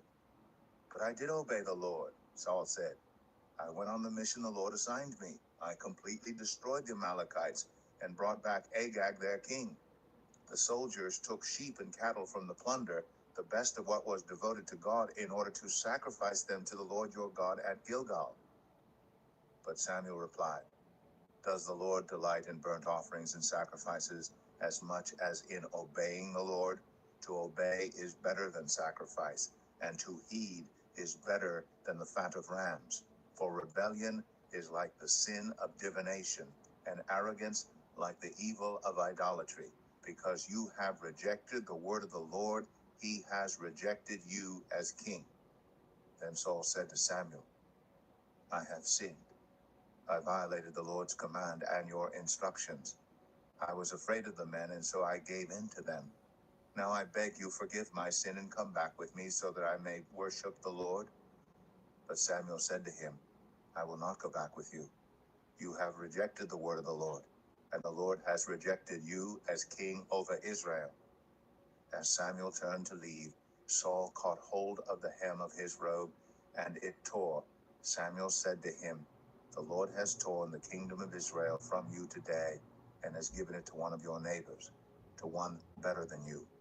He who is the glory of Israel does not lie or change his mind, for he is not a human being that he should change his mind. Saul replied, I have sinned, but please honor me before the elders of my people and before Israel. Come back with me, so that I may worship the Lord your God. So Samuel went back with Saul, and Saul worshipped the Lord. Then Samuel said, Bring me Agag, king of the Amalekites.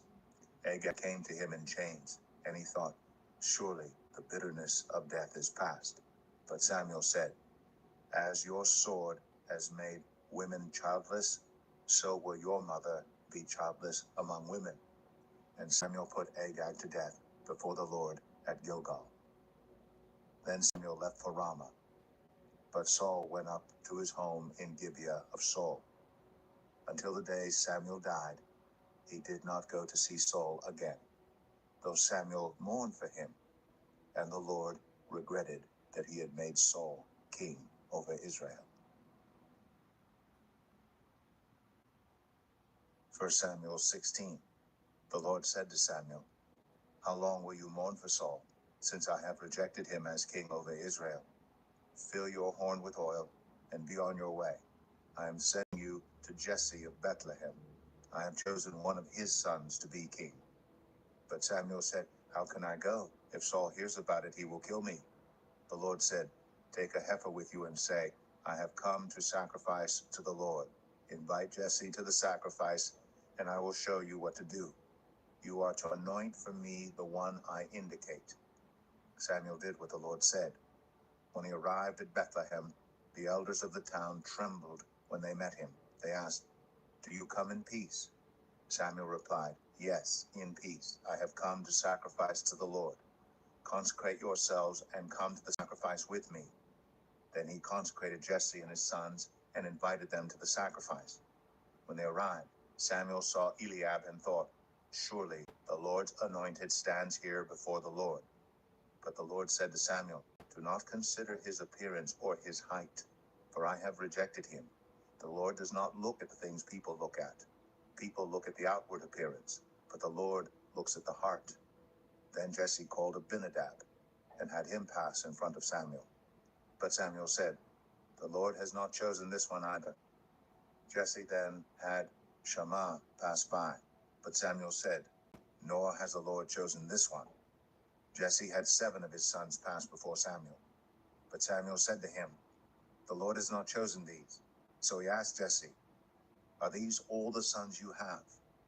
There is still the youngest, Jesse answered. He is tending the sheep. Samuel said, Send for him. We will not sit down until he arrives. So he sent for him and had him brought in. He was glowing with health and had a fine appearance and handsome features. Then the Lord said, Rise and anoint him. This is the one. So Samuel took the horn of oil and anointed him in the presence of his brothers. And from that day on, the Spirit of the Lord came powerfully upon David. Samuel then went to Ramah. Now the Spirit of the Lord had departed from Saul, and an evil spirit from the Lord tormented him. Saul's attendant said to him, "See, an evil spirit from God is tormenting you. Let our Lord command his servants here to search for someone who can play the lyre. He will play when the evil spirit from God comes on you, and you will feel better." So Saul said to his attendants, "Find someone who plays well and bring him to me." One of the servants answered, "I have seen a son of Jesse of Bethlehem who knows how to play the lyre. He is a brave man and a warrior. He speaks well and is a fine-looking man, and the Lord is with him." Then Saul sent messengers to Jesse and said, "Send me your son David, who is with the sheep." So Jesse took a donkey loaded with bread, a skin of wine, and a young goat, and sent them with his son David to Saul. David came to Saul and entered his service. Saul liked him very much, and David became one of his armor-bearers. Then Saul sent word to Jesse, saying, "Allow David to remain in my service, for I am pleased with him." Whenever the Spirit from God came on Saul, David would take up his lyre and play. Then relief would come to Saul. He would feel better, and the evil spirit would leave him. 1 Samuel 17. Now the Philistines gathered their forces for war and assembled at Socoh in Judah. They pitched camp at Ephes-Dammim between Socoh and Azekah. Saul and the Israelites assembled and camped in the valley of Elah and drew up their battle line to meet the Philistines. The Philistines occupied one hill and the Israelites another, with the valley between them. A champion named Goliath, who was from Gath, came out of the Philistine camp. His height was 6 cubits and a span. He had a bronze helmet on his head and wore a coat of scale armor of bronze weighing 5,000 shekels. On his legs he wore bronze greaves, and a bronze javelin was slung on his back. His spear shaft was like a weaver's rod, and its iron point weighed 600 shekels. His shield bearer went ahead of him. Goliath stood and shouted to the ranks of Israel, "Why do you come out and line up for battle? Am I not a Philistine? And are you not the servants of Saul? Choose a man and have him come down to me. If he is able to fight and kill me, we will become your subjects. But if I overcome him and kill him, you will become our subjects and serve us." Then the Philistines said, "This day I defy the armies of Israel. Give me a man and let us fight each other." On hearing the Philistines' words, Saul and all the Israelites were dismayed and terrified. Now David was the son of an Ephrathite named Jesse, who was from Bethlehem in Judah. Jesse had 8 sons, and in Saul's time he was very old. Jesse's 3 oldest sons had followed Saul to the war. The firstborn was Eliab, the second Abinadab, and the third Shammah. David was the youngest. The 3 oldest followed Saul, but David went back and forth from Saul to tend his father's sheep at Bethlehem. For 40 days the Philistine came forward every morning and evening and took his stand. Now Jesse said to his son David, "Take this ephah of roasted grain and these 10 loaves of bread for your brothers, and hurry to their camp. Take along these 10 cheeses to the commander of their unit. See how your brothers are and bring back some assurance from them. They are with Saul and all the men of Israel in the valley of Elah, fighting against the Philistines." Early in the morning, David left the flock in the care of a shepherd, loaded up, and set out as Jesse had directed. He reached the camp as the army was going out to its battle positions, shouting the war cry. Israel and the Philistines were drawing up their lines facing each other. David left his things with the keeper of supplies, ran to the battle lines, and asked his brothers how they were. As he was talking with them, Goliath, the Philistine champion from Gath, stepped out from his lines and shouted his usual defiance, and David heard it. Whenever the Israelites saw the man, they all fled from him in great fear.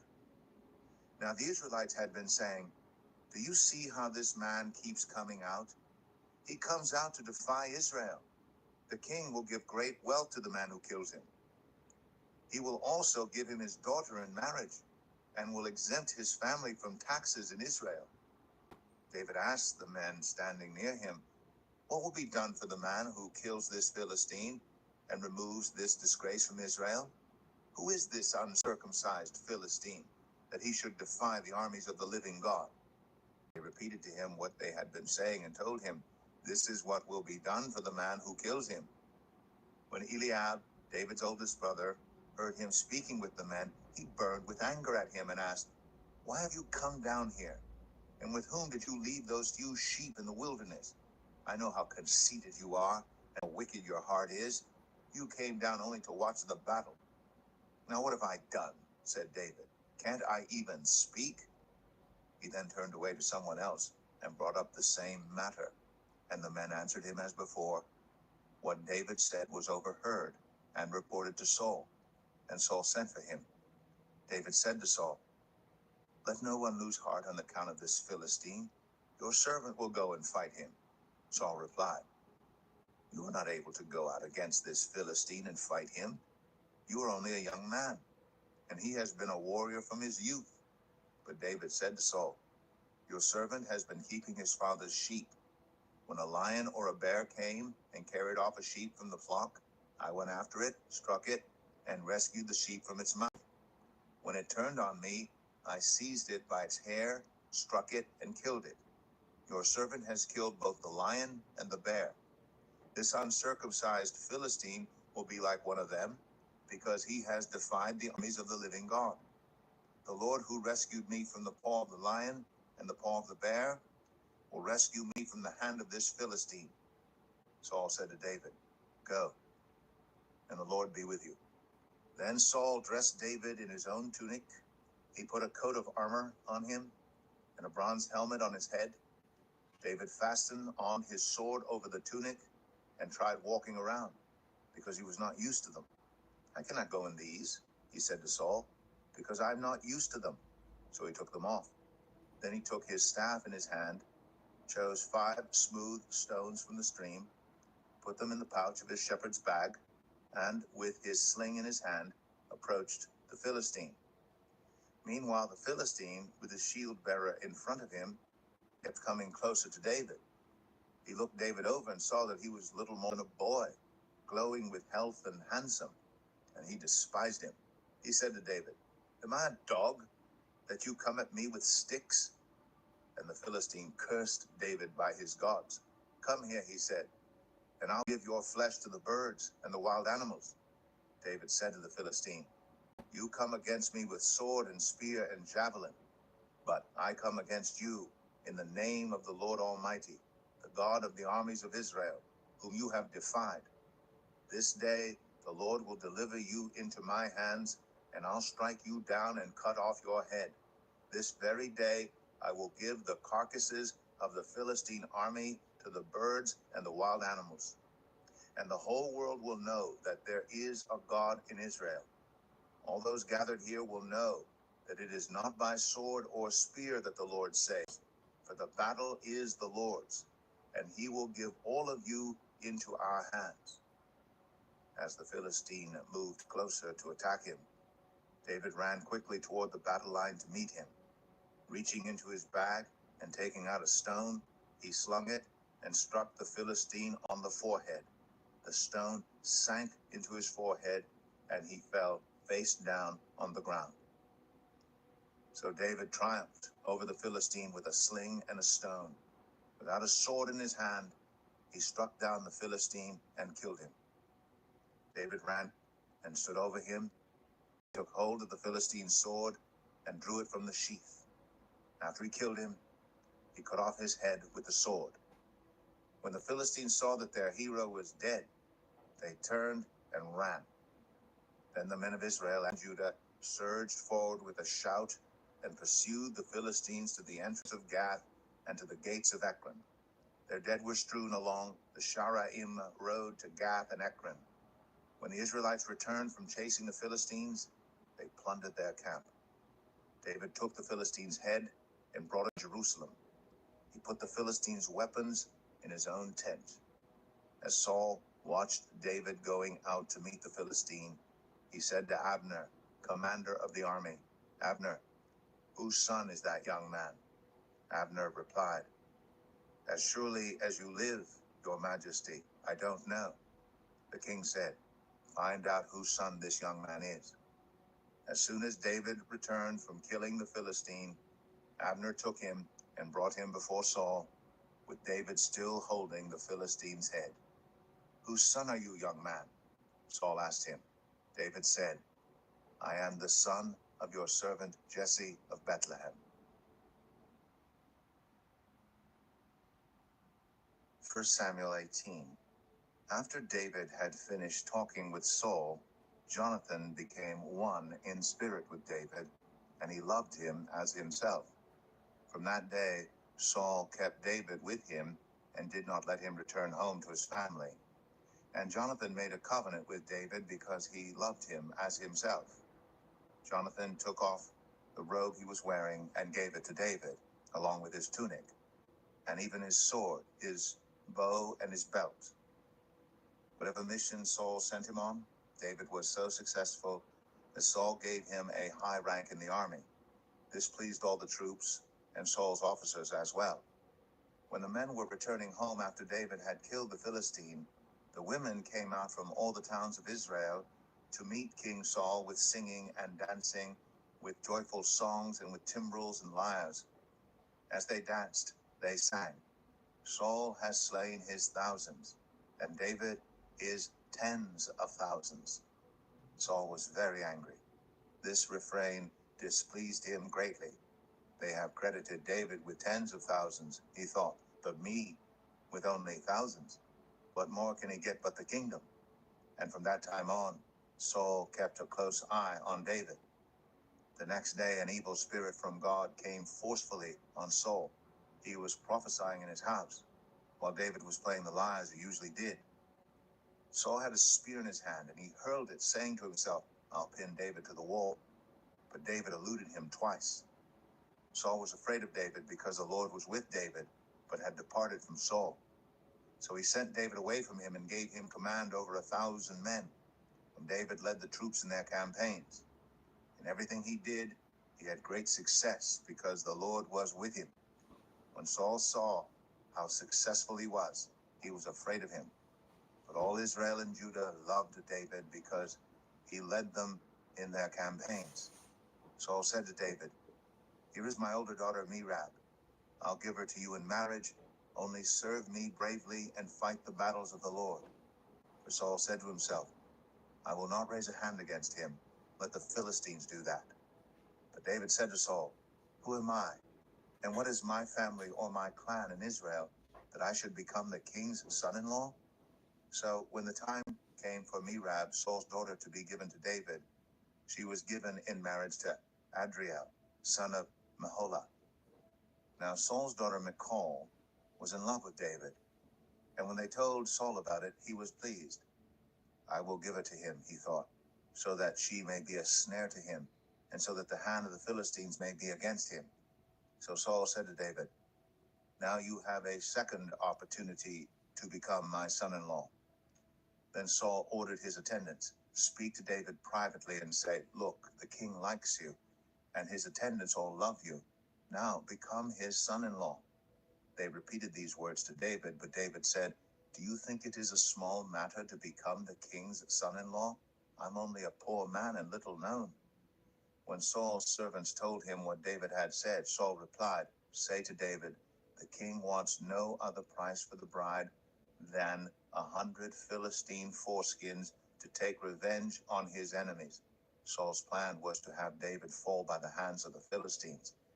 When the attendants told David these things, he was pleased to become the king's son-in-law. So before the allotted time elapsed, David took his men with him and went out and killed 200 Philistines and brought back their foreskins. They counted out the full number to the king so that David might become the king's son-in-law. Then Saul gave him his daughter Michal in marriage. When Saul realized that the Lord was with David and that his daughter Michal loved David, Saul became still more afraid of him, and he remained his enemy the rest of his days.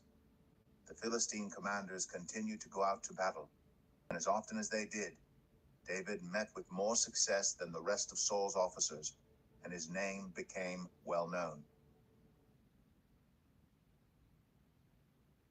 1 Samuel 19. Saul told his son Jonathan, and all the attendants to kill David.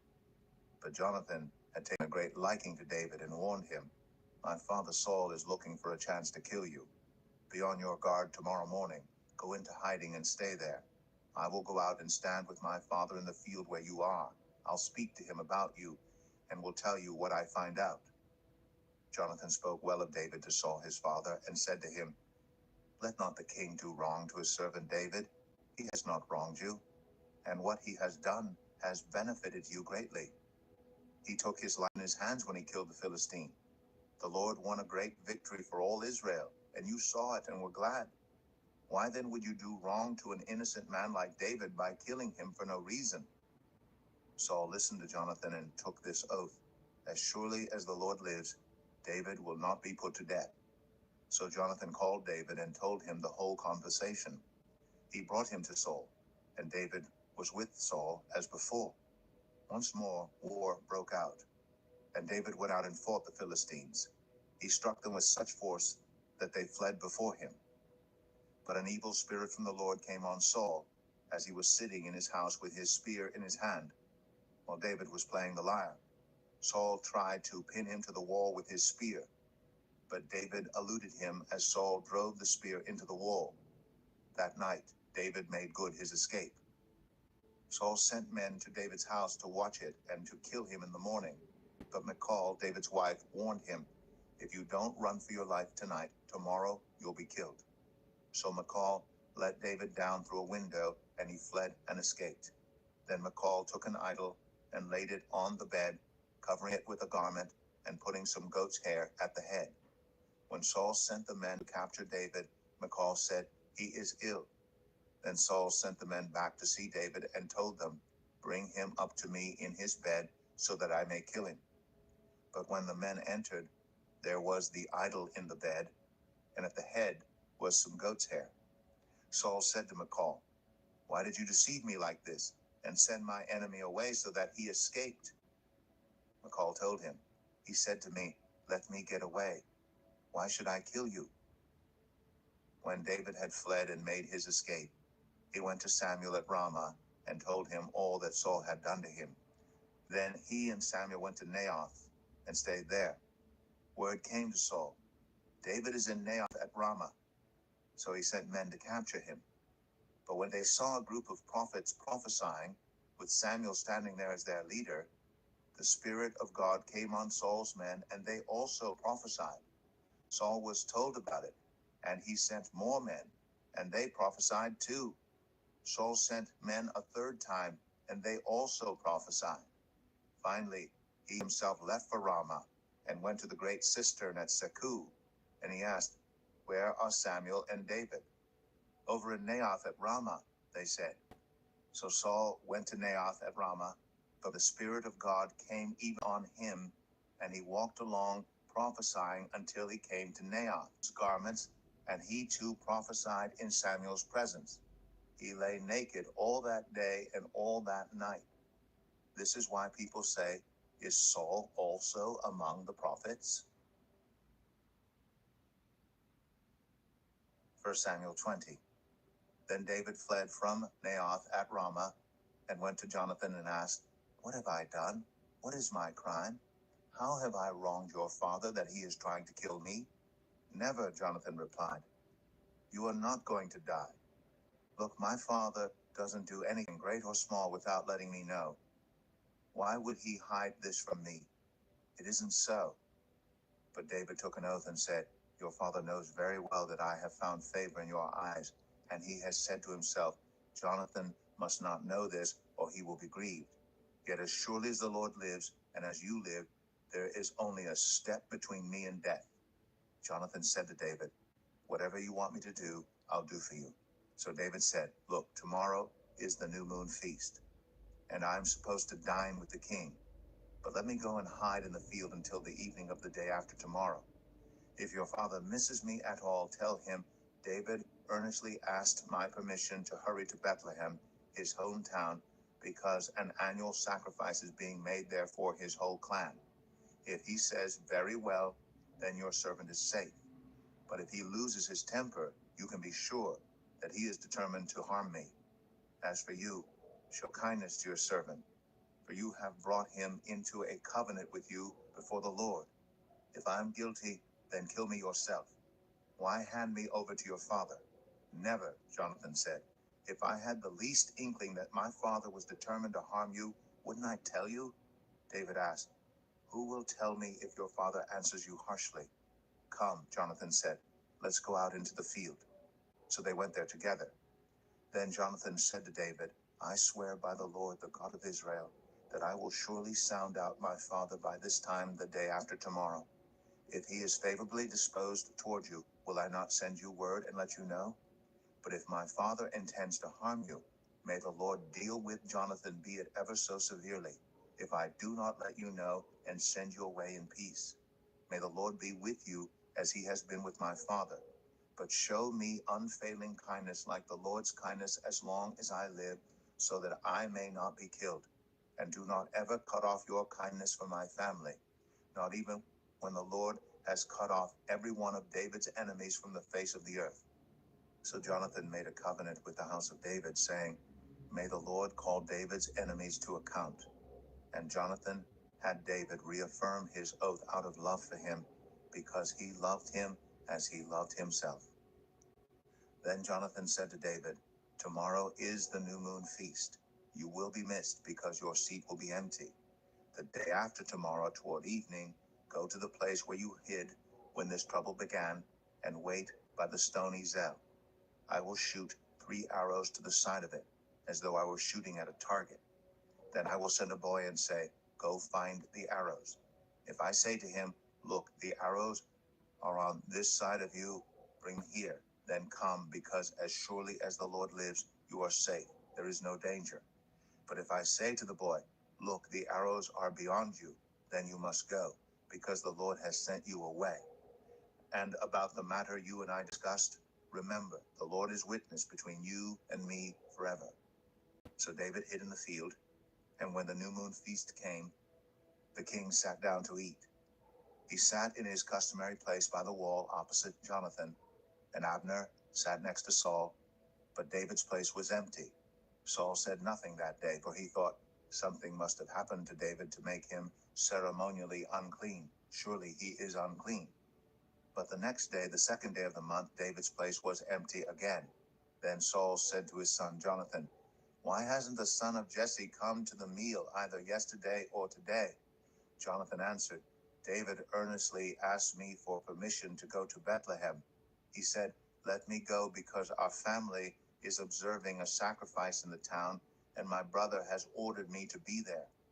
If I have found favor in your eyes, let me get away to see my brothers. That is why he has not come to the king's table. Saul's anger flared up at Jonathan, and he said to him, You son of a perverse and rebellious woman, don't I know that you have sided with the son of Jesse to your own shame and to the shame of the mother who bore you? As long as the son of Jesse lives on this earth, neither you nor your kingdom will be established. Now send someone to bring him to me, for he must die. Why should he be put to death? What has he done? Jonathan asked his father. But Saul hurled his spear at him to kill him. Then Jonathan knew that his father intended to kill David. Jonathan got up from the table in fierce anger. On that second day of the feast he did not eat, because he was grieved at his father's shameful treatment of David. In the morning, Jonathan went out to the field for his meeting with David. He had a small boy with him, and he said to the boy, Run and find the arrows I shoot. As the boy ran, he shot an arrow beyond him. When the boy came to the place where Jonathan's arrow had fallen, Jonathan called out after him, Isn't the arrow beyond you? Then he shouted, Hurry, go quickly, don't stop. The boy picked up the arrow and returned to his master. The boy knew nothing about all this, only Jonathan and David knew. Then Jonathan gave his weapons to the boy and said, Go, carry them back to town. After the boy had gone, David got up from the south side of the stone and bowed down before Jonathan 3 times with his face to the ground. Then they kissed each other and wept together. but David wept the most. Jonathan said to David, "Go in peace, for we have sworn friendship with each other in the name of the Lord, saying, 'The Lord is witness between you and me, and between your descendants and my descendants forever.'" Then David left, and Jonathan went back to the town. 1 Samuel 21. David went to Nob, to Ahimelech the priest. Ahimelech trembled when he met him and asked, "Why are you alone? Why is no one with you?" David answered Ahimelech the priest, "The king sent me on a mission and said to me, 'No one is to know anything about the mission I am sending you on. As for my men, I've told them to meet me at a certain place. Now then, what do you have on hand? Give me 5 loaves of bread, or whatever you can find.' But the priest answered David, 'I don't have any ordinary bread on hand. However, there is some consecrated bread here, provided the men have kept themselves from women.' David replied, 'Indeed, women have been kept from us, as usual, whenever I set out. The men's bodies are holy, even on missions that are not holy. How much more so today?' So the priest gave him the consecrated bread, since there was no bread there except the bread of the presence that had been removed from before the Lord and replaced by hot bread on the day it was taken away. Now one of Saul's servants was there that day, detained before the Lord. He was Doeg the Edomite, Saul's chief shepherd. David asked Ahimelech, 'Don't you have a spear or a sword here?' 'I haven't brought my sword or any other weapon because the king's mission was urgent.' The priest replied, 'The sword of Goliath the Philistine, whom you killed in the valley of Elah, is here. It is wrapped in a cloth behind the ephod. If you want it, take it. There is no sword here but that one.' David said, 'There is none like it. Give it to me.' That day David fled from Saul and went to Achish, king of Gath. But the servants of Achish said to him, 'Isn't this David, the king of the land? Isn't he the one they sing about in their dances? Saul has slain his thousands, and David his tens of thousands.' David took these words to heart and was very much afraid of Achish, king of Gath. So he pretended to be insane in their presence, and while he was in their hands, he acted like a madman, making marks on the doors of the gate and letting saliva run down his beard. Achish said to his servants, 'Look at man, he is insane. Why bring him to me? Am I so short of madmen that you have to bring this fellow here to carry on like this in front of me? Must this man come into my house?' 1 Samuel 22. David left Gath and escaped to the cave of Adullam. When his brothers and his father's household heard about it, they went down to him there. All those who were in distress, or in debt, or discontented gathered around him, and he became their commander. About 400 men were with him. From there David went to Mizpah in Moab, and said to the king of Moab, 'Would you let my father and mother come and stay with you until I learn what God will do for me?' So he left them with the king of Moab, and they stayed with him as long as David was in the stronghold. But the prophet Gad said to David, 'Do not stay in the stronghold. Go into the land of Judah.' So David left and went to the forest of Hereth. Now Saul heard that David and his men had been discovered, and Saul was seated, spear in hand, under the tamarisk tree on the hill at Gibeah, with all his officials standing at his side. He said to them, 'Listen, men of Benjamin, will the son of Jesse give all of you fields and vineyards? Will he make all of you commanders of thousands and commanders of hundreds? Is that why you have all conspired against me? No one tells me when my son makes a covenant with the son of Jesse. None of you is concerned about me or tells me that my son has incited my servant to lie in wait for me as he does today.'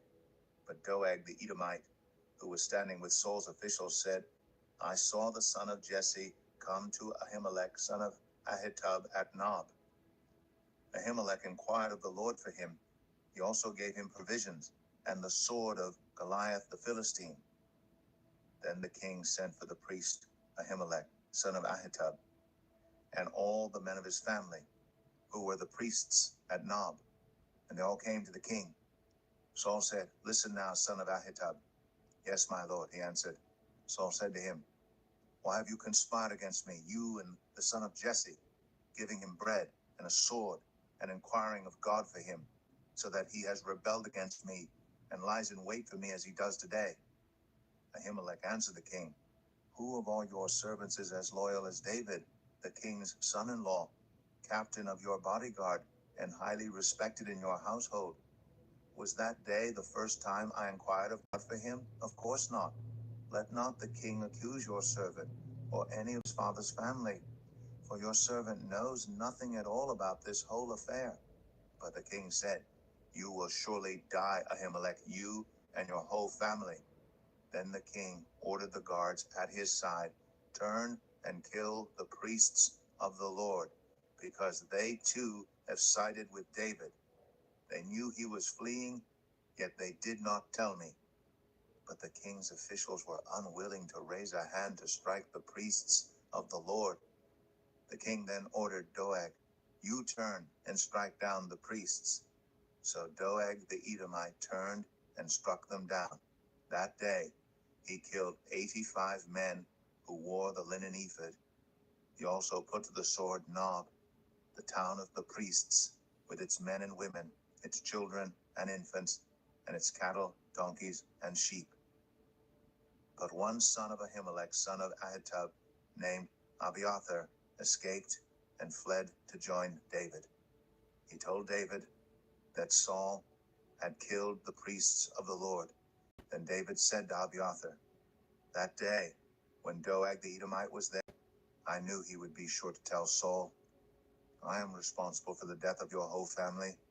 Stay with me, don't be afraid. The man who wants to kill you is trying to kill me too. You will be safe with me.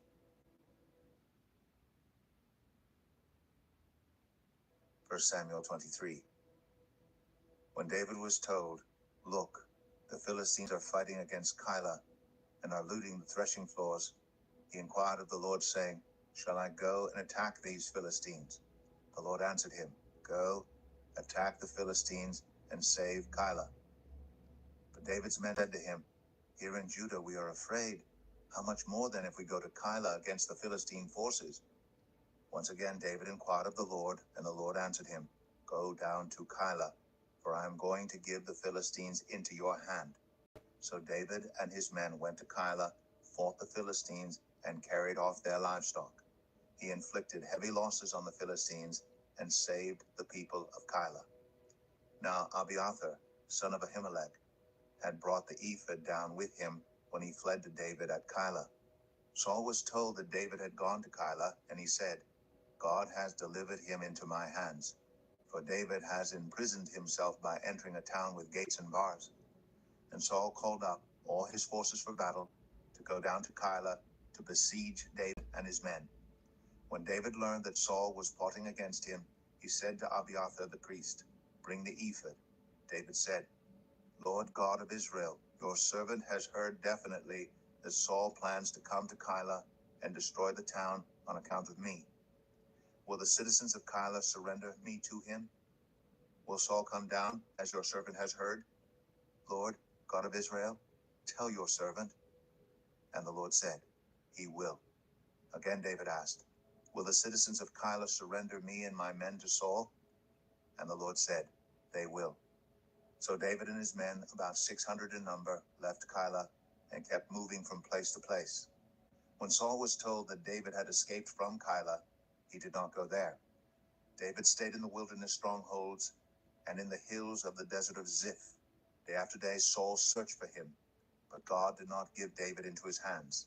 While David was at Horesh in the desert of Ziph, he learned that Saul had come out to take his life. And Saul's son Jonathan went to David at Horesh and helped him find strength in God. Don't be afraid, he said. My father Saul will not lay a hand on you. You will be king over Israel, and I will be second to you. Even my father Saul knows this. The two of them made a covenant before the Lord. Then Jonathan went home, but David remained at Horesh. The Ziphites went up to Saul at Gibeah and said, Is not David hiding among us in the strongholds at Horesh, on the hill of Hakilah, south of Jeshimon? Now, your majesty, come down whenever it pleases you to do so, and we will be responsible for giving him into your hands. Saul replied, the Lord bless you for your concern for me. Go and get more information. Find out where David usually goes and who has seen him there. They tell me he is very crafty. Find out about all the hiding places he uses and come back to me with definite information. Then I will go with you. If he is in the area, I will track him down among all the clans of Judah. So they set out and went as if ahead of Saul. Now David and his men were in the desert of Maon, in the Arabah south of Jeshimon. Saul and his men began the search. And when David was told about it, he went down to the rock and stayed in the desert of Maon. When Saul heard this, he went into the desert of Maon in pursuit of David. Saul was going along one side of the mountain, and David and his men were on the other side, hurrying to get away from Saul. As Saul and his forces were closing in on David and his men to capture them, a messenger came to Saul saying, come quickly, the Philistines are raiding the land. Then Saul broke off his pursuit of David and went to meet the Philistines. That is why they call this place Selah Hamalekath. And David went up from there and lived in the strongholds of En-Gedi. 1 Samuel 24. After Saul returned from pursuing the Philistines, he was told, David is in the desert of En-Gedi. So Saul took 3,000 able young men from all Israel and set out to look for David and his men near the crags of the wild goats. He came to the sheep pens along the way. A cave was there, and Saul went in to relieve himself. David and his men were far back in the cave. The men said, this is the day the Lord spoke of when he said to you, I will give your enemy into your hands for you to deal with as you wish. Then David crept up unnoticed and cut off a corner of Saul's robe. Afterward, David was conscience-stricken for having cut off a corner of his robe. He said to his men, the Lord forbid that I should do such a thing to my master, the Lord's anointed, or lay my hand on him, for he is the anointed of the Lord. With these words, David sharply rebuked his men and did not allow them to attack Saul. And Saul left the cave and went his way. Then David went out of the cave and called out to Saul, my lord the king. When Saul looked behind him, David bowed down and prostrated himself with his face to the ground. He said to Saul, why do you listen when men say, David is bent on harming you? This day you have seen with your own eyes how the Lord delivered you into my hands in the cave. Some urged me to kill you, but I spared you. I said, I will not lay my hand on my Lord, because he is the Lord's anointed. See, my father, look at this piece of your robe in my hand.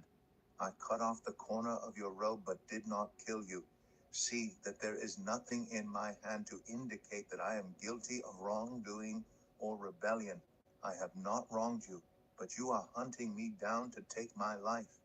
May the Lord judge between you and me, and may the Lord avenge the wrongs you have done to me. But my hand will not touch you. As the old saying goes, from evildoers come evil deeds. So my hand will not touch you. Against whom has the king of Israel come out? Who are you pursuing? A dead dog? A flea? May the Lord be our judge and decide between us. May he consider my cause and uphold it. May he vindicate me by delivering me from your hand. When David finished saying this, Saul asked, is that your voice, David, my son? And he wept aloud. You are more righteous than I, he said. You have treated me well, but I have treated you badly. You have just now told me about the good you did to me. The Lord delivered me into your hands, but you did not kill me. When a man finds his enemy, does he let him get away unharmed? May the Lord reward you well for the way you treated me today. I know that you will surely be king, and that the kingdom of Israel will be established in your hands. Now swear to me by the Lord that you will not kill off my descendants or wipe out my name from my father's family. So David gave his oath to Saul. Then Saul returned home, but David and his men went up to the stronghold. 1 Samuel 25. Now Samuel died, and all Israel assembled and mourned for him, and they buried him at his home in Ramah. Then David moved down into the desert of Paran. A certain man of Maon, who had property there at Carmel, was very wealthy. He had 1,000 goats and 3,000 sheep, which he was shearing in Carmel. His name was Nabal, and his wife's name was Abigail. She was an intelligent, beautiful woman, but her husband was surly and mean in his dealings. He was a Calebite. While David was in the wilderness, he heard that Nabal was shearing sheep. So he sent 10 young men and said to them, "Go up to Nabal at Carmel and greet him in my name. Say to him, 'Long life to you, good health to you and your household, and good health to all that is yours. Now I hear that it is sheep shearing time. When your shepherds were with us, we did not mistreat them, and the whole time they were at Carmel, nothing of theirs was missing. Ask your own servants, and they will tell you. Therefore be favorable toward my men, since we come at a festive time. Please give your servants and your son David whatever you can find for them.' When David's men arrived, they gave Nabal this message in David's name. Then they waited. Nabal answered David's servants, 'Who is this David? Who is this son of Jesse? Many servants are breaking away from their masters these days. Why should I take my bread and water and the meat I have slaughtered for my shearers and give it to men coming from who knows where?' David's men turned around and went back. When they arrived, they reported every word. David said to his men, 'Each of you strap on your sword.' So they did, and David strapped his on as well. About 400 men went up with David, while 200 stayed with the supplies. One of the servants told Abigail, Nabal's wife, 'David sent messengers from the wilderness to give our master his greetings, but he hurled insults at them. Yet these men were very good to us. They did not mistreat us, and the whole time we're out in the fields near them, nothing was missing. Night and day, they were a wall around us the whole time we were herding our sheep near them. Now think it over and see what you can do, because disaster is hanging over our master and his whole household. He is such a wicked man that no one can talk to him.' Abigail acted quickly. She took 200 loaves of bread, 2 skins of wine, 5 dressed sheep, 5 seahs of roasted grain, 100 cakes of raisins, and 200 cakes of pressed figs, and loaded them on donkeys. Then she told her servants, 'Go on ahead, I'll follow you.' But she did not tell her husband, Nabal. As she came riding her donkey into a mountain ravine, there were David and his men descending toward her, and she met them. David had just said, 'It's been useless, all my watching over this fellow's property in the wilderness so that nothing of his was missing. He has paid me back evil for good. May God deal with David, be it ever so severely, if by morning I leave alive one male of all who belong to him.' When Abigail saw David, she quickly got off her donkey and bowed down before David with her face to the ground. She fell at his feet and said, 'Pardon your servant, my lord, and let me speak to you. Hear what your servant has to say. Please pay no attention, my lord, to that wicked man, Nabal. He is just like his name. His name means fool, and folly goes with him. And as for me, your servant, I did not see the men my lord sent. And now, my lord, as surely as the Lord your God lives, and as you live, since the Lord has kept you from bloodshed, and from avenging yourself with your own hands, may your enemies and all who are intent on harming my lord be like Nabal. And let this gift, which your servant has brought to my lord, be given to the men who follow you. Please forgive your servant's presumption. The Lord your God will certainly make a lasting dynasty for my lord, because you fight the Lord's battles, and no wrongdoing will be found in you as long as you live. Even though someone is pursuing you to take your life, the life of my lord will be bound securely in the bundle of the living by the Lord your God, but the lives of your enemies he will hurl away as from the pocket of a sling. When the Lord has fulfilled for my lord every good thing he promised concerning him, and has appointed him ruler over Israel, my lord will not have on his conscience the staggering burden of needless bloodshed or of having avenged himself.